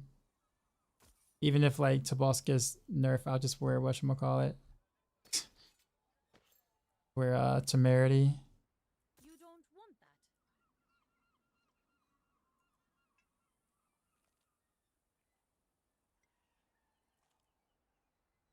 Yes, yes, I'll take it.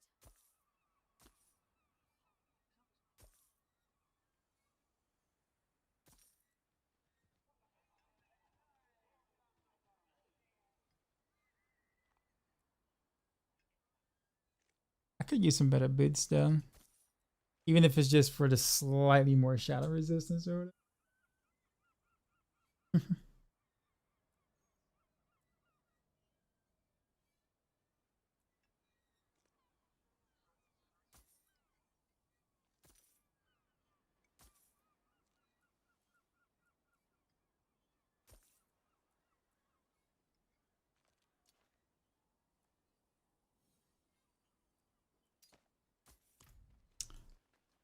See what other rings I got.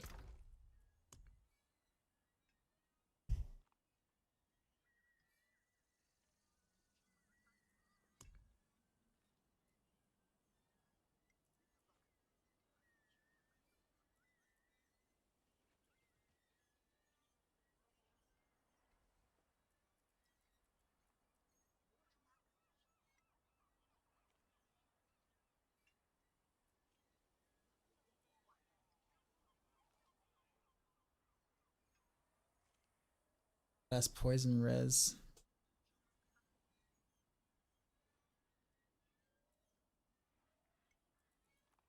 I don't think I have a ring that is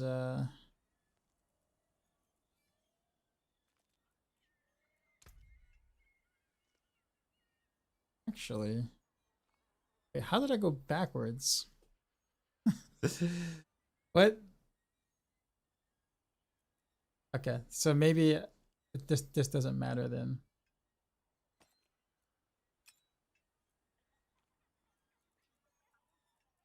I got my other sword.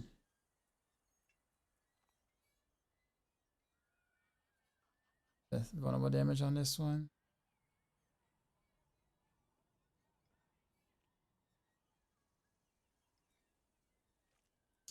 My other like really good one. This one. Yeah, okay, there's the other good one.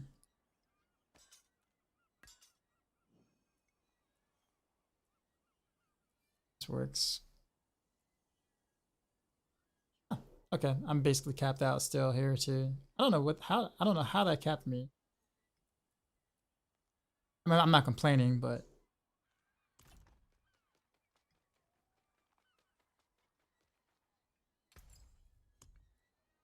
this Tabat also invalidates Shadow Clone. But Shadow Clone was always, it's just bad in general. Like, it's bad. I need to actually get to updating the Flurry build on the Maxwell set. I need to like just sit down and just kind of tear that apart again. Just go with triple imbuement again, because triple imbuement is still like the highest output that you can get on a Flurry setup. I was hoping the clone would be a little better, like building into it, and it just wasn't.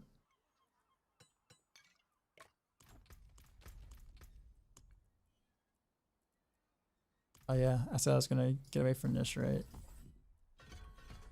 So we're back to the traditional-ish build, somewhat.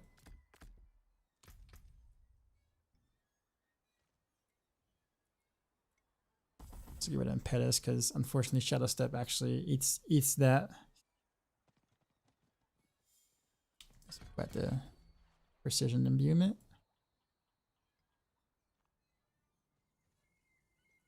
Yeah, that's all good enough.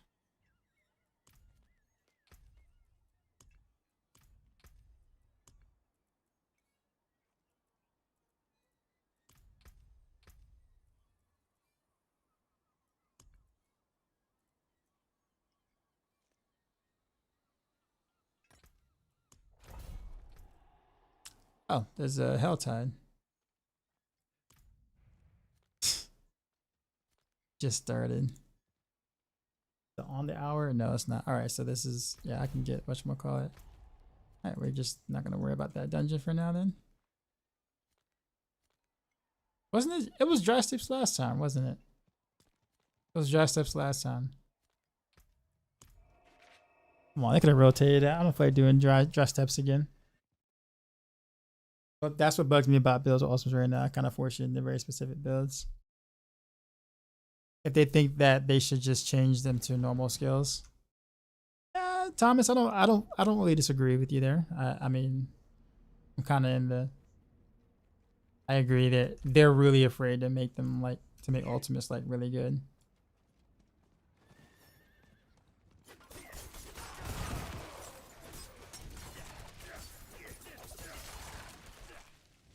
I'm not ready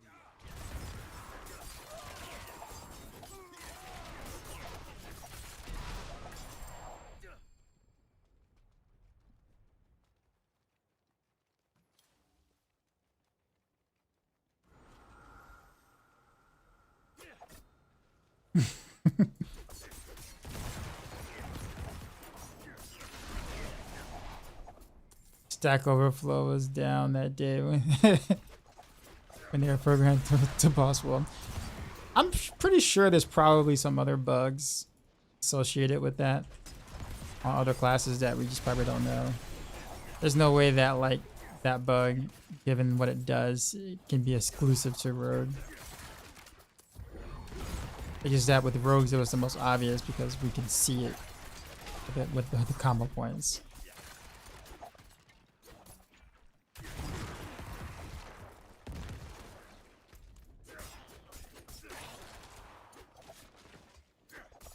Swerk isn't bugged right. Oh no, they are. Wall Lightning is bugged. Not because it's a boss will, but yeah. It is doing 10 times the output that it's supposed to.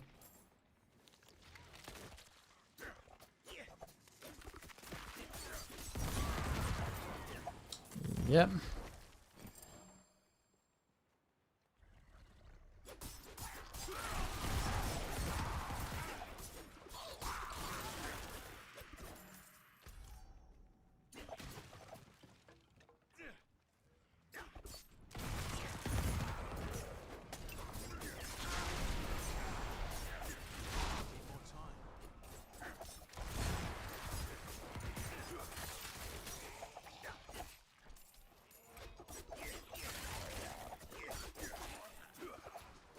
Yeah, so for barbs, yeah, overpower is just overtuned.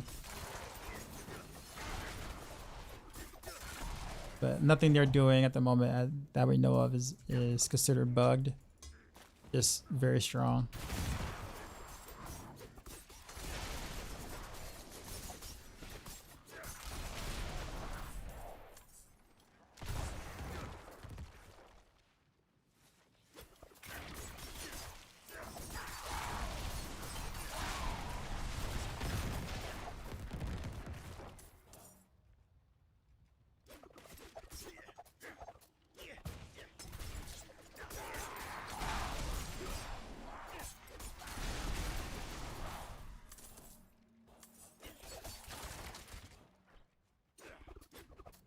Hello, Keystone.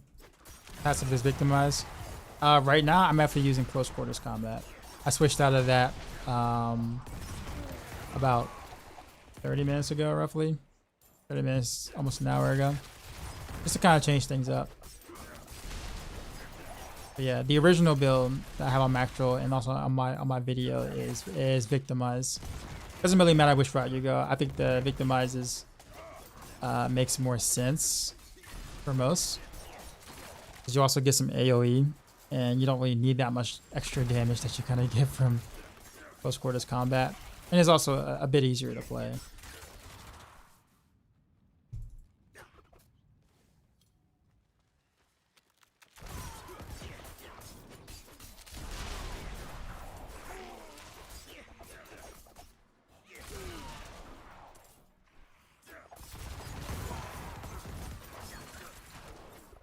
Shadow step to proc close quarters combat as a cut throw skill. Yep.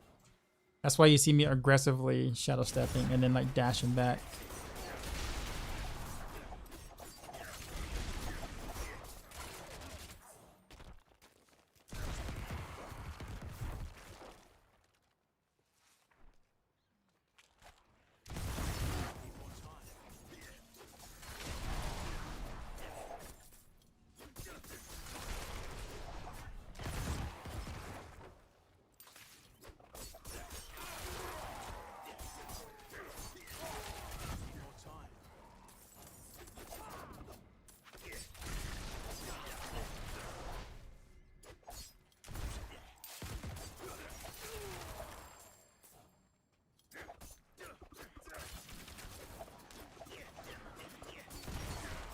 They're using the barrage build. Yeah, it plays exactly like this.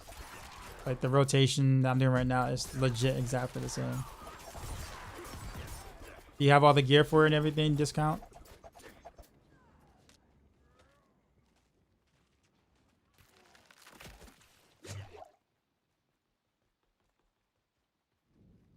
Especially to boss will.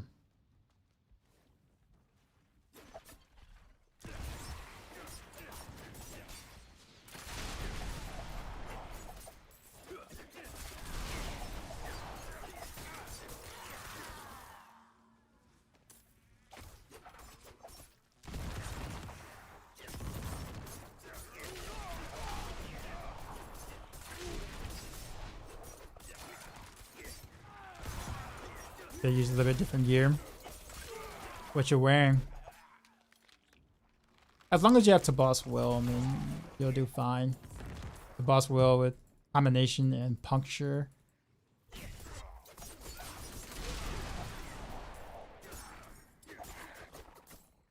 Even got shackled, dude. That is nuts. I wish I had that. I need more time.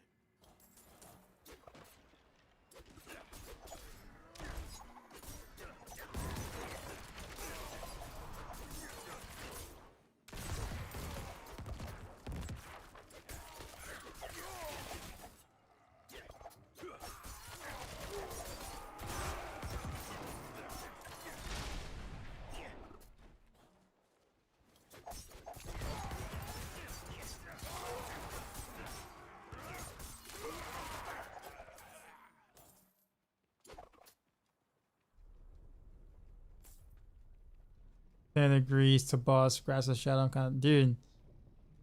10 degrees and grass of shadow, yeah. You definitely you might be missing some aspects then.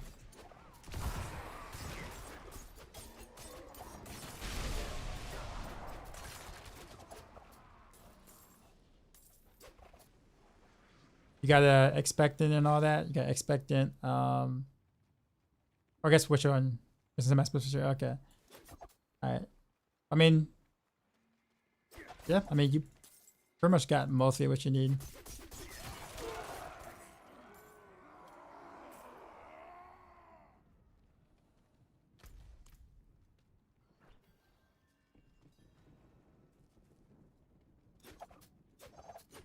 Can't see chat anymore. Twitch is laggy.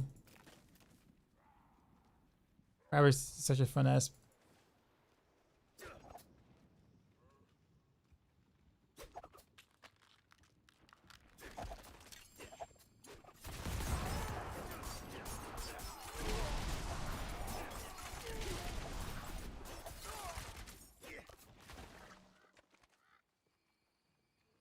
I think I'm missing a structure somewhere.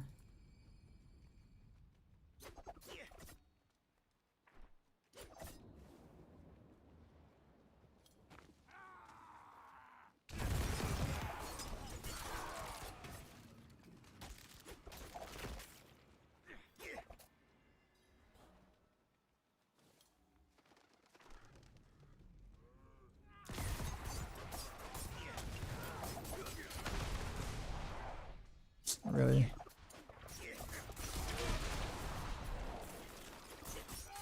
There it is. I've been walking around this whole area for like a while.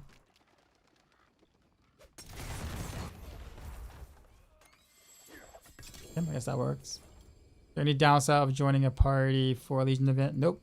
No downside at all. I'm gonna change boost for aspect of shared misery or Ghost Walker.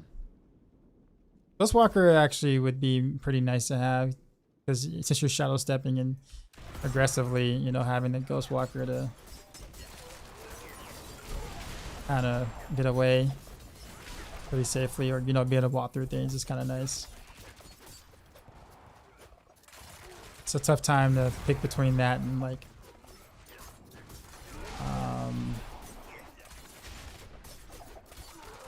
Manglers. Because Manglers doesn't seem like it does much, but Manglers is amazing. Especially when you... Manglers is good mostly when you put these two here. Once you get... You get 1.2 trick attacks, Manglers becomes like absolutely amazing.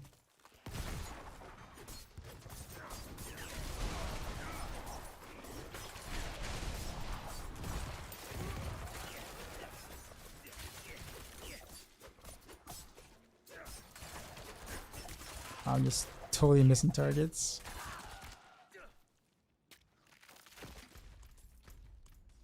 I need more time. Need more time.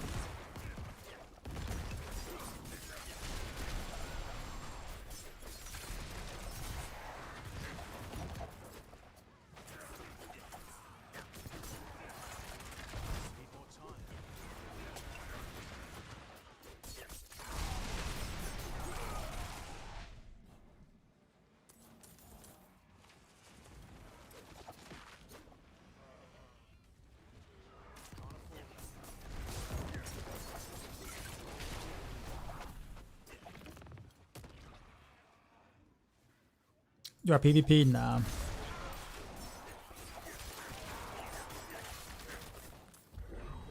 I generally don't really care for much PvP in like an action RPG. If I want that sense of like, you know, 1v1 type sort of thing, I'll generally like play a fighting game instead, usually.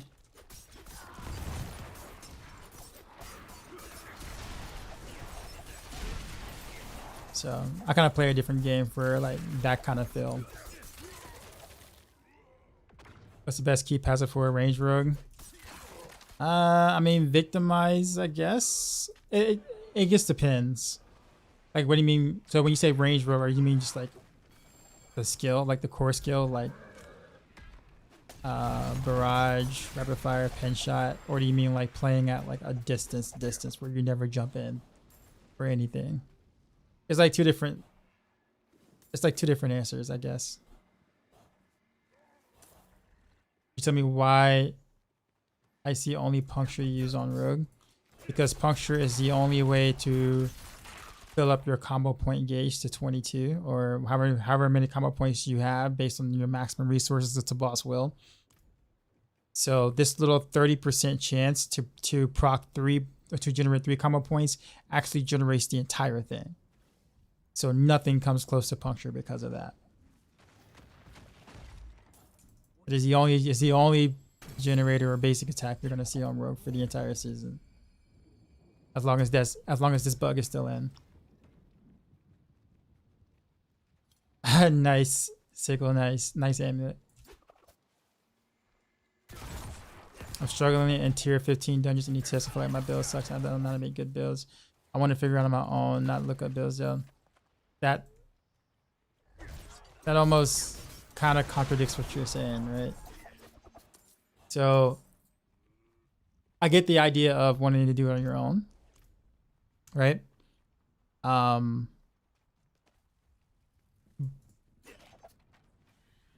If you don't have any experience in action RPGs, that's going to be very, very tough. Like, if you've played other action RPGs before and you play, them for quite a bit of hours, you can kind of come up with a workable build on your own. Most of the time, because then you know exactly what to look for generally, or how things generally would work in action RPGs. But if this is your first time, it's like really rough. It's hard to give you tips without telling you to go somewhere and look at what it is you're doing. Cause like I don't know what it is that you're missing.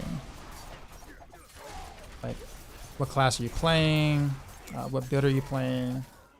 Or I guess what skills are you using? I guess would be a better way to say it. There's a lot. Barrage and rapid fire. Okay, so if you just want to use, I'll put it this way. Basically, close quarters combat is the best key passive period right now on Rogue. It's like almost like no contest. But you can get away with using Victimize on rapid fire if you don't like jumping in close. Because rapid fire deals so much damage to boss will combo point things or whatever that that you can get away with not needing close quarters combat. Because at that point, you kind of just want the AoE from Victimize. So therefore, you can clear better.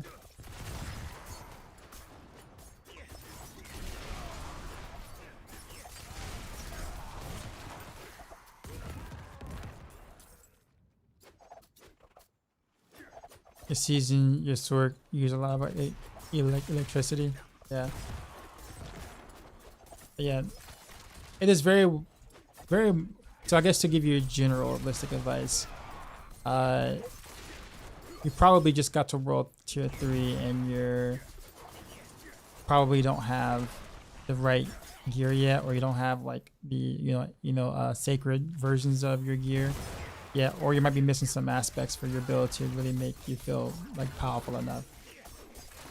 Again, you say electricity. I don't know exactly which lightning sword build that you're trying to build into or want to create. But yeah, most likely just upgrades. You're gonna need sacred gear, especially your weapon.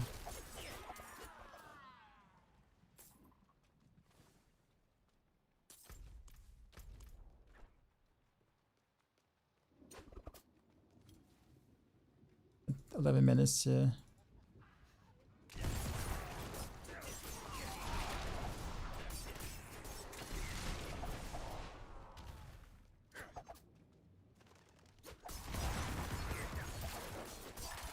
right now is decent, but it gets exposed in higher tier dungeons, and this is kind of your first action RPG style. Well, that's the thing, I think. So when you're gearing up still, when you're leveling and gearing up still, the idea isn't to try to push higher tier nightmare dungeons. Like, I would stay in the lower tiers. Don't try to go higher than your character can handle at the time, because at this point right now, it's about getting better gear. And if it takes you way too long to clear a dungeon, then you're not getting more gear at an efficient rate.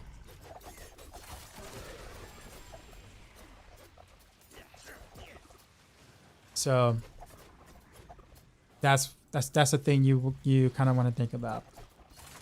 Like, especially as you're leveling, almost all of us literally just play the tiers that were close to our level, and that's it. In terms of nightmare dungeons, you know, you're not trying to push too high because it's really inefficient. When the idea right now, especially at your level, is just to gear up better.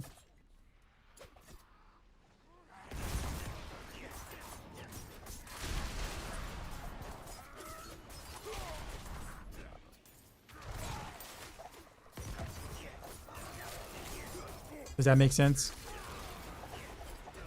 Thank you very much for streaming. Gotta go sadly. All good, man. Appreciate you stopping by. Trying to continue to keep doing these double streams with Twitch and YouTube. It can be a bit much to handle though, just because trying to have both chats up on the screen and try to follow both. Good thing is I'm not really, you know, I'm not big yet, or I'm not a massive streamer, so I don't have to worry about chat being too wild yet. But yeah.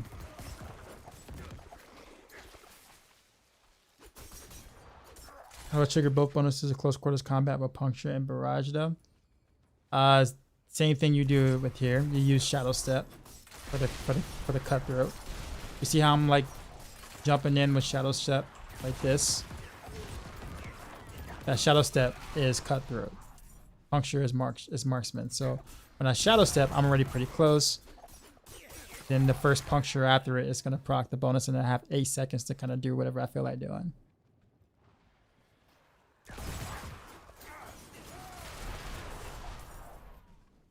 It's a very active play style for sure, but it's the best way to get the most damage out of your build. Doing hell ties and getting garbage stuff. What's the best place to get good gear? It takes time. It takes time. It's an action RPG, so it's basically a loot pinata game. You're not gonna like doing one specific content isn't gonna get you, isn't going to net you better pieces of gear all the time per se. Right. Bosses will, you can be able to, you know, target farm for certain pieces of gear, but you know, unless you look it up on the website or something, you won't know what pieces of gear they are, or even probably how to summon these bosses, to be honest. But yes, I mean, it's basically RNG. Sometimes you'll get good pieces of gear, sometimes you won't. But there is no like specific area that's going to guarantee you much better rolls or drops per se.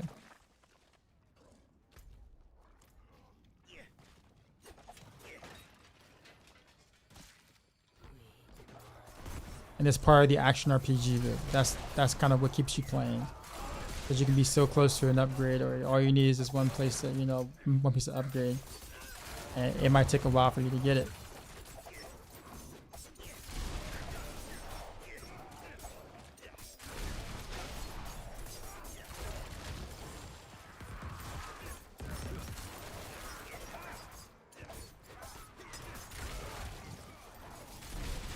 But yeah, eventually you do want to be, you do want to go to tier 4, of course, world tier 4, for like the bigger item levels of the same item.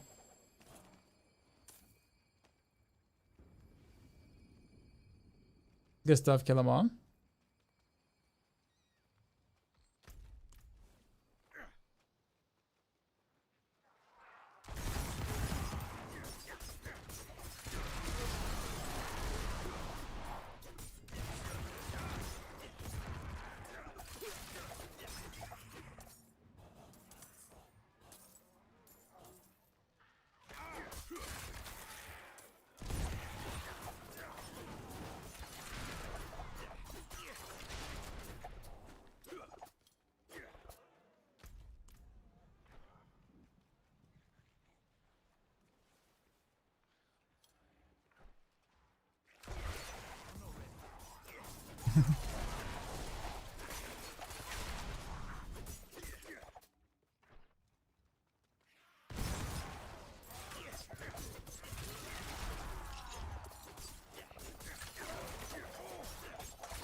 I just love you. That's why you're streaming. You know, just keep me in the background. The part that sucks about like, you know, watching on YouTube versus Twitch is the fact that I can't play music on YouTube. So like, you don't get to hear any of the, you know, playlist stuff that my normal chat on Twitch hears. YouTube is a lot more strict about that than Twitch is in terms of like the VODs and stuff. So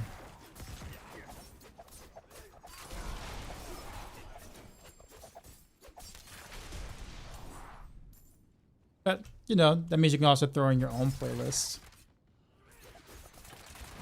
watching, because then you know, it can mesh with whatever you're listening to in the background.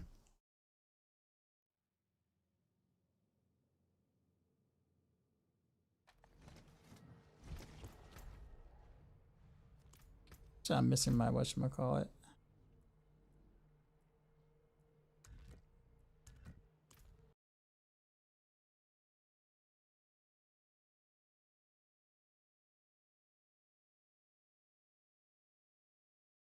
Oh, it's over here.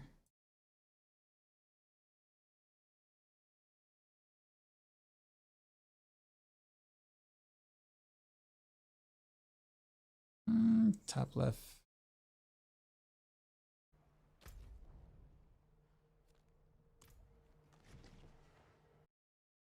He's just way slower than ball like this work.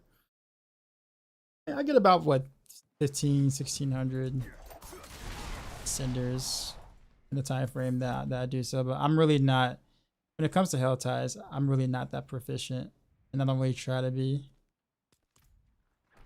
because there's really, I mean, there's nothing to gain from it other than like getting the steel chest, and that's kind of really it. Everything else about hell ties is very mediocre. Once you get the steel chest, that's kind of it. You don't really care, and every build can pretty much do that.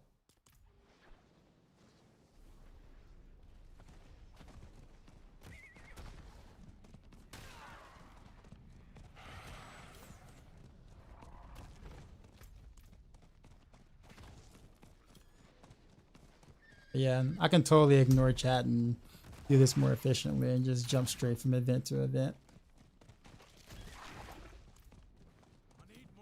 But I don't think it's worth.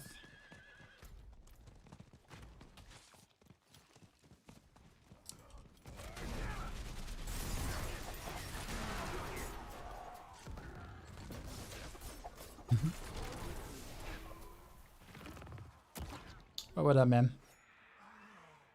Well, yeah, I got it. I was gonna say, I'm like, please don't disappear on me.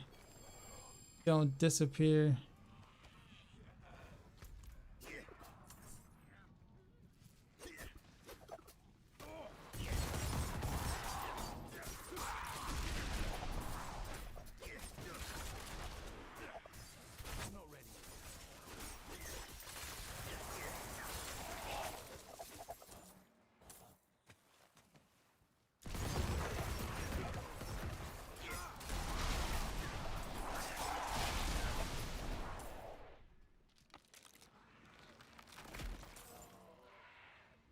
The last time people complain everything's a nightmare dungeon, so everyone's stuck in there.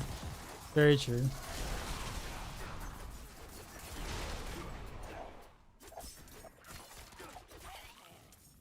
need more time. It means if you get the butcher, I'm gonna think it's me.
But yeah, it says faster to skip to events.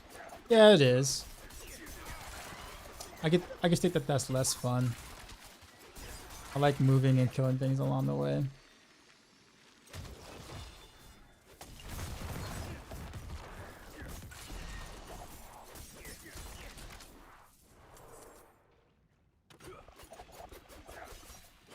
Over here right now says, do you ever miss?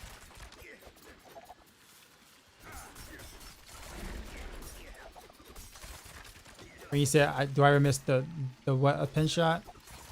Sorry, my thing is blocking that one word.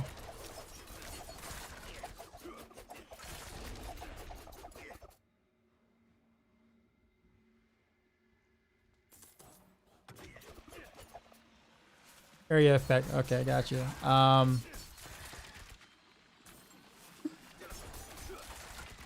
mean, somewhat, yeah. I really don't mind this though. I mean, this is fine. Like the AOE of this is fine. Specifically when I have Shadow Imbue, it's usually okay. But I like being able to kind of deal with all situations with one skill. If I can get Poison Imbue to be strong enough on a traditional pin shot build, like just regular pin shot, no rapid fire attached, I would go that option instead. But it just requires you to spec way too much into Poison Imbue to make that to make Poison Imbue actually worth it. Or like a build that isn't designed for, you know, poison. So, but poison is almost like you're either all in or you're just not in at all. It would be very good for single target, like to kind of hide the single target weaknesses of a pin shot.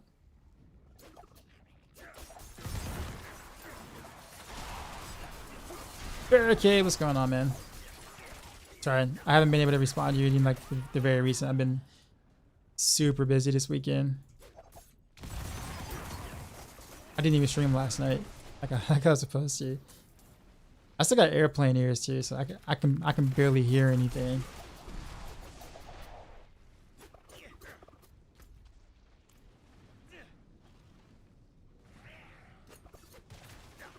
You agree with the essay points? You just go too far in one direction or the other. Lilith didn't need a nerf. His hitbox is fixed. She should be kept for a casual play. We get a ton of gold from whispers, but it's irrelevant because we're gated behind L-Tide's resources to operate. It was nerfed massively. 40% faster to 100 when it was already extremely fast getting to 100, etc. So the thing is with that is those are very valid points, but there's a method to catering to the majority right now, because Blizzard wasn't, you know, in good. They weren't really in good with the masses during season 1, so they needed something. They needed to do something that was going to get, you know, most players to come back and play. And most players that come back and play are not blasters. They're not people that, you know the game inside out. Or play quite a bit, right? These are your, you know, like, you know, those who may have never made it to 100 before type players, right? And that's fine, but that's what they cater to for season 2. Appreciate the follow. But the target farmer bosses for them. No, the whole patch was for them, not. Oh, sorry, the whole season, like all of this. Like the majority of this was not for any blasters at all. It was specific. It was designed specifically, or catered specifically to, you know, to, I guess you could say, the casual. I don't want to say casual because casual sounds bad, but yeah, the average individual. It was catered to that, all of it. If you think about the like most of the choices they made and everything you just said, literally it was for the casuals. People wanted to get their Lilith kill without, you know, getting in a group and someone carrying them. Well, now they can. Even if it means there's 0 challenge for the rest of us. Which the rest of us is like, you know, maybe 2 to 3% of the player base. by comparison, right? But yeah, that's why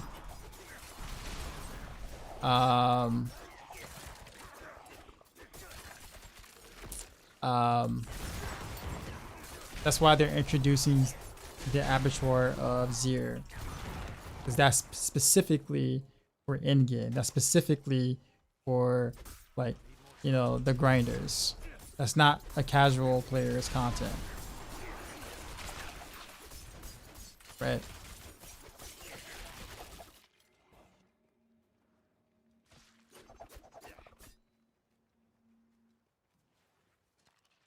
Yeah, but Seiko, the thing about it is that Seiko is that that's a little bit different. Path of Exile story is a bit different. They started out that way. They started out that way, and they came into the market at a time where D3 was doing very poorly. PoE would not be nearly as big as it is right now if their timing at launch wasn't as good as it was. If D3 was actually good around that time frame when PoE launched, we would be having a much different tune about PoE. Because PoE actually really wasn't that good when it first came out either. It grown to be a lot better, obviously, over time, just like most action RPGs. But yeah, it was because D3 was so bad at the time that PoE, you know, actually gained a following at the start. And it gained the following at the start by also being very difficult at the beginning. Thing about it is that right now, Sickle, most of the complaints that came in were not necessarily from your grinders. These were from more casual players. They were upset that they couldn't get to 100. They were upset that the only content that seemed like the only way to really level up your character or feel like you're making progress was in Nightmare Dungeons. There were a lot of people that were upset by that. Don't get me wrong, the grinders were upset about that too, but you definitely heard a much larger scream from that.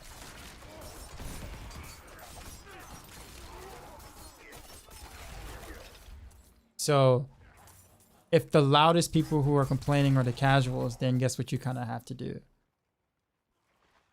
from a business standpoint. You can't just be like, screw y'all, we're gonna leave it as it is, and then add just, you know, grinder content.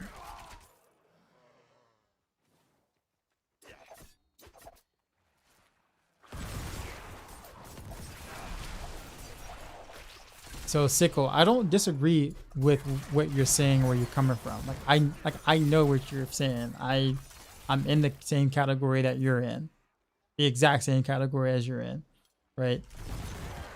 So I totally get what you're saying. I'm just saying from a business standpoint, it makes sense for them to do what they did, because the grinders are going to stick around a little longer. The casuals are going to, you know, for the most part, come and go.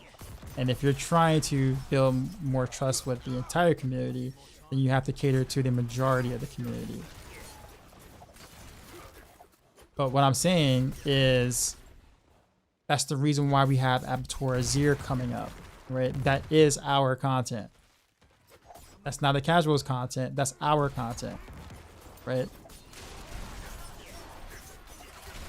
Easy solution would be to make grinder content and casual content, maybe both. You know, is anyone hearing anything I just said? Like legit, anything I just said. What is Abattoir Azir? That's grinder content, right? That is grinder content. Next season, guess what we're getting? Gauntlet, leaderboards. What is that? Grinder content.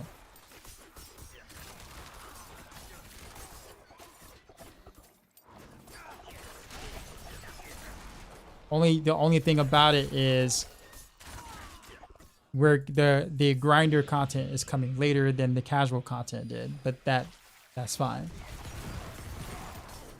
As long as it's coming, I'm cool with it.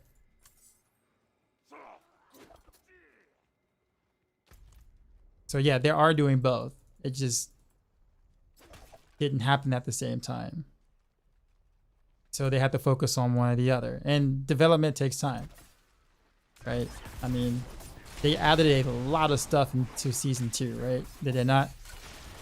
Like, I'm pretty sure they would have been pretty cool with, you know, hey, we could have put in Abattoir or Azir at the beginning of season 2, but maybe they just couldn't do it all. They couldn't put all. I mean, the patch notes was 41 pages long, right? So it's not like they were just messing around, being lazy, and being like, yo, you know, they just not doing enough for the game.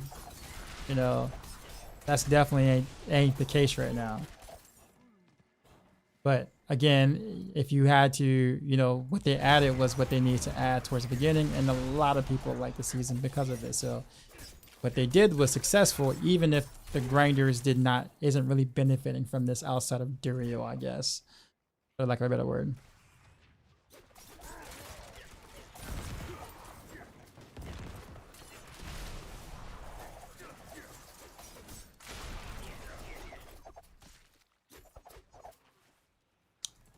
I mean, I don't like what they did to Uber Lilith either. I think that personally, I think that should have stayed where it was, the way it was. That should have stayed. But again, you know, I get why they did what they did, even if I enjoyed fighting Lilith, but no longer enjoy fighting her now because she's such a pushover. But anyways. Someone said something else. I think I missed someone's question. How often do I use rapid fire on pen shot build, in-game late build? Basically single target situations. You always start with pen shot. Rapid fire is just to clean up whatever pen shot didn't. So like when there's no more density or whatever, and it's only like maybe 2 or 3 mobs around, then you just use rapid fire instead. Or of course, you know, a boss.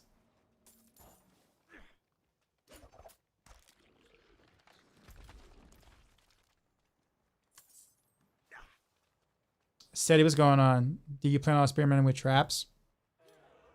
With traps. Like depth trap, cow trap, poison trap. I kind of did a little bit of all of that already. Somewhat. Not depth trap. I never really cared for depth trap, but I was playing with poison trap earlier, actually. And then in the stream. Using poison trap and the unique ring. Get the pull and everything. Kind of liked it.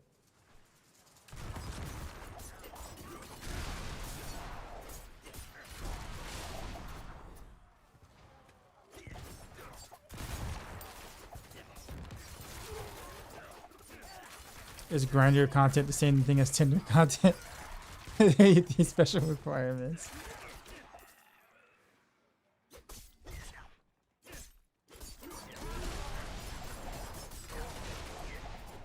Your Uzi build is by far the best range build I played. Thank you. Oh, thanks for the compliment. You're welcome. I'm a ranged enthusiast myself, so trying to come up with as true to a range build as possible was like pretty hard to do with close quarters combat being the, you know, the meta and things. And but I do find the range rapid fire build quite a bit of fun to play, even if I would like to play it with a bow and arrow, like bow and forceful arrow.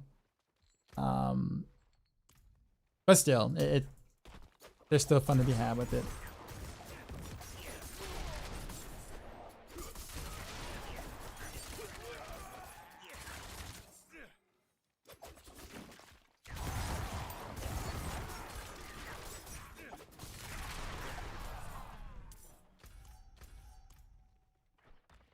They will eventually get that balance right, but it seems like they aren't going off of historical knowledge of the market.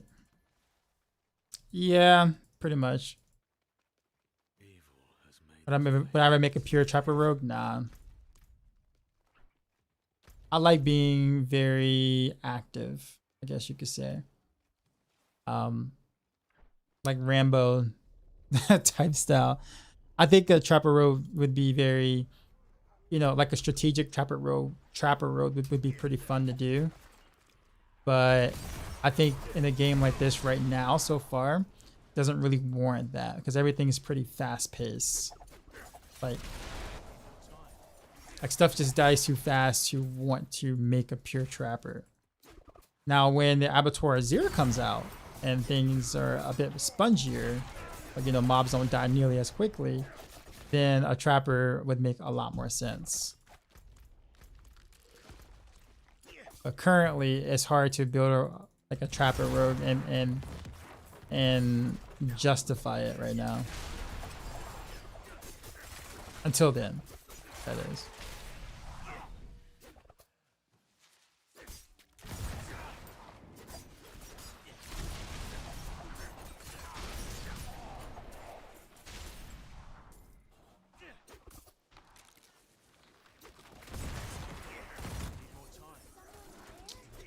I'm rolling a rogue now. I like to know rapid fire is considered the best bow rogue build.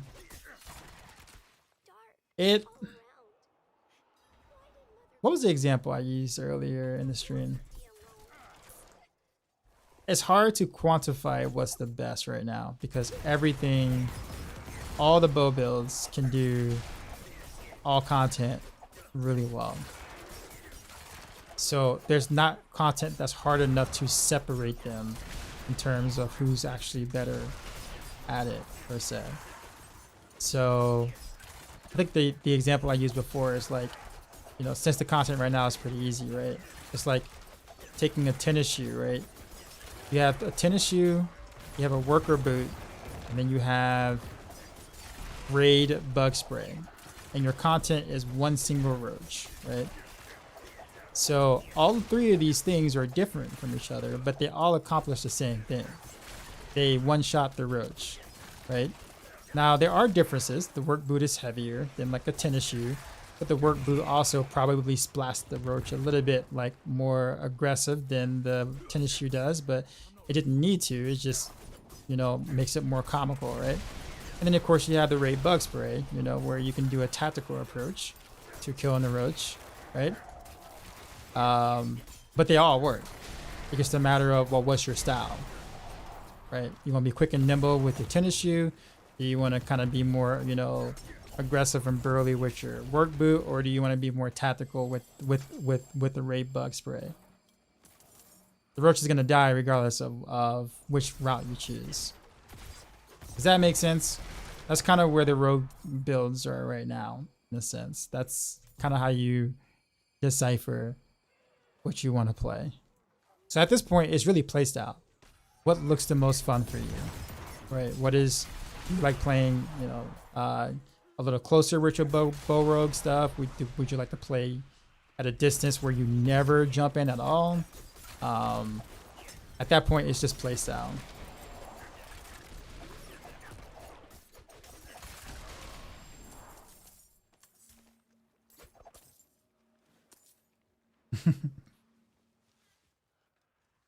I said that example again because I really do think it makes a lot of sense in this context.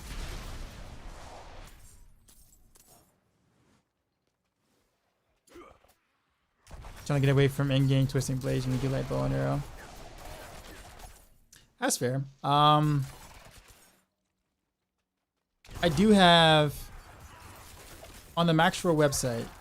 I do have build guide videos with gameplay towards the beginning of each one of the videos on each one of those guides for barrage and rapid fire. I don't have one for pin shot rapid fire yet, but you can expect it to play very similar to how the barrage one plays in terms of like jumping in and then jumping back out to get the close quarters combat bonus buff.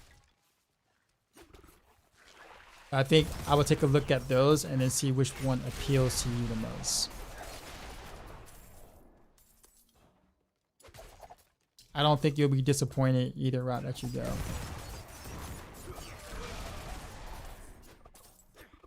But the most range type or like archetype per se, like if you just want to try to have a true range setup, the most range setup you're gonna be able to do is rapid fire. The one that's I built on Maxroll.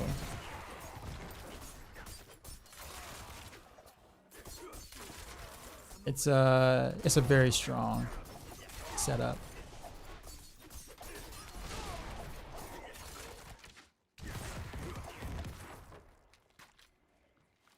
It seems to be in the aspect package for stun grenades too. Do you think they have a use? They're trying. They're trying really hard to make us use stun grenades. The procs or whatever. They really are trying.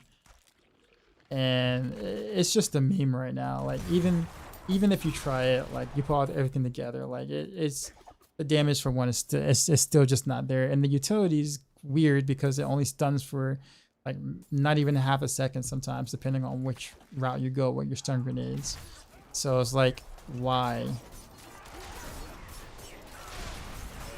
But they're really trying to push the playstyle, and like I think it's bothersome because they can focus on things that people actually want to play that really needs help or fixing, rather than things no one is thinking about, which is, well, grenades or grenade procs. I put it that way.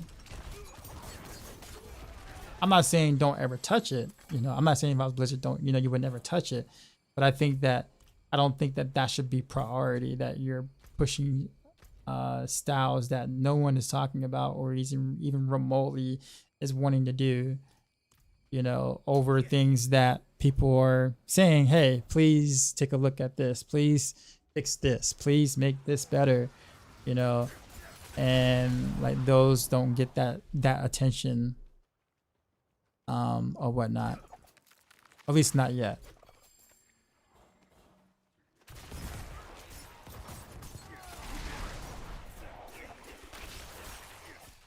Don't get me wrong, like I commend them for trying, you know, different things and whatnot, but I feel like those things should happen after, you know, the things that the player base have, you know, been wanting, I guess, if that makes sense. You know, fix now and then explore later, kind of thing.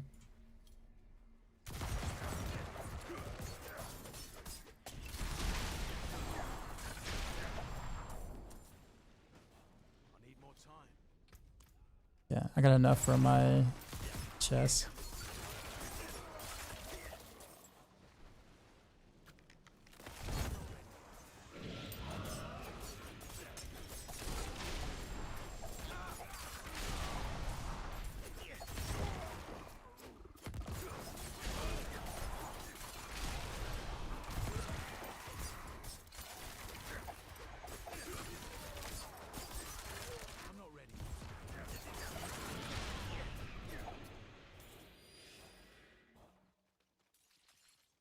Appreciate the follows on Twitch mobile, and then we'll stop freezing. You might, depending on what your bandwidth is, you might need to turn it down on quality a little bit since you're on mobile.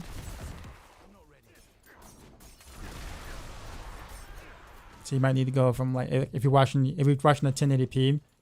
You don't have the bandwidth, you might want to try to drop it down to like 720p.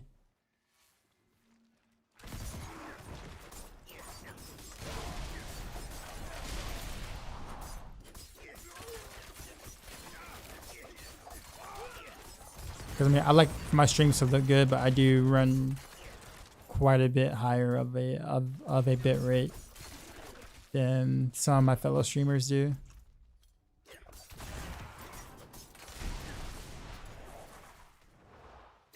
Okay, let's figure out where the chests are now. Okay, wow, it's in the middle of nowhere. Oh, here.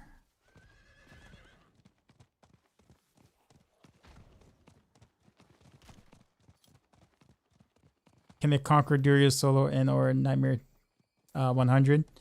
Yeah, well, Dario is not really a challenge. Nightmare T100 Nightmare Dungeons, yes. In fact, it's in the gameplay video of the guide. Like in the very beginning, you see me doing T100 with that.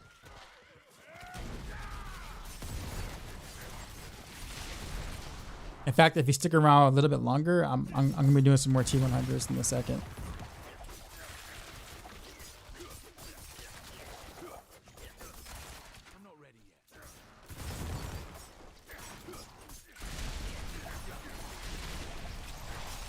I mean, you can pretty much two-shot Duriel with this. Most likely two, maybe three-shot Duriel without changing a thing. Of course, you can change up your build to, you know, make it a one-shot if you want, but that's literally changing up like your amulet and vampiric powers for that.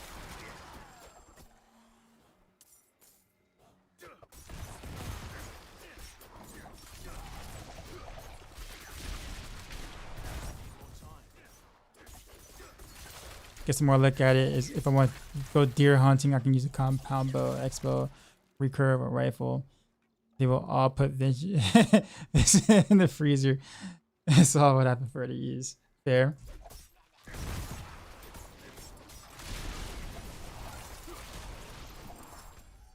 Yeah, I don't have time for these chests to get all bugged out.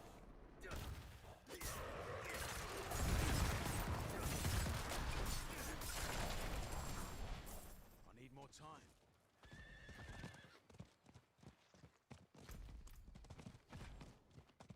Isn't that around here somewhere?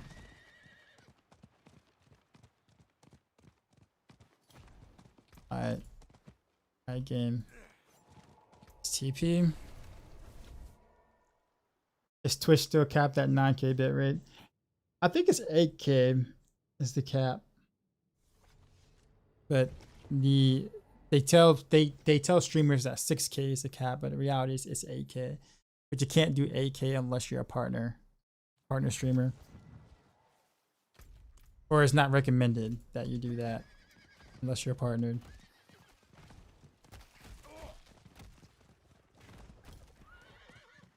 Yeah. I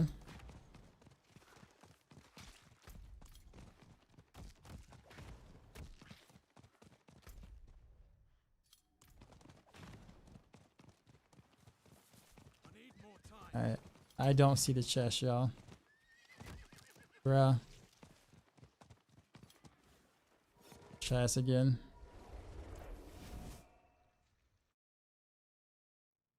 Do smoke grenades have any potential replacements? You mean like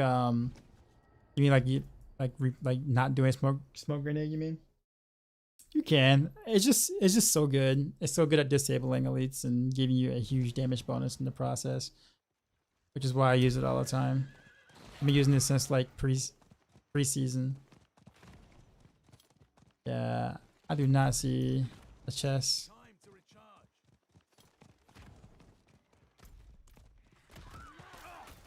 Alright. Well, we're gonna go see if I can at least get the other one because I'm running out of time.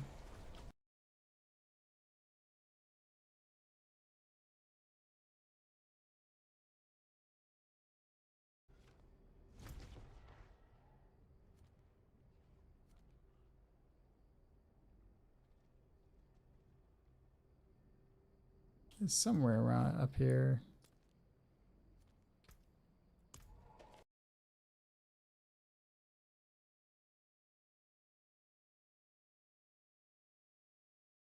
Might not make it because I was trying to so hard to find that one chest.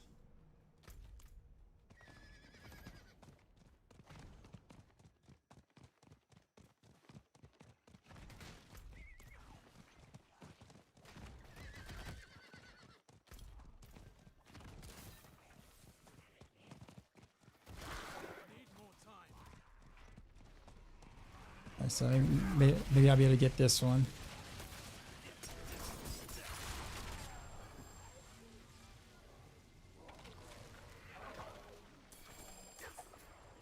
Alright, well. Rip other chest, but that's okay. I TP'd in and out like 3 times and didn't see it.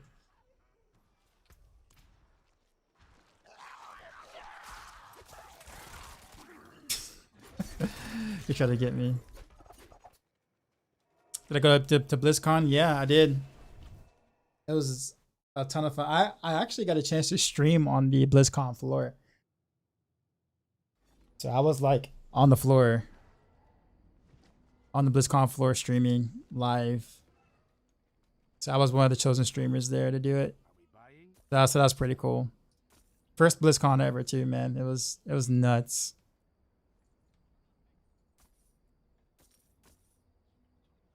It was really cool meeting all the content creators too as well, man. Like in person. Like it's I mean, obviously we socialize like via Discord or whatever like that all the time, but like being in person, chilling with them was like really, really awesome.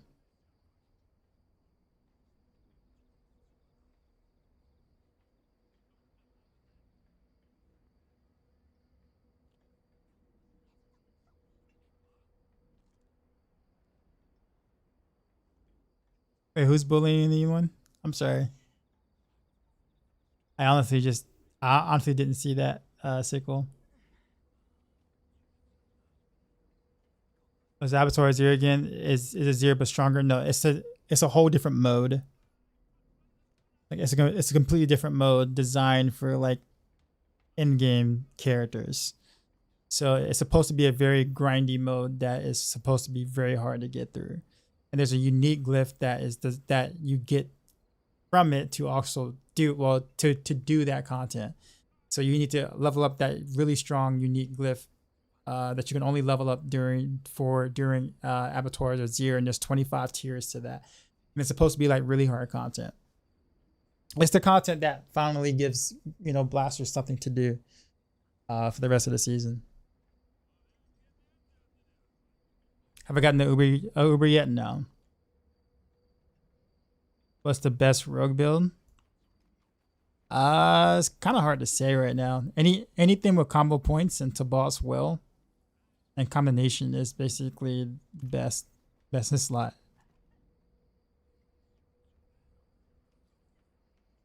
Oh, it's kind of sort of in jest. Okay, yeah. I don't think anyone was trying to bully you. At least I hope I wasn't trying to bully you. Or that's how you took it.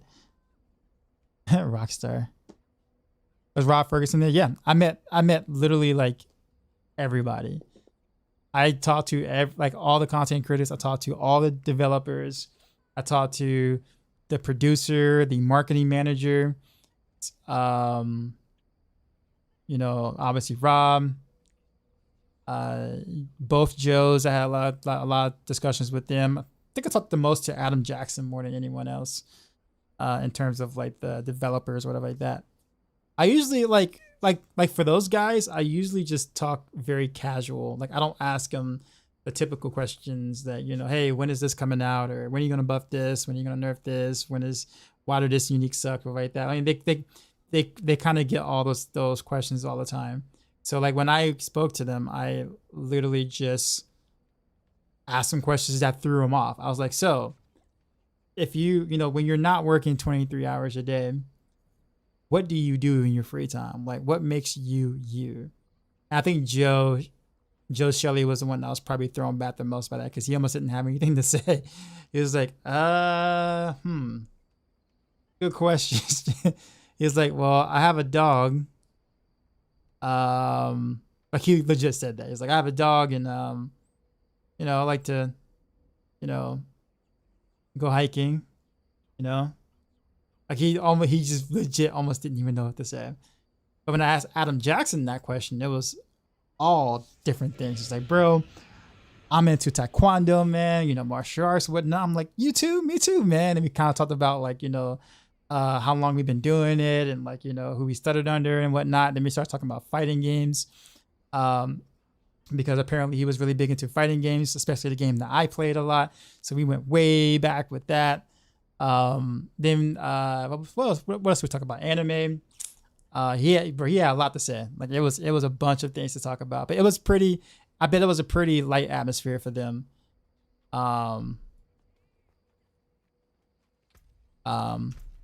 Because it's like, they're not nervous saying things they may or may not supposed to say, or the normal things they talk about at work. It's like he was happy to kind of talk about something that wasn't work. So I think he was legit cool speaking with me as long as he did. It was a fun conversation. Oh, different chatter. Okay, gotcha, Sickle. I got you. They couldn't give you a desk room on the floor. Well, I mean, yeah. I mean, we did have like stream setups. We just call it the show floor. So when I said we stream on the floor, that's kind of what I meant. You're probably messing with me, but all right. So this is T100 for the guy who was asking about it. I haven't heard a song in a long time.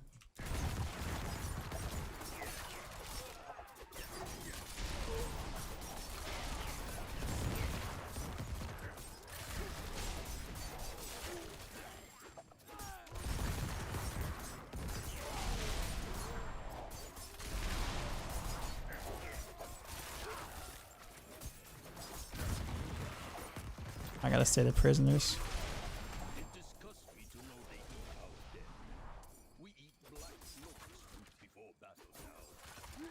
survive, the healers give us sleep to try and halt the poison. But if Roman abominations take the spell, the meal they make of us will be their last.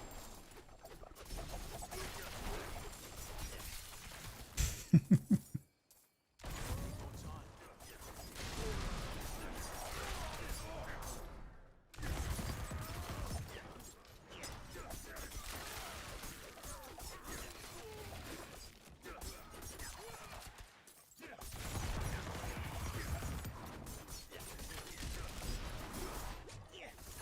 Oh, he didn't die instantly. More time.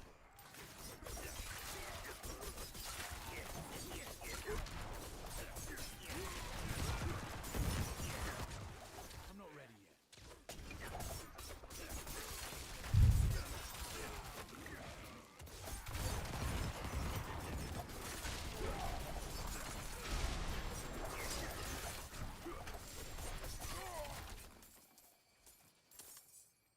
I'm not ready. This is hella fun though. Maybe a crossover event. Oh, you mean Diablo event where you have to defend the castle and the wave-based content?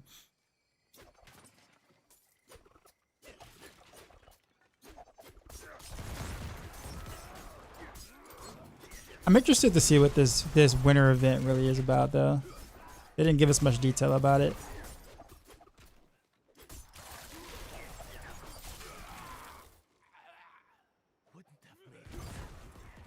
I have Isus Heirloom and the movement speed bonus at the dodges isn't working in Nightmare Dungeons, but works in Town in the overworld. Yeah, that's a bug. It's been reported. Yeah, this was reported like legit like 2.5 weeks ago.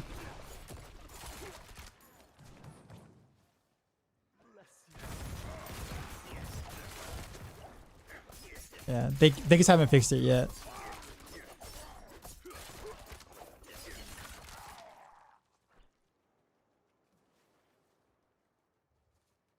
They said the winter event has new quest lines. Yeah.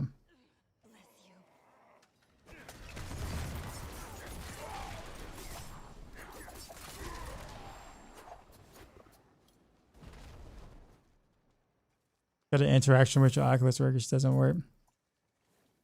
I don't remember exactly what was said about it, but I know that Northward reported that, and a dev responded to it, confirming that they know about it and the fix is on the way.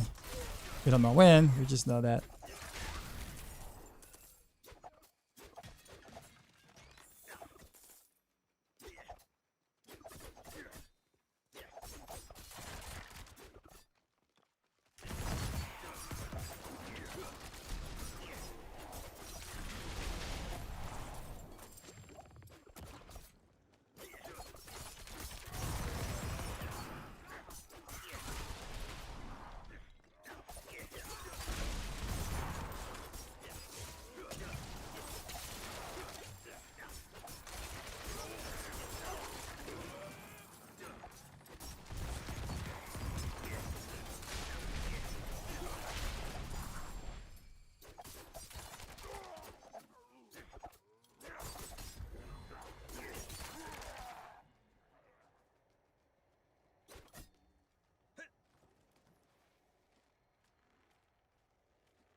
I guess I could have just went to kill the boss. I was sitting there just circling it around.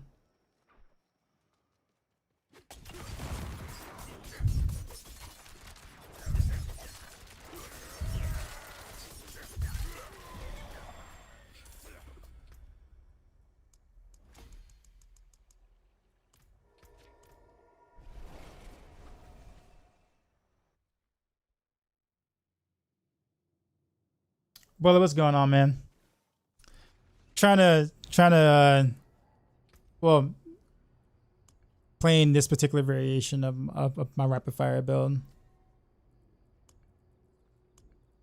Kind of squeezing, you know, every ounce of like, you know, deeps. You know, my ammo.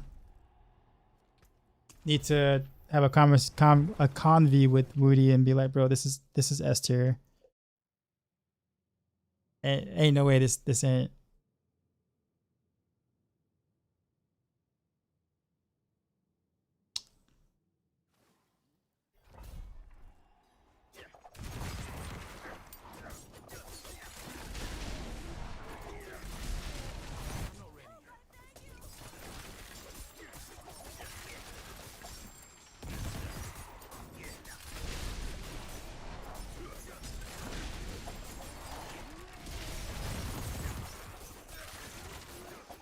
Need more time.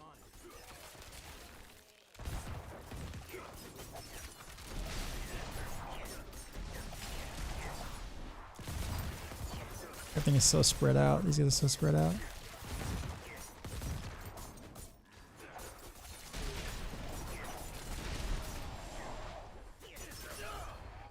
I did not see that blood boil. That's like the one fix I hate the most when I'm streaming because I'm never looking at my mini map. I'm either looking at the map or the Twitch chat. I'm not ready. I never see it.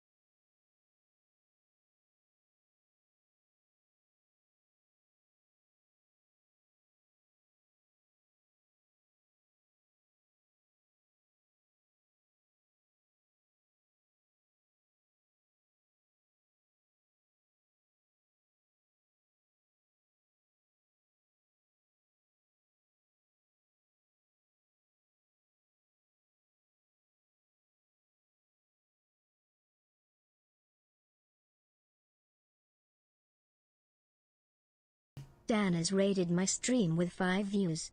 Appreciate the raid, man. How you doing, E-boy?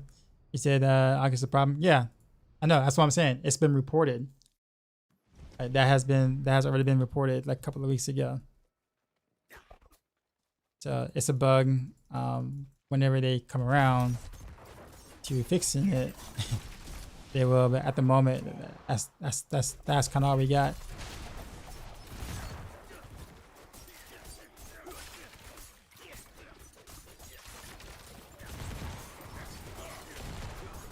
I see you now. I see you in that corner.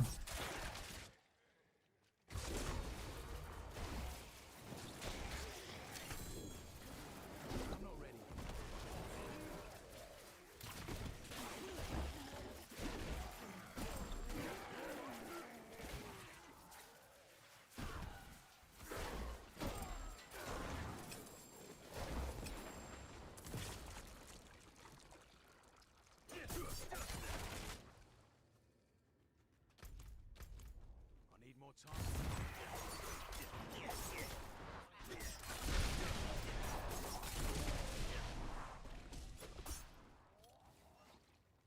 You're out of your apartment. Where are you at now? You said you were moving, right?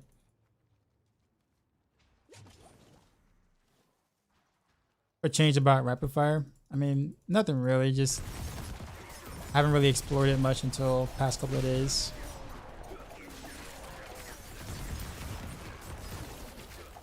Well, past week, I guess you could say.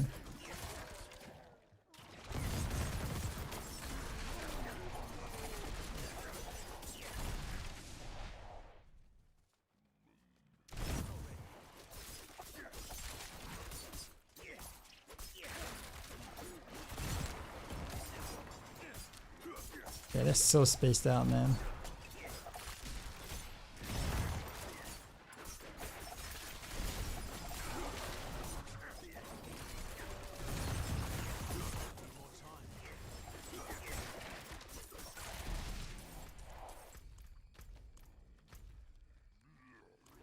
Oh, I gotta go up here. Just today. Oh, today you're leaving. Gotcha. Staying in France tonight. Heading back to Nebraska tomorrow. Yeah. Seems like everybody's moving around like similar times. You're moving. Who else was it? I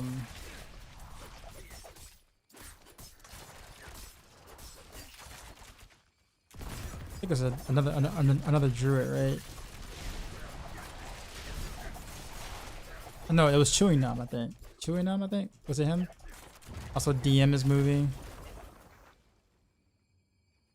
Mika moved last month.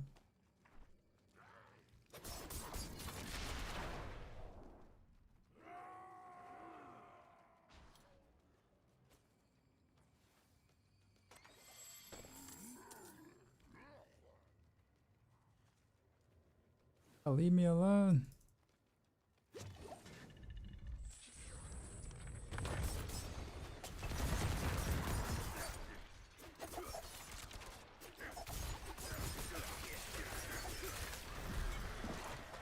Guess that works. But I killed him faster if that shadow didn't catch me off guard.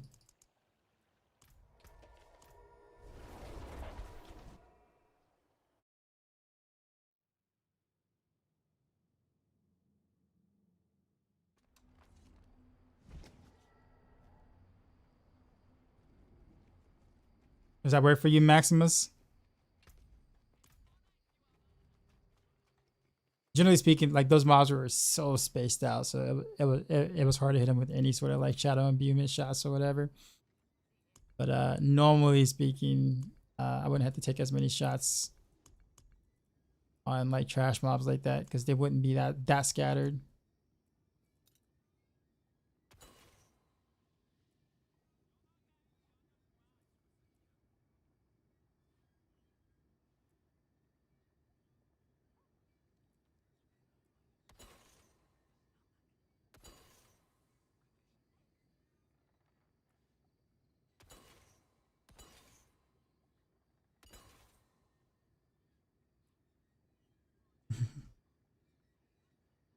Jalilish, what did Jalilish files? What's the best road build? I get that question so often. I have a level hunger sword with the planet. Oh, I already answered that question. Same person. Sorry, looking at the YouTube chat.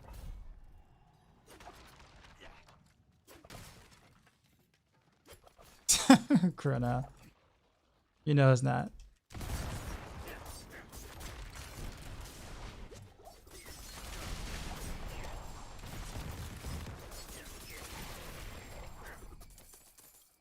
Carrying fills.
beefy boys there.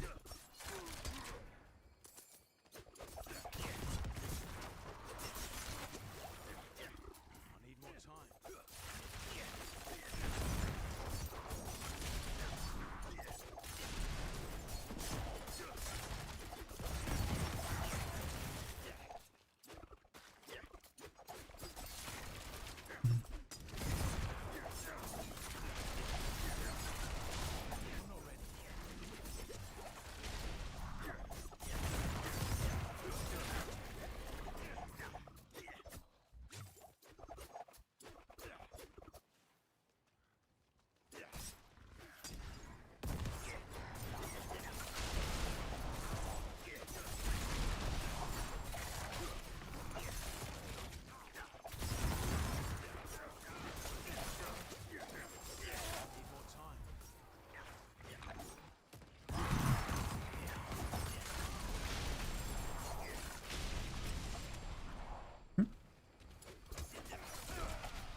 I'm not ready. Yeah, that's close.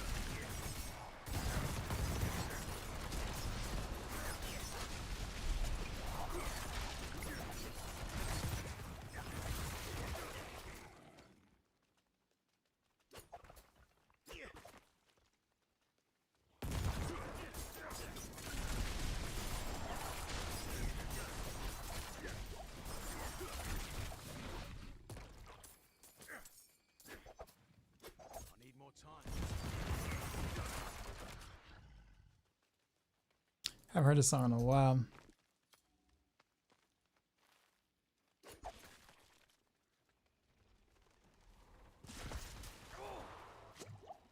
Alright.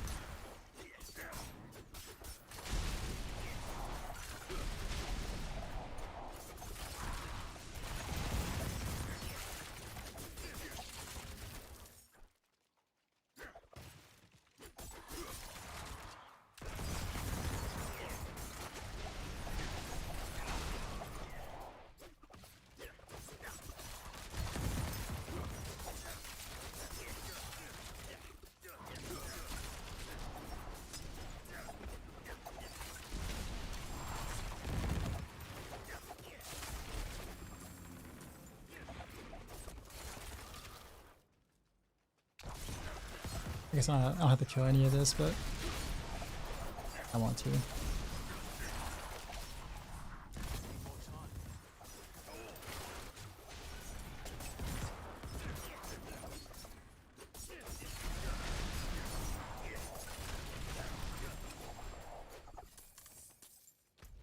Oh, well.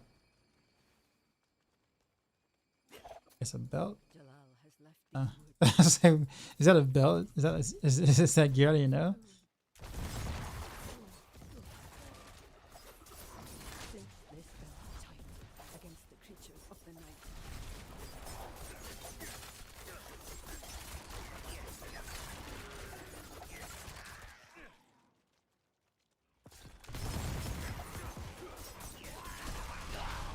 That was a bad.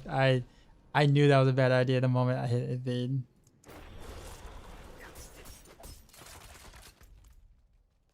I felt that death like maybe like a second and a half before it happened.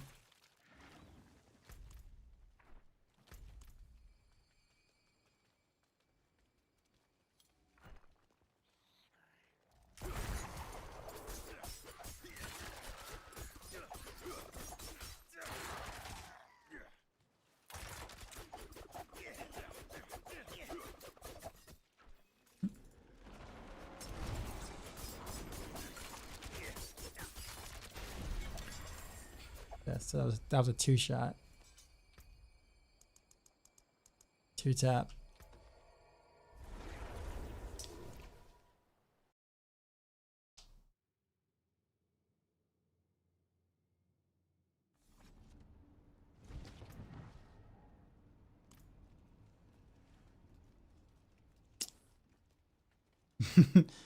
don't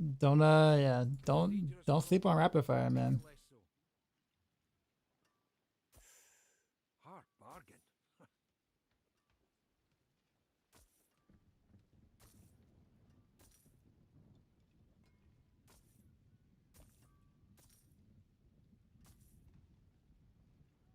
I'll work on that later.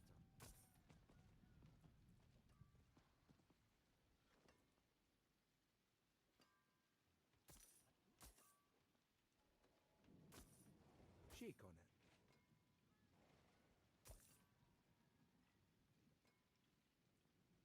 Got quite a bit of barrier stuff. I think I'm gonna be okay with that. I'm not gonna like use any barrier stuff anytime soon anyway.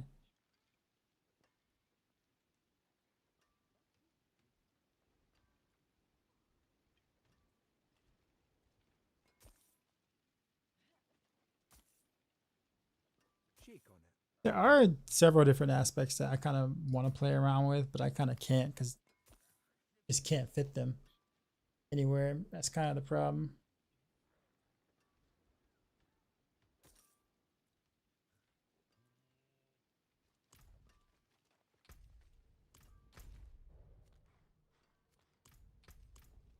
All right. All right, guys. Well, I am going to have to take off.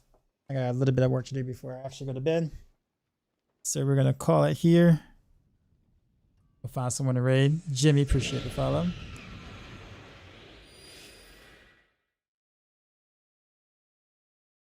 Let's see.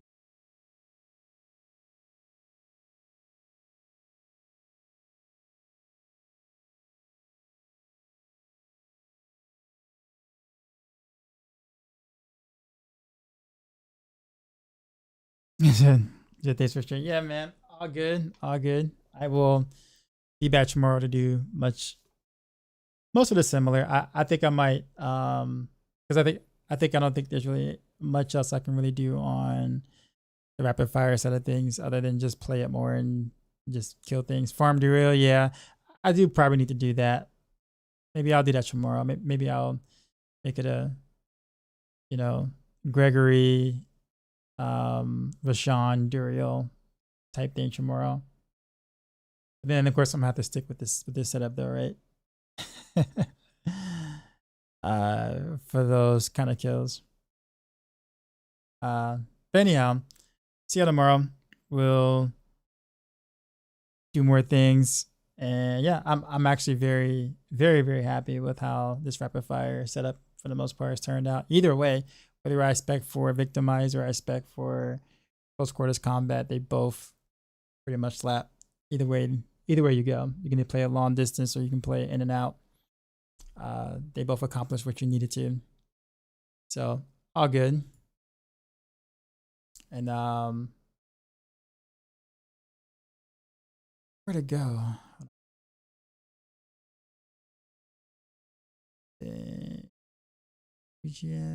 Yesterday. Night Daz.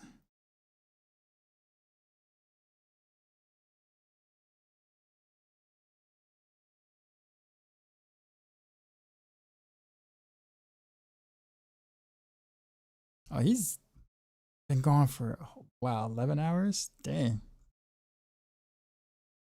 And dude.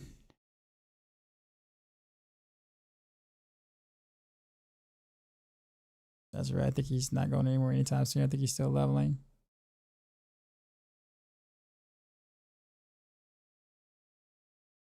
All right. And yep.